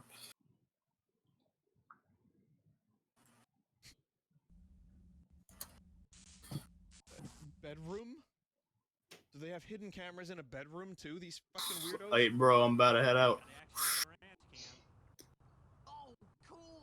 Fourth floor, office number 41A. This guy's the mastermind behind Star Wars.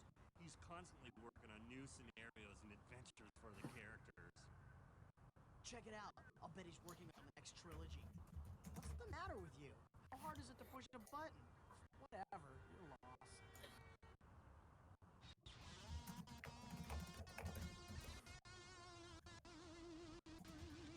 Can't quite play the Star Wars music. You can get 2 notes. Oh, the audio hurts. Brian, come up here. Kenny's passed out on the can again. Hurts. It's not always crusty, just in some spots. Sometimes when I'm feeling really bad, you know, just fed up with life and everything, I feel tempted. Tempted by evil. Tempted by... Where else does this Whatever, man. happen? Boy, oh boy. Alright, let's see. How am I gonna do this?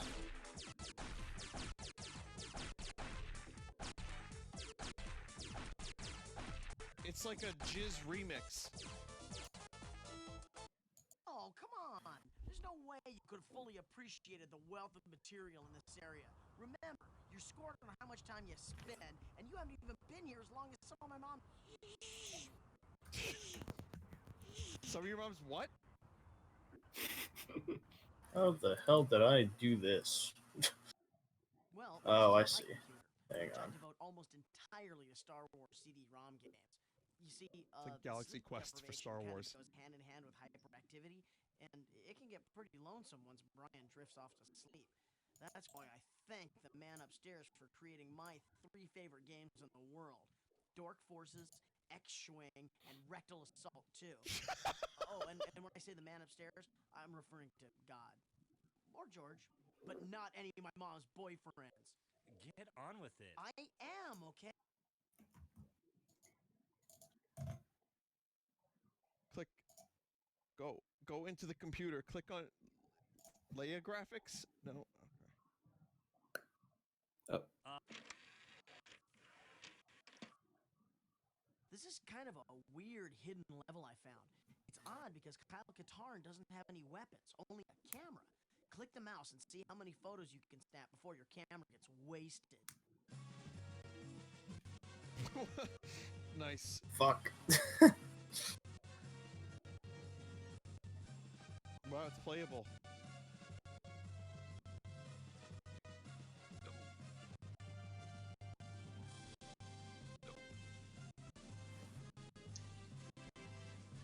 This game, yeah, the game needs more RAM. We gotta go back to the ranch. No.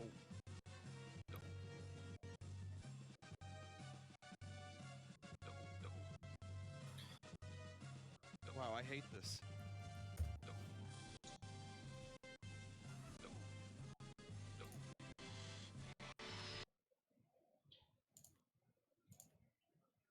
Those are toys. That's a Vader toy. I think you forgot to load the camera. Better try again. No, I'm good. Let's check out X-Schwing. I think this mission was some kind of... Just checking to make sure my audio didn't cut out again. Quite work. There is a bomb on this X-Wing fighter. Do not go below 50 parsecs per hour, or it will blow up. It's a speed parody. Stay on or get off. Stay on or get off.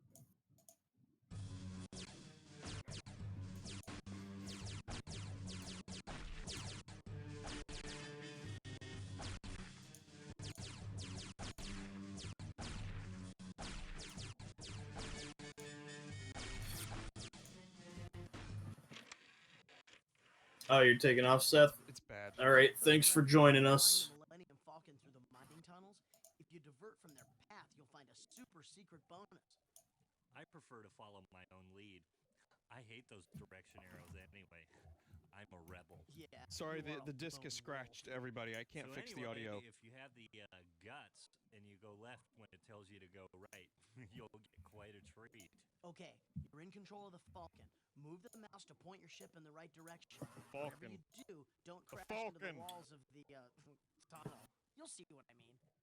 Wrecked all assault. It's the Millennium Falcon going through an anus. Oh my god. Wow, this is shocking.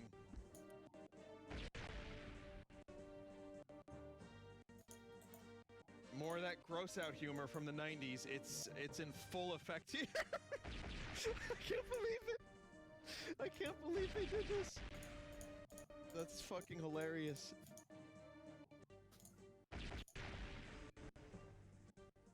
Is there a way on DOSBox to increase the cycles? Maybe that would actually help. Is it Control Plus?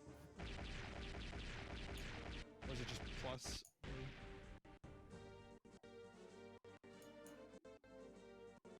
Probably wouldn't help, but Control F12.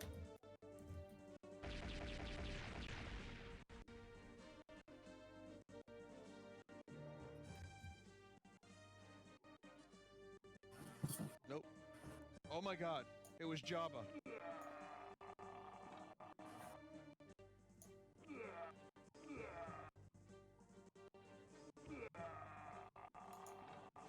That's disgusting. Also, I saw the Enterprise in there. That's pathetic. You better go back to a land speeder. The way you navigate, you don't belong more than a few inches off the ground. Yeah, I don't know how to fix the audio crust. Sorry. You can't do that. You're already playing the game. Yeah, but wouldn't it be weird if you could? Yeah.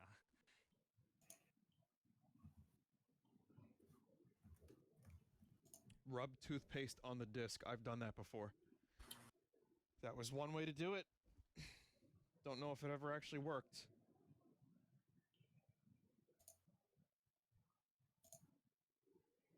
The fact that we're all so quiet right now is a good sign that we're all invested in our work.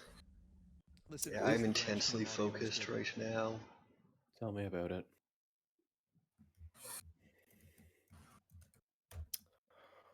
I don't get it. There's supposed to be ranch cam here.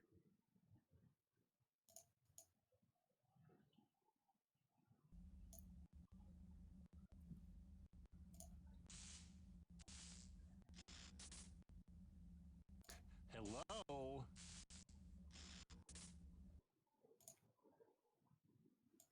You didn't click the camera button when it appeared? Oh. This is a different room. This is my computer station. You'll notice it's a superior setup to Aaron's. No surprise. Hey! Since I am the, how do I put this? I don't want to say mastermind, but I guess the more dominant one. I've taken it upon myself to maintain our website. It's just another outlet for my unbridled creativity. Yeah, we were just a couple of nerds. As well as another opportunity to generously share our Star Wars knowledge with the world. You'll also find a lot more personal stuff about us. Stuff you couldn't possibly imagine. So just click on the computer screen and it'll take you to our website. The coolest We got some color here.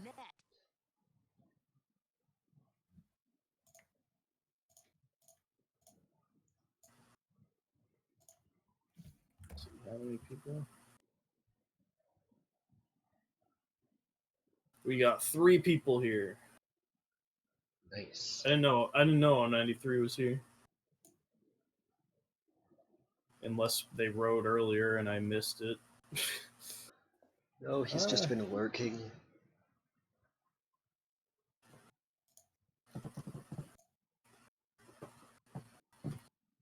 Oh, I got a crack on my back. It won't go down. But I'll give you an example. Let's see. You know, so throughout the night you're gonna hear stuff like some songs that you may know that were finished by the AI after like 15 seconds. So here's Aerith's theme, but the Ringles. I may make the walls a little lighter. Right?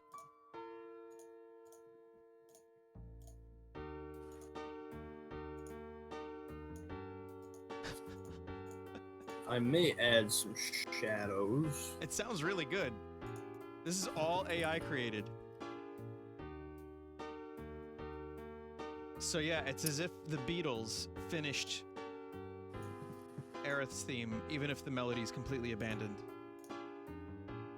Well, I've seen true love. Oh, you know what? See, there it is. The melody has come back.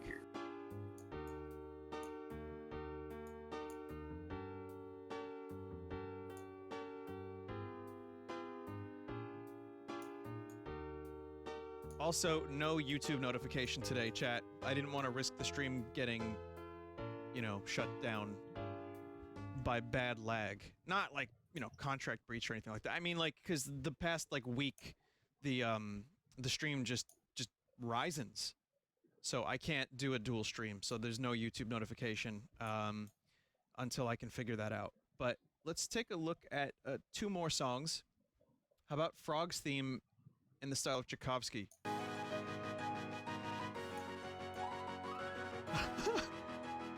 Hang on.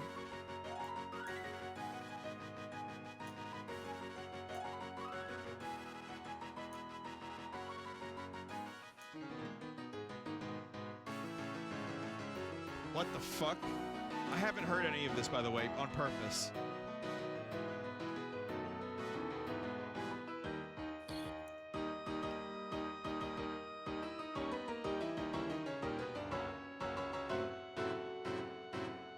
Wow. Yep, that's, yep. Yep, that gets kind of wild. Here's a, I don't know what song this is.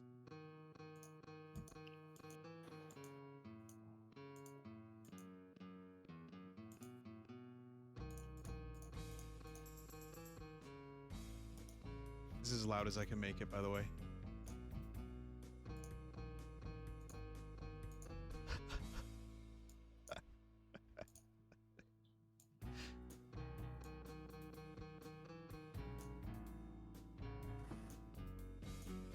Where's it going? This music is just getting creepier and creepier. Man, Latin Auteur is gonna be pissed.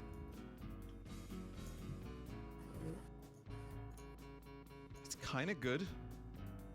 Well,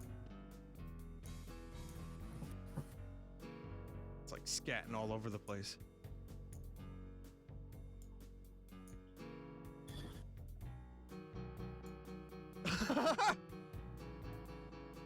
It's trying so hard. It doesn't know what to do. Here's one more. Here's one more. You want to hear this one? Yoshi's Island, right? As Chopin.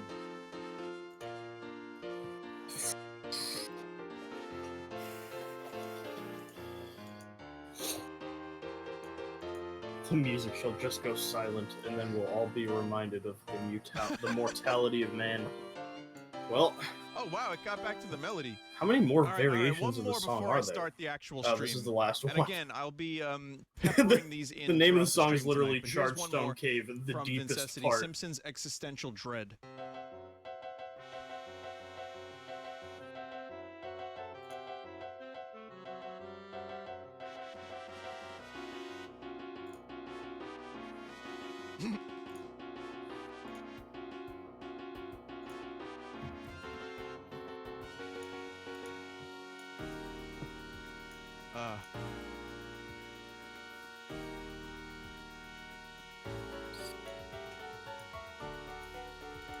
We're just gonna leave that horn there?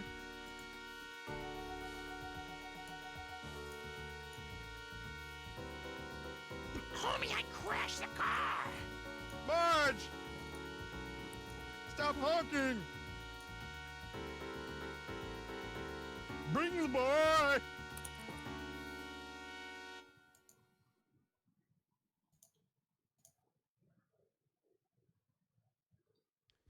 More later. But now, Sega Saturn, there's apparently rumors of a possible Sega Saturn Mini. So, I got a pack here. And this pack is, you know, a series of Sega Saturn games, some Japanese that were translated into English, and other just weird stuff. We're calling this the Sega Saturn Curios. But this pack was made by... and the name is gone. Well, Red Jackal vetted it and, you know, do you think that the fixed it up, deeper so someone thank you went for that, into Jackal. Brooks' I'm belly gonna get the name button, of the person her who made theme this song pack would slowly start to change because until you went 20 they should layers be deep. credited. And That's the music that plays Bazal when or you Basil spelunk. 68K. So yeah, just a bunch of weird Saturn games I've never seen before.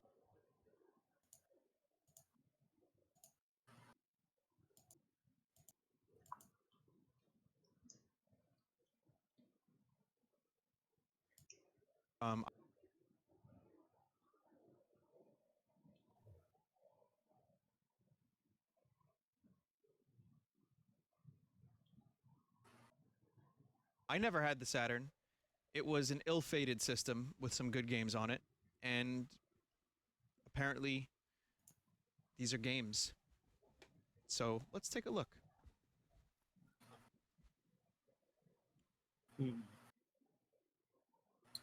I gotta Here's a add game. the sweat We're gonna start with now. called Three Dirty Dwarves. That's gonna be the fun part. That's the best part.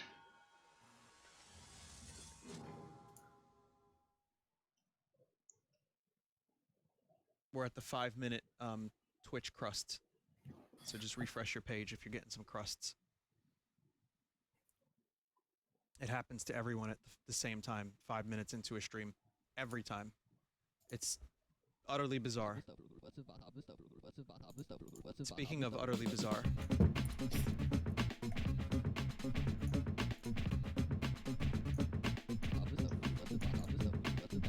I kind of love this music.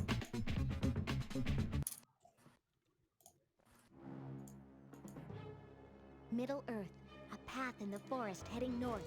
What do you must mean? Find a gate. Wait. What do you mean Middle Earth? Yeah. Take it. It's dark. They have the Lord of the Rings license? Is that There's a Aragorn? tree. A really big tree. Climb it or go around. Climb it. Who's gonna climb it? Hold it. I love that they're playing D&D. Orcs and humans working together in Middle Earth.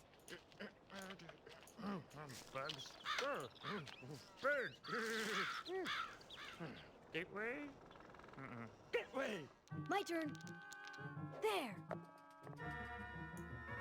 Orc attack from the bushes. Oh, that's an orc. Okay, the green dude is not an orc. Go get him.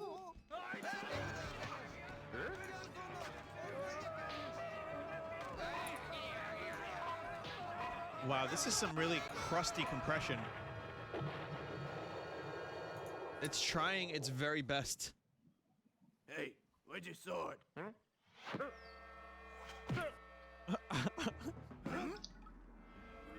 Look at the mouths!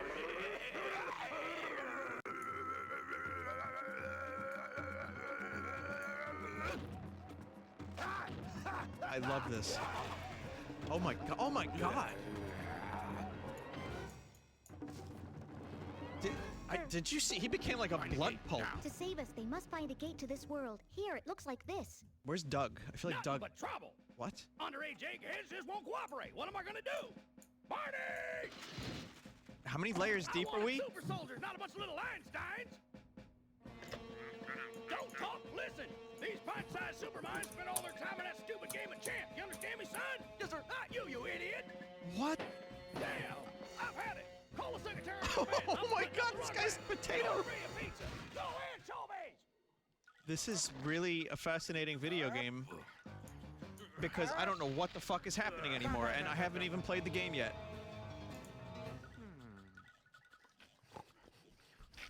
What? This is the gate that we've been looking for. Now we must pound the earth. We must pound the earth. Oh no! Oh my god, this game Vinny started with is just a clusterfuck. Oh! Oh no! Get a hold of yourself! Yeah, let me finish up here. Everything's so zoomed in and like cracked out. The sweat is crucial for the dialogue to work, so. Well, that was gross.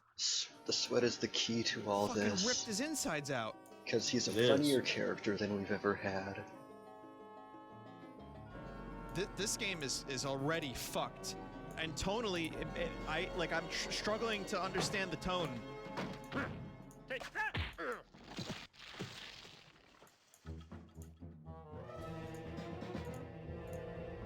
You going through there? I'm not going through there. It's a bobcat. Maybe we should go through there.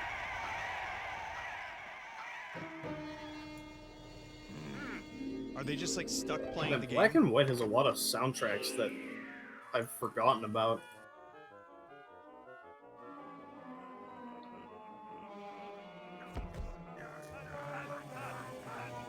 What?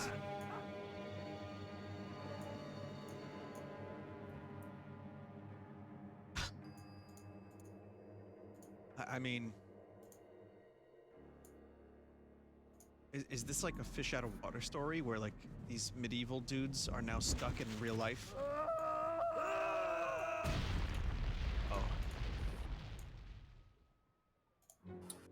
Here's the dialogue square if you wanted to read it. Look at this place. They're not wearing Fate their armor. has smiled upon us. Weapons It's there for lewd. the taking. You know it's a We'll weapon. equip and armor ourselves for battles to come. Helmets, clubs. All right. We will save these children. Do you think we should freshen up a little bit before we go? No, no time for that. Metal stick. What happens if I pull on this?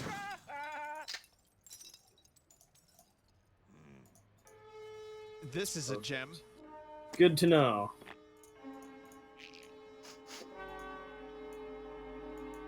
I'm glad I was able to fulfill Man, I my don't even have to purpose in play. life. I just let the cutscene run.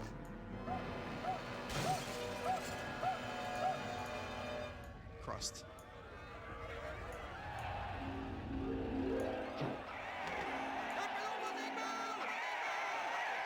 Do I get to play the game yet? I think I can now play the game. Wow, unbelievable. Just an unbelievable series of events. And they know that the kids that are playing were captured somehow.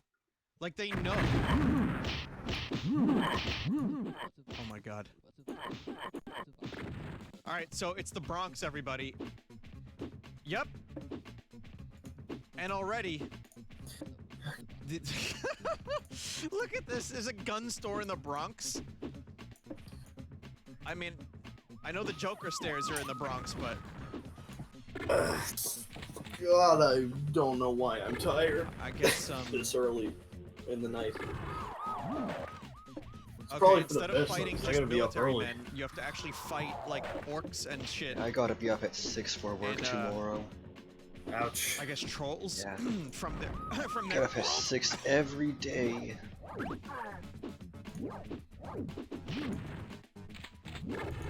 I'll just keep shooting.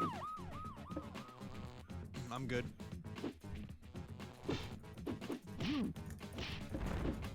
Yeah, this is an amazing hybrid of nonsense.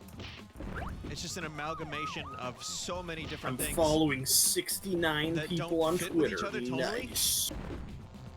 But yeah, I like it. Weirdly enough, I really like this.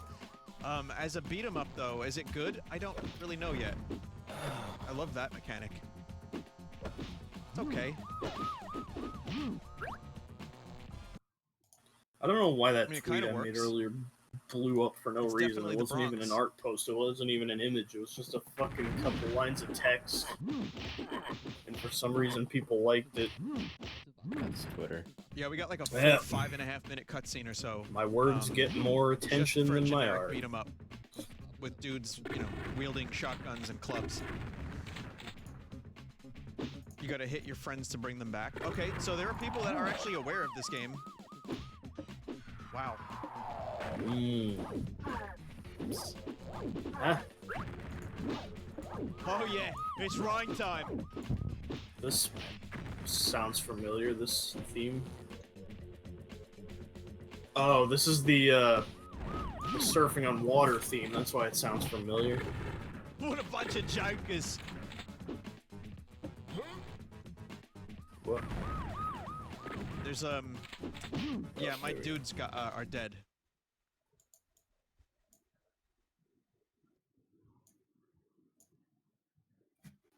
Vinny, stop making fun of Xenoblade. It hurts. I love the game. What do you mean making fun of it? I'm literally doing lines from the game. I'm just doing the voices from the game as they say the words.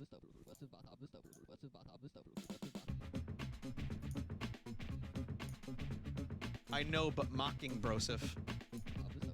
You alright? You new to the streams? That's what I do. I do the things. I do the voices. Just using me fables, yeah. I do the voices because I like the game. I've been playing it. I wanted to share that I've been playing it and enjoying it. This guy's a fucking joker. All right, anyway, sorry. I had to address that. I saw that. Like, randomly, my brain saw the chat message.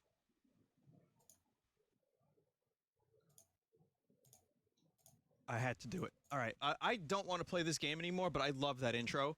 And the game itself is, I'm sure, good. I'm not good at it. I didn't, like, find a way to play it properly. And it froze, so that's not good. But that was fucking bizarre and one of the most amazing Sunday stream cutscenes I've seen in a long time. I loved it. People are saying to watch the ending. All right. Well, there's okay, a lot this of music games in just this straight pack, up so I'm sounds gonna like be the moving fucking quickly, so shrine theme don't from expect Breath of the me Wild. to spend a ton of time per game. I will watch the ending though. 3. Or at least like the background dwarves. Ending tune. I mean spoilers. This video quality is probably not going to be great, but then again, it wasn't to begin with, so.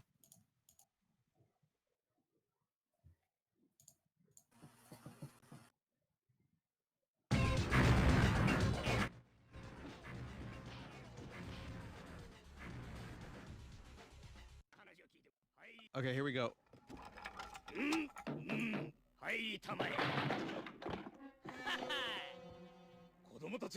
It's in Japanese now. Even better.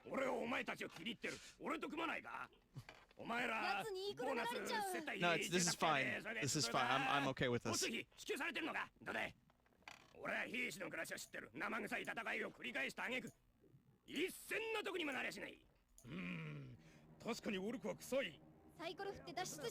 I'm gonna skip around because there's a lot of it.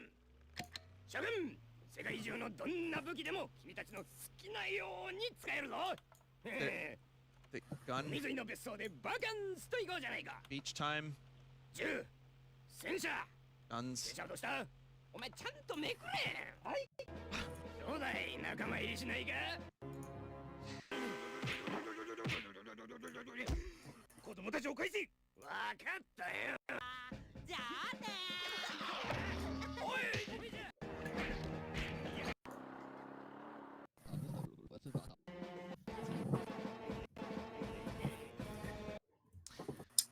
Don't really know what else I should add to this. I think they just beat the shit out of the general after he shows them weapons. Besides and shading, it's but wonderful. we all know okay, I'm let's too lazy for that. let's check out a game called Brain Dead, which some of you may know is a direct reference to me. Shading is my favorite part. But yeah, that intro cutscene was pretty fucking Well, amazing. some I of don't us think are we're gonna not have very an easy good at time shading. topping that. Topple. Brain Dead 13. Wait, maybe we This can top ominous it. music.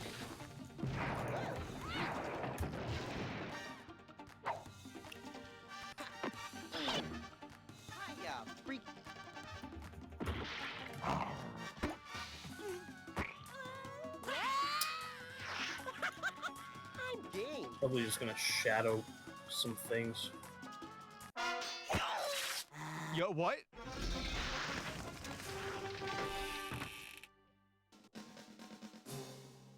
Okay, so there's extreme violence in this one too. You only need to use directional buttons for this. Oh, okay, it's like Dragon's Lair. Hang on a minute. Okay. This is the game. This is the game!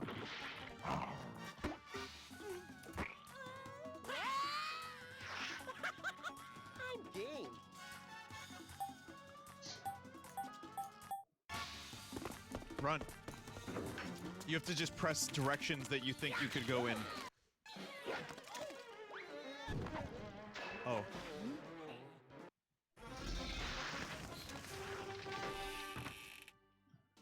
It's a good thing he can't die. Wow, it's 90s, dude.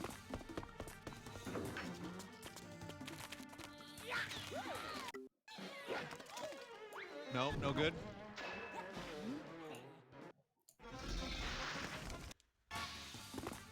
Okay, at least I can skip through some of it.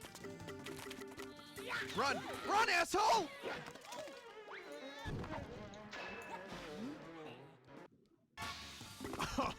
Oh no. Where you go? Why not run?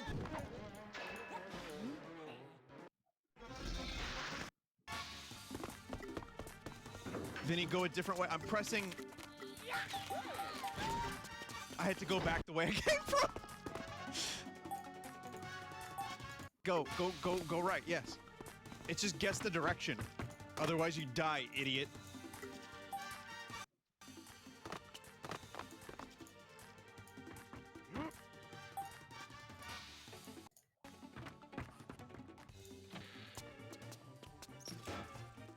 Oh, no.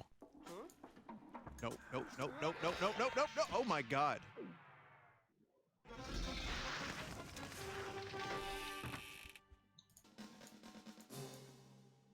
Oh.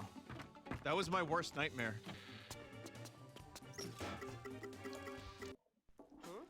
No, it's time to leave. Shaggy Rogers, please leave.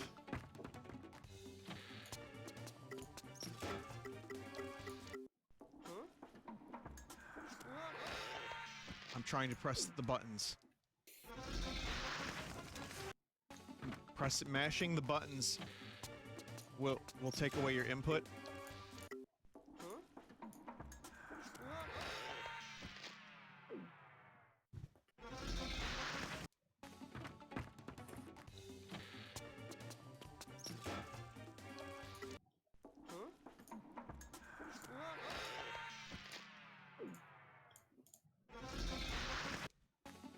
I'm actually trying to press the buttons now. I'm really, really trying.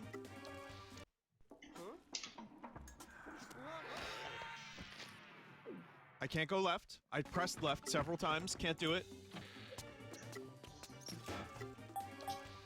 Oh, there's an action button too. It's not just the arrows. You have to like jump to some. Oh, cock.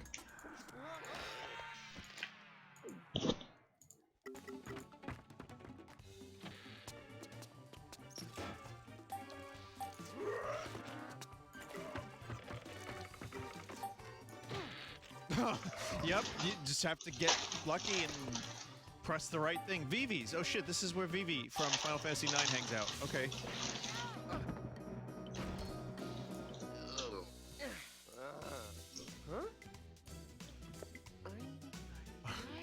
That's not Vivi. Who's this?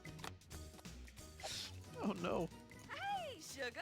Glad you could drop in. I'm Vivi, and welcome to Vivi's funeral salon. So have a seat. Whoa! Oh man.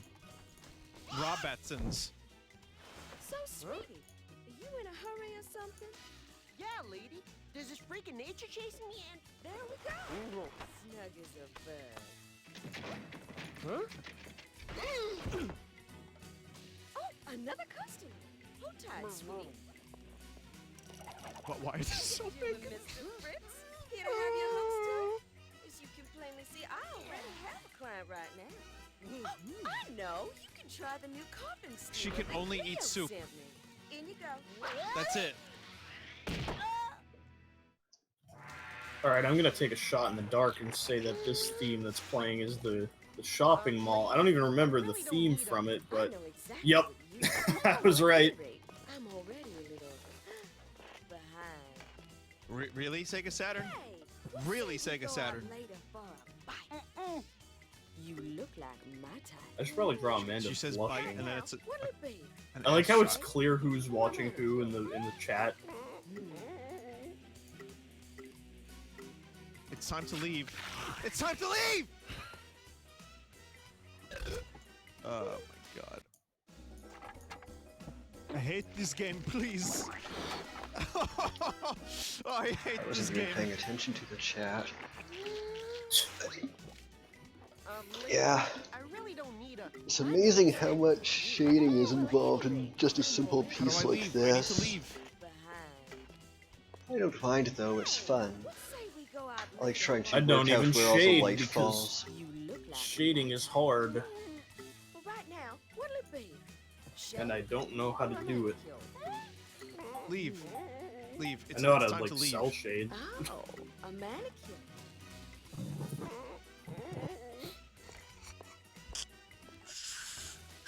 If you never try, though, you'll never learn. Doesn't even make any sense. I've tried, Keep and trying. I came close one time with my like my server icon, the full pictures. I think it's okay in terms of shading, but it could be better. Oh my god. What? Yeah, well, you just gotta keep going at it. Gotta keep working out what you got wrong. You'll eventually get better at it. Again, just guess the direction. It's just simple practice. Yeah. Someone said this is the hardest part of the game. Okay, honey, give baby your little.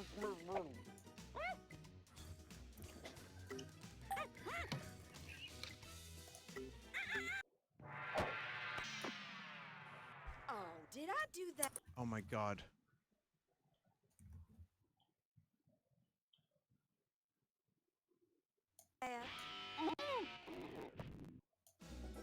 Rewind. No, I no recommend rewind. just coloring the outlines, Here we are. Okay, honey. which I also You like. color your outlines?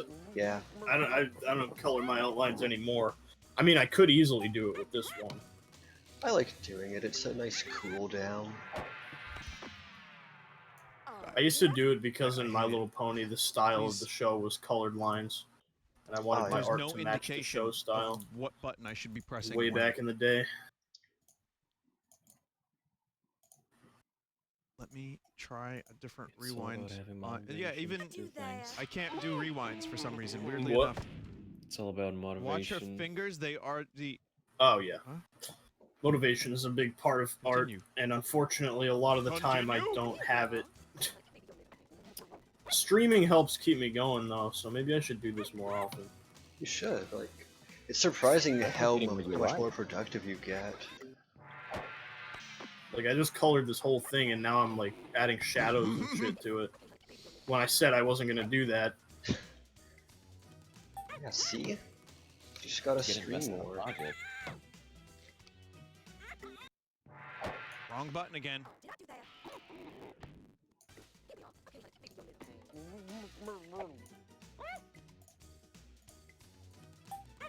Okay, so it's up. It's left. It's wrong.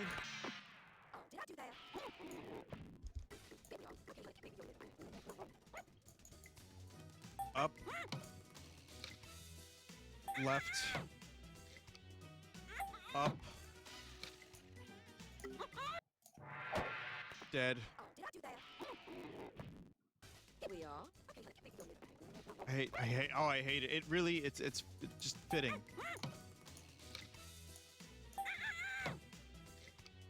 I just realized that like if I add sweat to Amanda's face, it's gonna be like the SpongeBob Neptune face.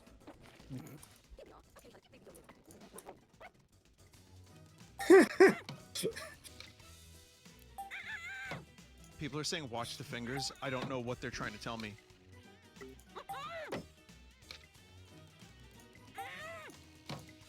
Hang on a second.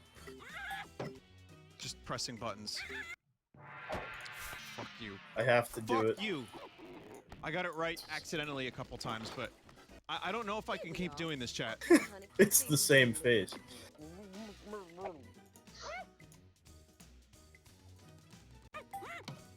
One more time.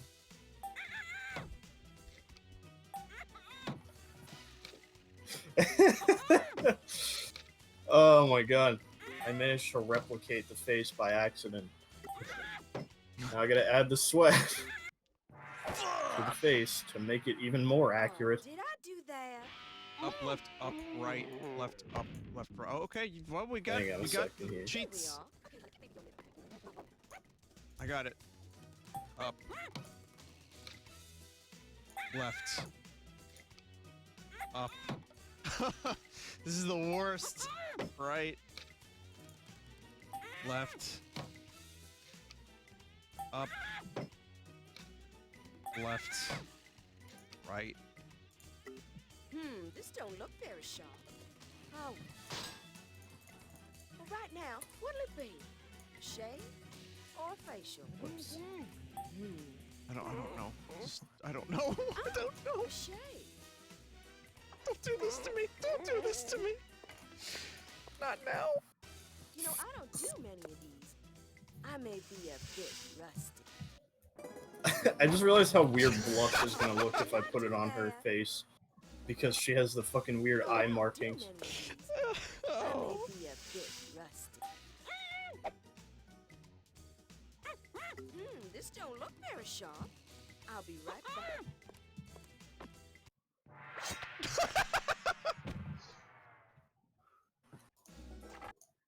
You know, I don't do many of these. I may be a bit rusty. Oh. Did I do that? You know, I don't do many of these. I may be a bit rusty. This don't look very sharp. I'll be right back. How do I not die? You know, I don't do many of these. I may be a bit rusty. Did I do that? You know, I don't do many of these. I may be a bit rusty. Did I do that? I will spend another minute. Okay, now I have to. This don't look very sharp. I'll be right back. I heard there was a correct button there somewhere. I got it accidentally right. I may be a bit rusty. This don't look very sharp. I'll be right back. Not that way. You know, I don't do many of these. I may be a bit rusty. Oh my god. I may be a bit rusty. This don't look very sharp. I'll be right back. I don't know when to press it. I don't know when to press it. I may be a bit rusty. This don't look very sharp. I'll be right back. Oh, sweetie. Accidentally got it. For Vivi already. Well, right now, what'll it be? A facial? Or a manicure? Oh, a facial.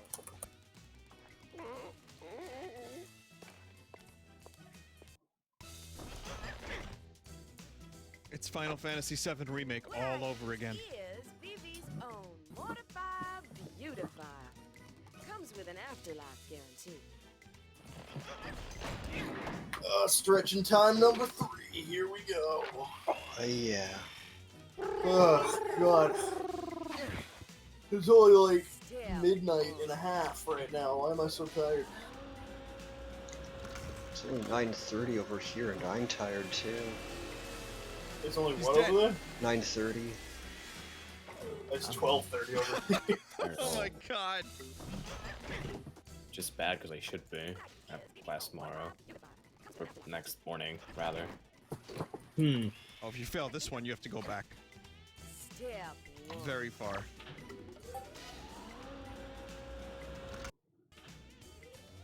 I just want to watch the cartoon, god damn it.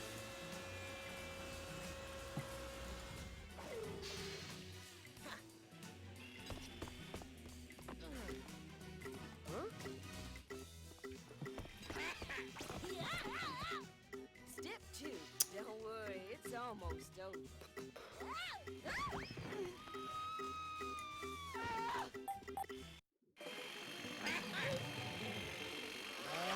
No! I heard the right, like I pressed the right thing by accident. I'm now just pressing buttons. Step 2. Don't worry, it's almost over. Failed. If you press right, don't keep pressing. Yeah, it's hard to know sometimes what your Step 2. Don't worry, it's almost over. what was the correct button press. Got it. It's also hard to know exactly when. Oh no! Oh no! Oh no!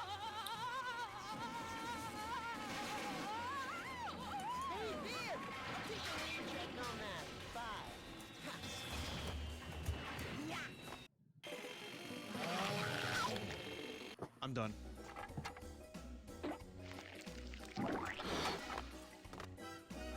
no more of that. I had no idea I even had to press something. Next one's called Bulk Slash, and I think that actually managed to beat the previous game. I thought that we weren't going to top 3 Dirty Dwarves in terms of cutscene. That definitely topped that. I'd recommend looking up the rest of that game on YouTube if you want to see more of it. But welcome to Bulk Slash. No relation to Bulk Bogan. Maybe.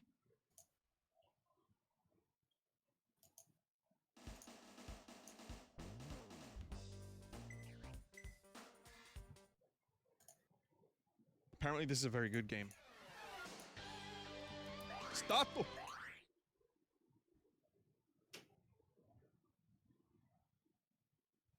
Okay. Oh, wait.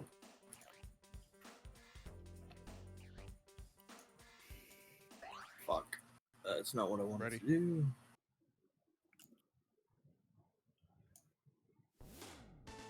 Oh, weird.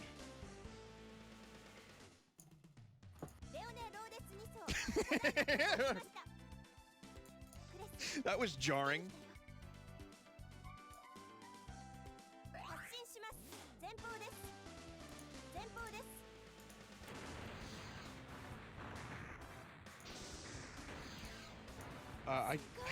Yeah, Sugoi.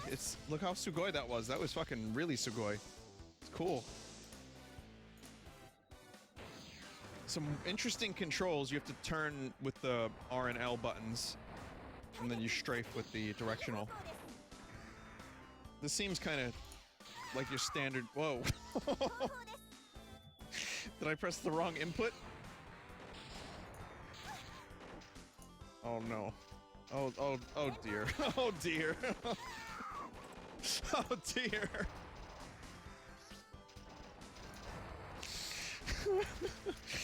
Oh no. These fucking games.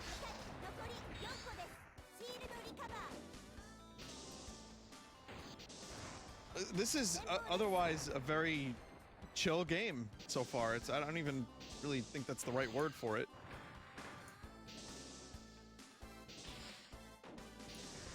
The Saturn had a very distinct visual style that even set it apart from the PlayStation.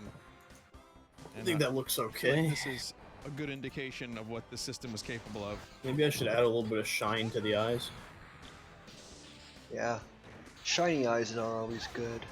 The shine implies that there's moisture. Moist.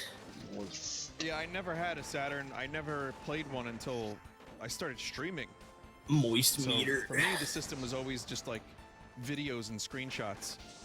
And what I would read in the magazines about how no one was buying it.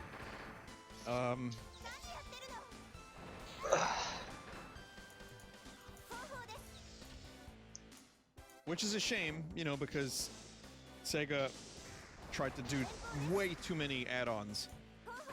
It's like this. I like how the Saturn came out and started competing with the 32X. My room is so fucking hot. Yeah, this is pretty good. I'm gonna say that, you know, for a mech Mine game, is I'm not really moderately the biggest mech game dude, but I've played a couple. Like I've been turning the heat down, but it just still gets so spicy. It's like Xenoblade levels of talking. Oh, wait, I'm going the wrong way. Did you just say it was spicy? Yeah. Nice. I feel like I'm forgetting something. What is? Don't say it's the glasses because I ditched those a while ago. Xeno.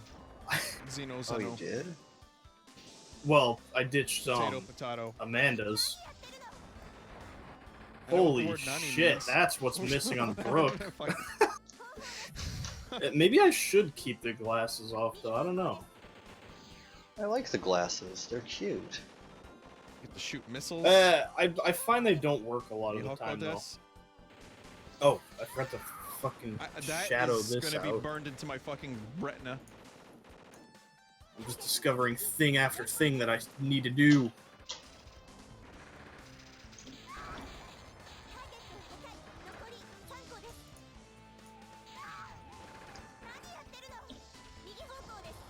Just trying to figure out all the controls. There are many controls. Let me get in there and lightsaber these. What mech game would be complete without a giant laser sword? I like this though. I mean, I could see if I had this, like, and I had Sega Saturn when I was a kid, I would have liked this. It plays pretty well, from what I can tell, and I like the visual style. Mech is a sprite, but it works. I just don't know if I'm winning, son. Hard to tell. Also, the Saturn had 6 face buttons, and I had to bind them to this controller. And it's kind of not good. Amanda, I'm gonna borrow like your some of the eye face for a buttons are now second shoulder here. buttons. So.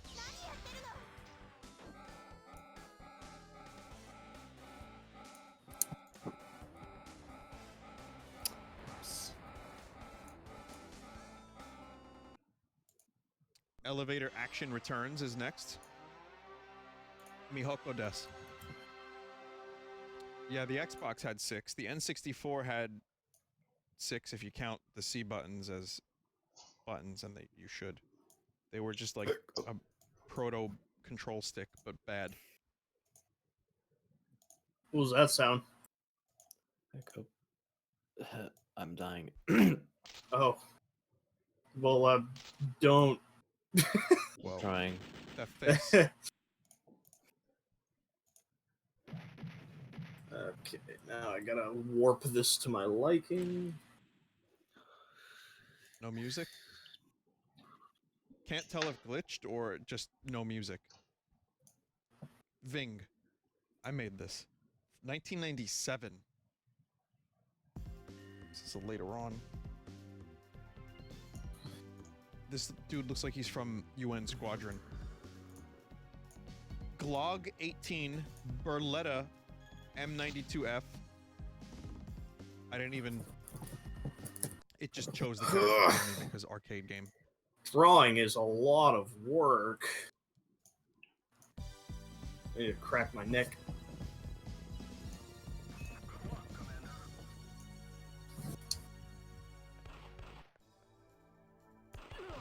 I don't know what. Been having a good time working on this one. Point? Oh, it says point, not point.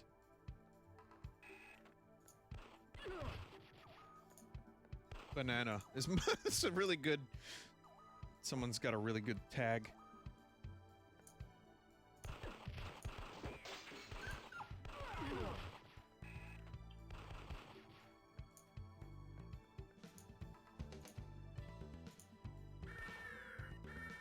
I know that noise. Look at the GoldenEye noise.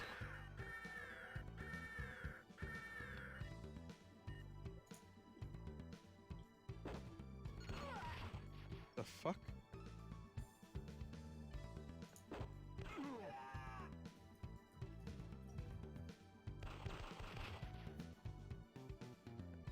Yeah, it's Hotel Mario, but shoot. Donkey Kong.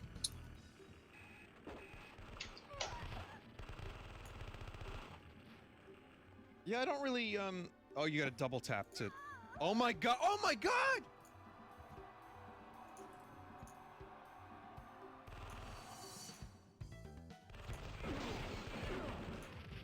I don't really like the way the game controls, but I could see this being fun in the arcades. You really can't take any chances with those goddamn elevators, can you?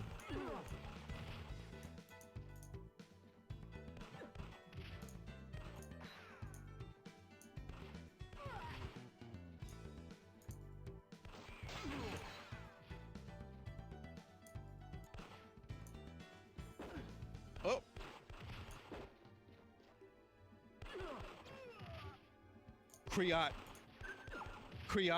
Kriata New Society.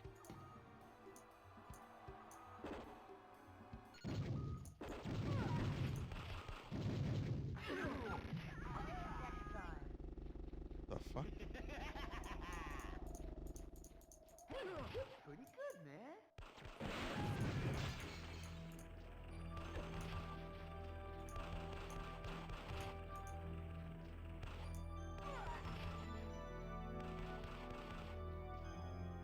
It's a really weird arcadey game that feels like it belongs in a different generation, but it's kind of cool. And there's big grenades too, of course, and you can flip. I don't know how to get over. I guess I have to go top floor. I screwed up. I'm stuck down here. Uh-oh. Yeah, it feels like an 80s game in the 90s, but that's not necessarily a bad thing. It's just a little sluggish. I don't know if I love the controls, but I'm also playing like shit. Really interesting game. I mean, this is called the Sega Saturn Curios pack. Curioso. And this is definitely a curiosity. An anomaly. And I'm getting crushed again! No!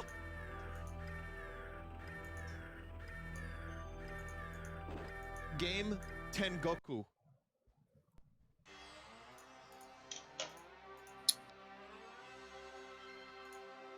Vinny, please look up Elevator Action. That is the original. Okay. I don't know if the glasses are gonna work with this one. What?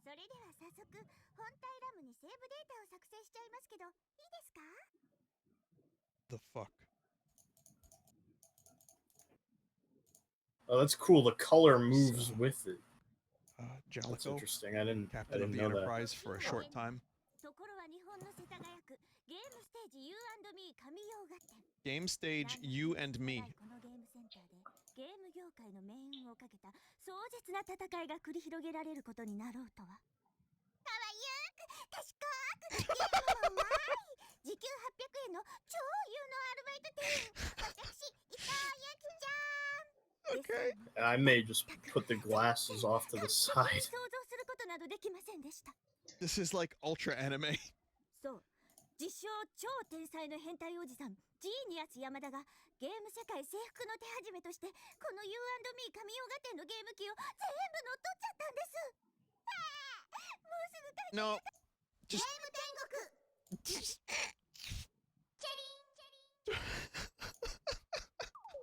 I guarantee she didn't say hentai, chat. I guarantee it. I don't know for sure if she didn't. Never mind.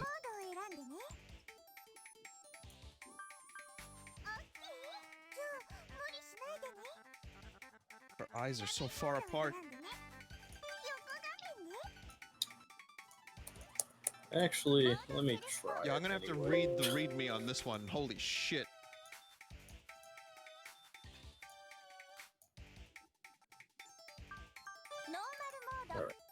Normal mode, and then you choose a ship. Okay.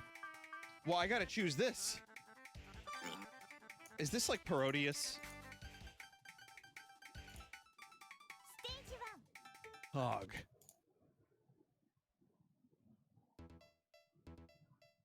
It's got like a Parodius vibe to it.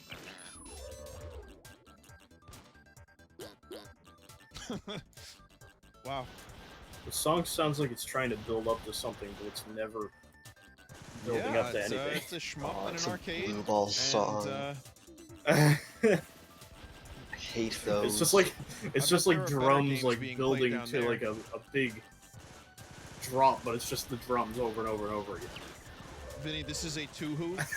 I thought Tuhu had the witch Marissa in it. I don't know what that. I don't know. Is anime a genre? I'm just gonna skip to the Every time I legend say bed that, and I see have if the like music is 7 developed people at all. contact me, and they're like, "Vin, I'm very disappointed in you for Oh, not knowing damn, that yeah, anime it is not definitely a has. genre."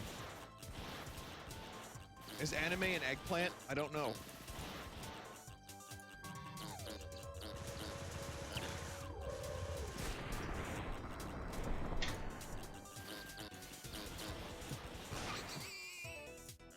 But yeah, I don't know. Is this a shmup, or would what makes this a Tuhu's?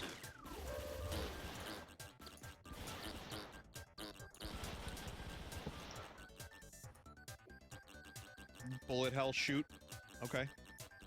I thought Tuhu was a series that included the same characters that showed up regularly. It's Hog Ikaruga.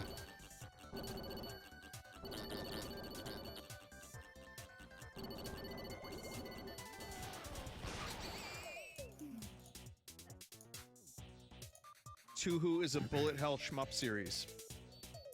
Tuhu isn't a game. I'm getting very conflicting information in chat.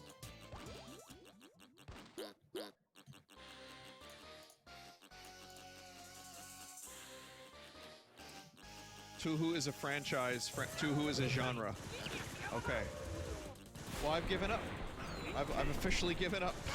I no longer care.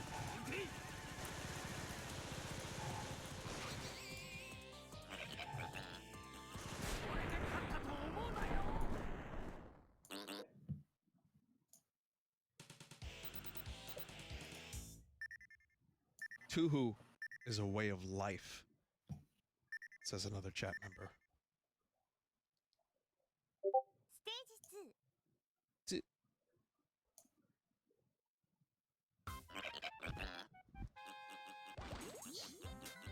Oh, good clown music.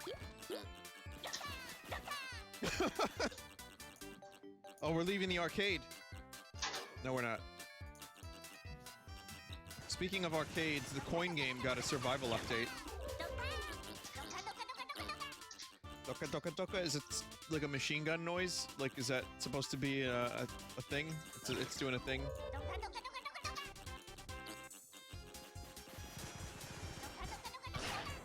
Ow.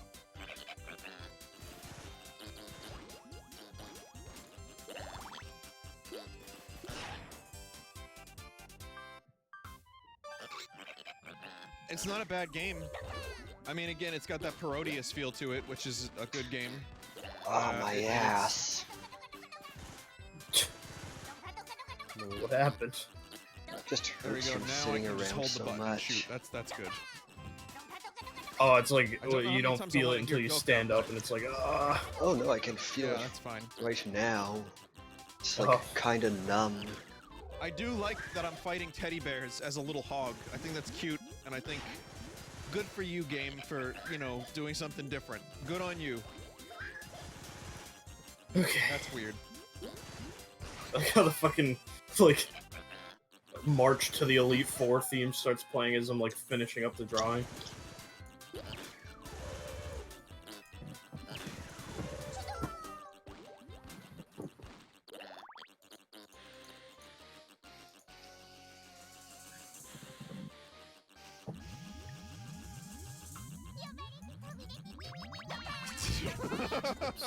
Yeah,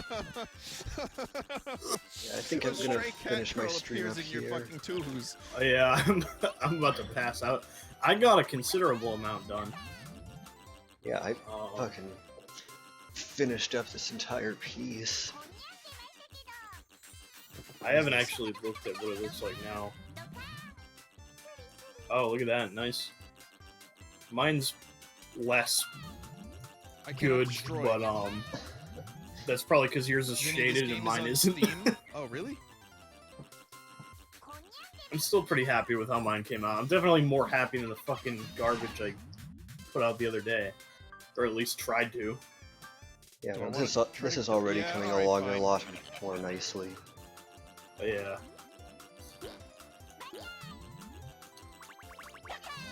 I don't give Amanda enough attention. I should fucking draw her People just wanted to see this. like solo pic at some point. The only solo pic I have of her is like the one where I initially introduced her concept design.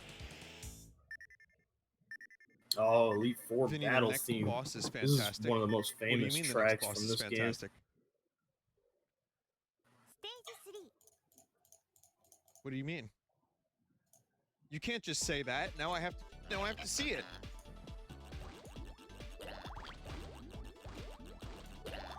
I don't know which one of you is clicking, but you managed to sync your Damn it. clicking up to the music in my stream Nice. for just like a minute.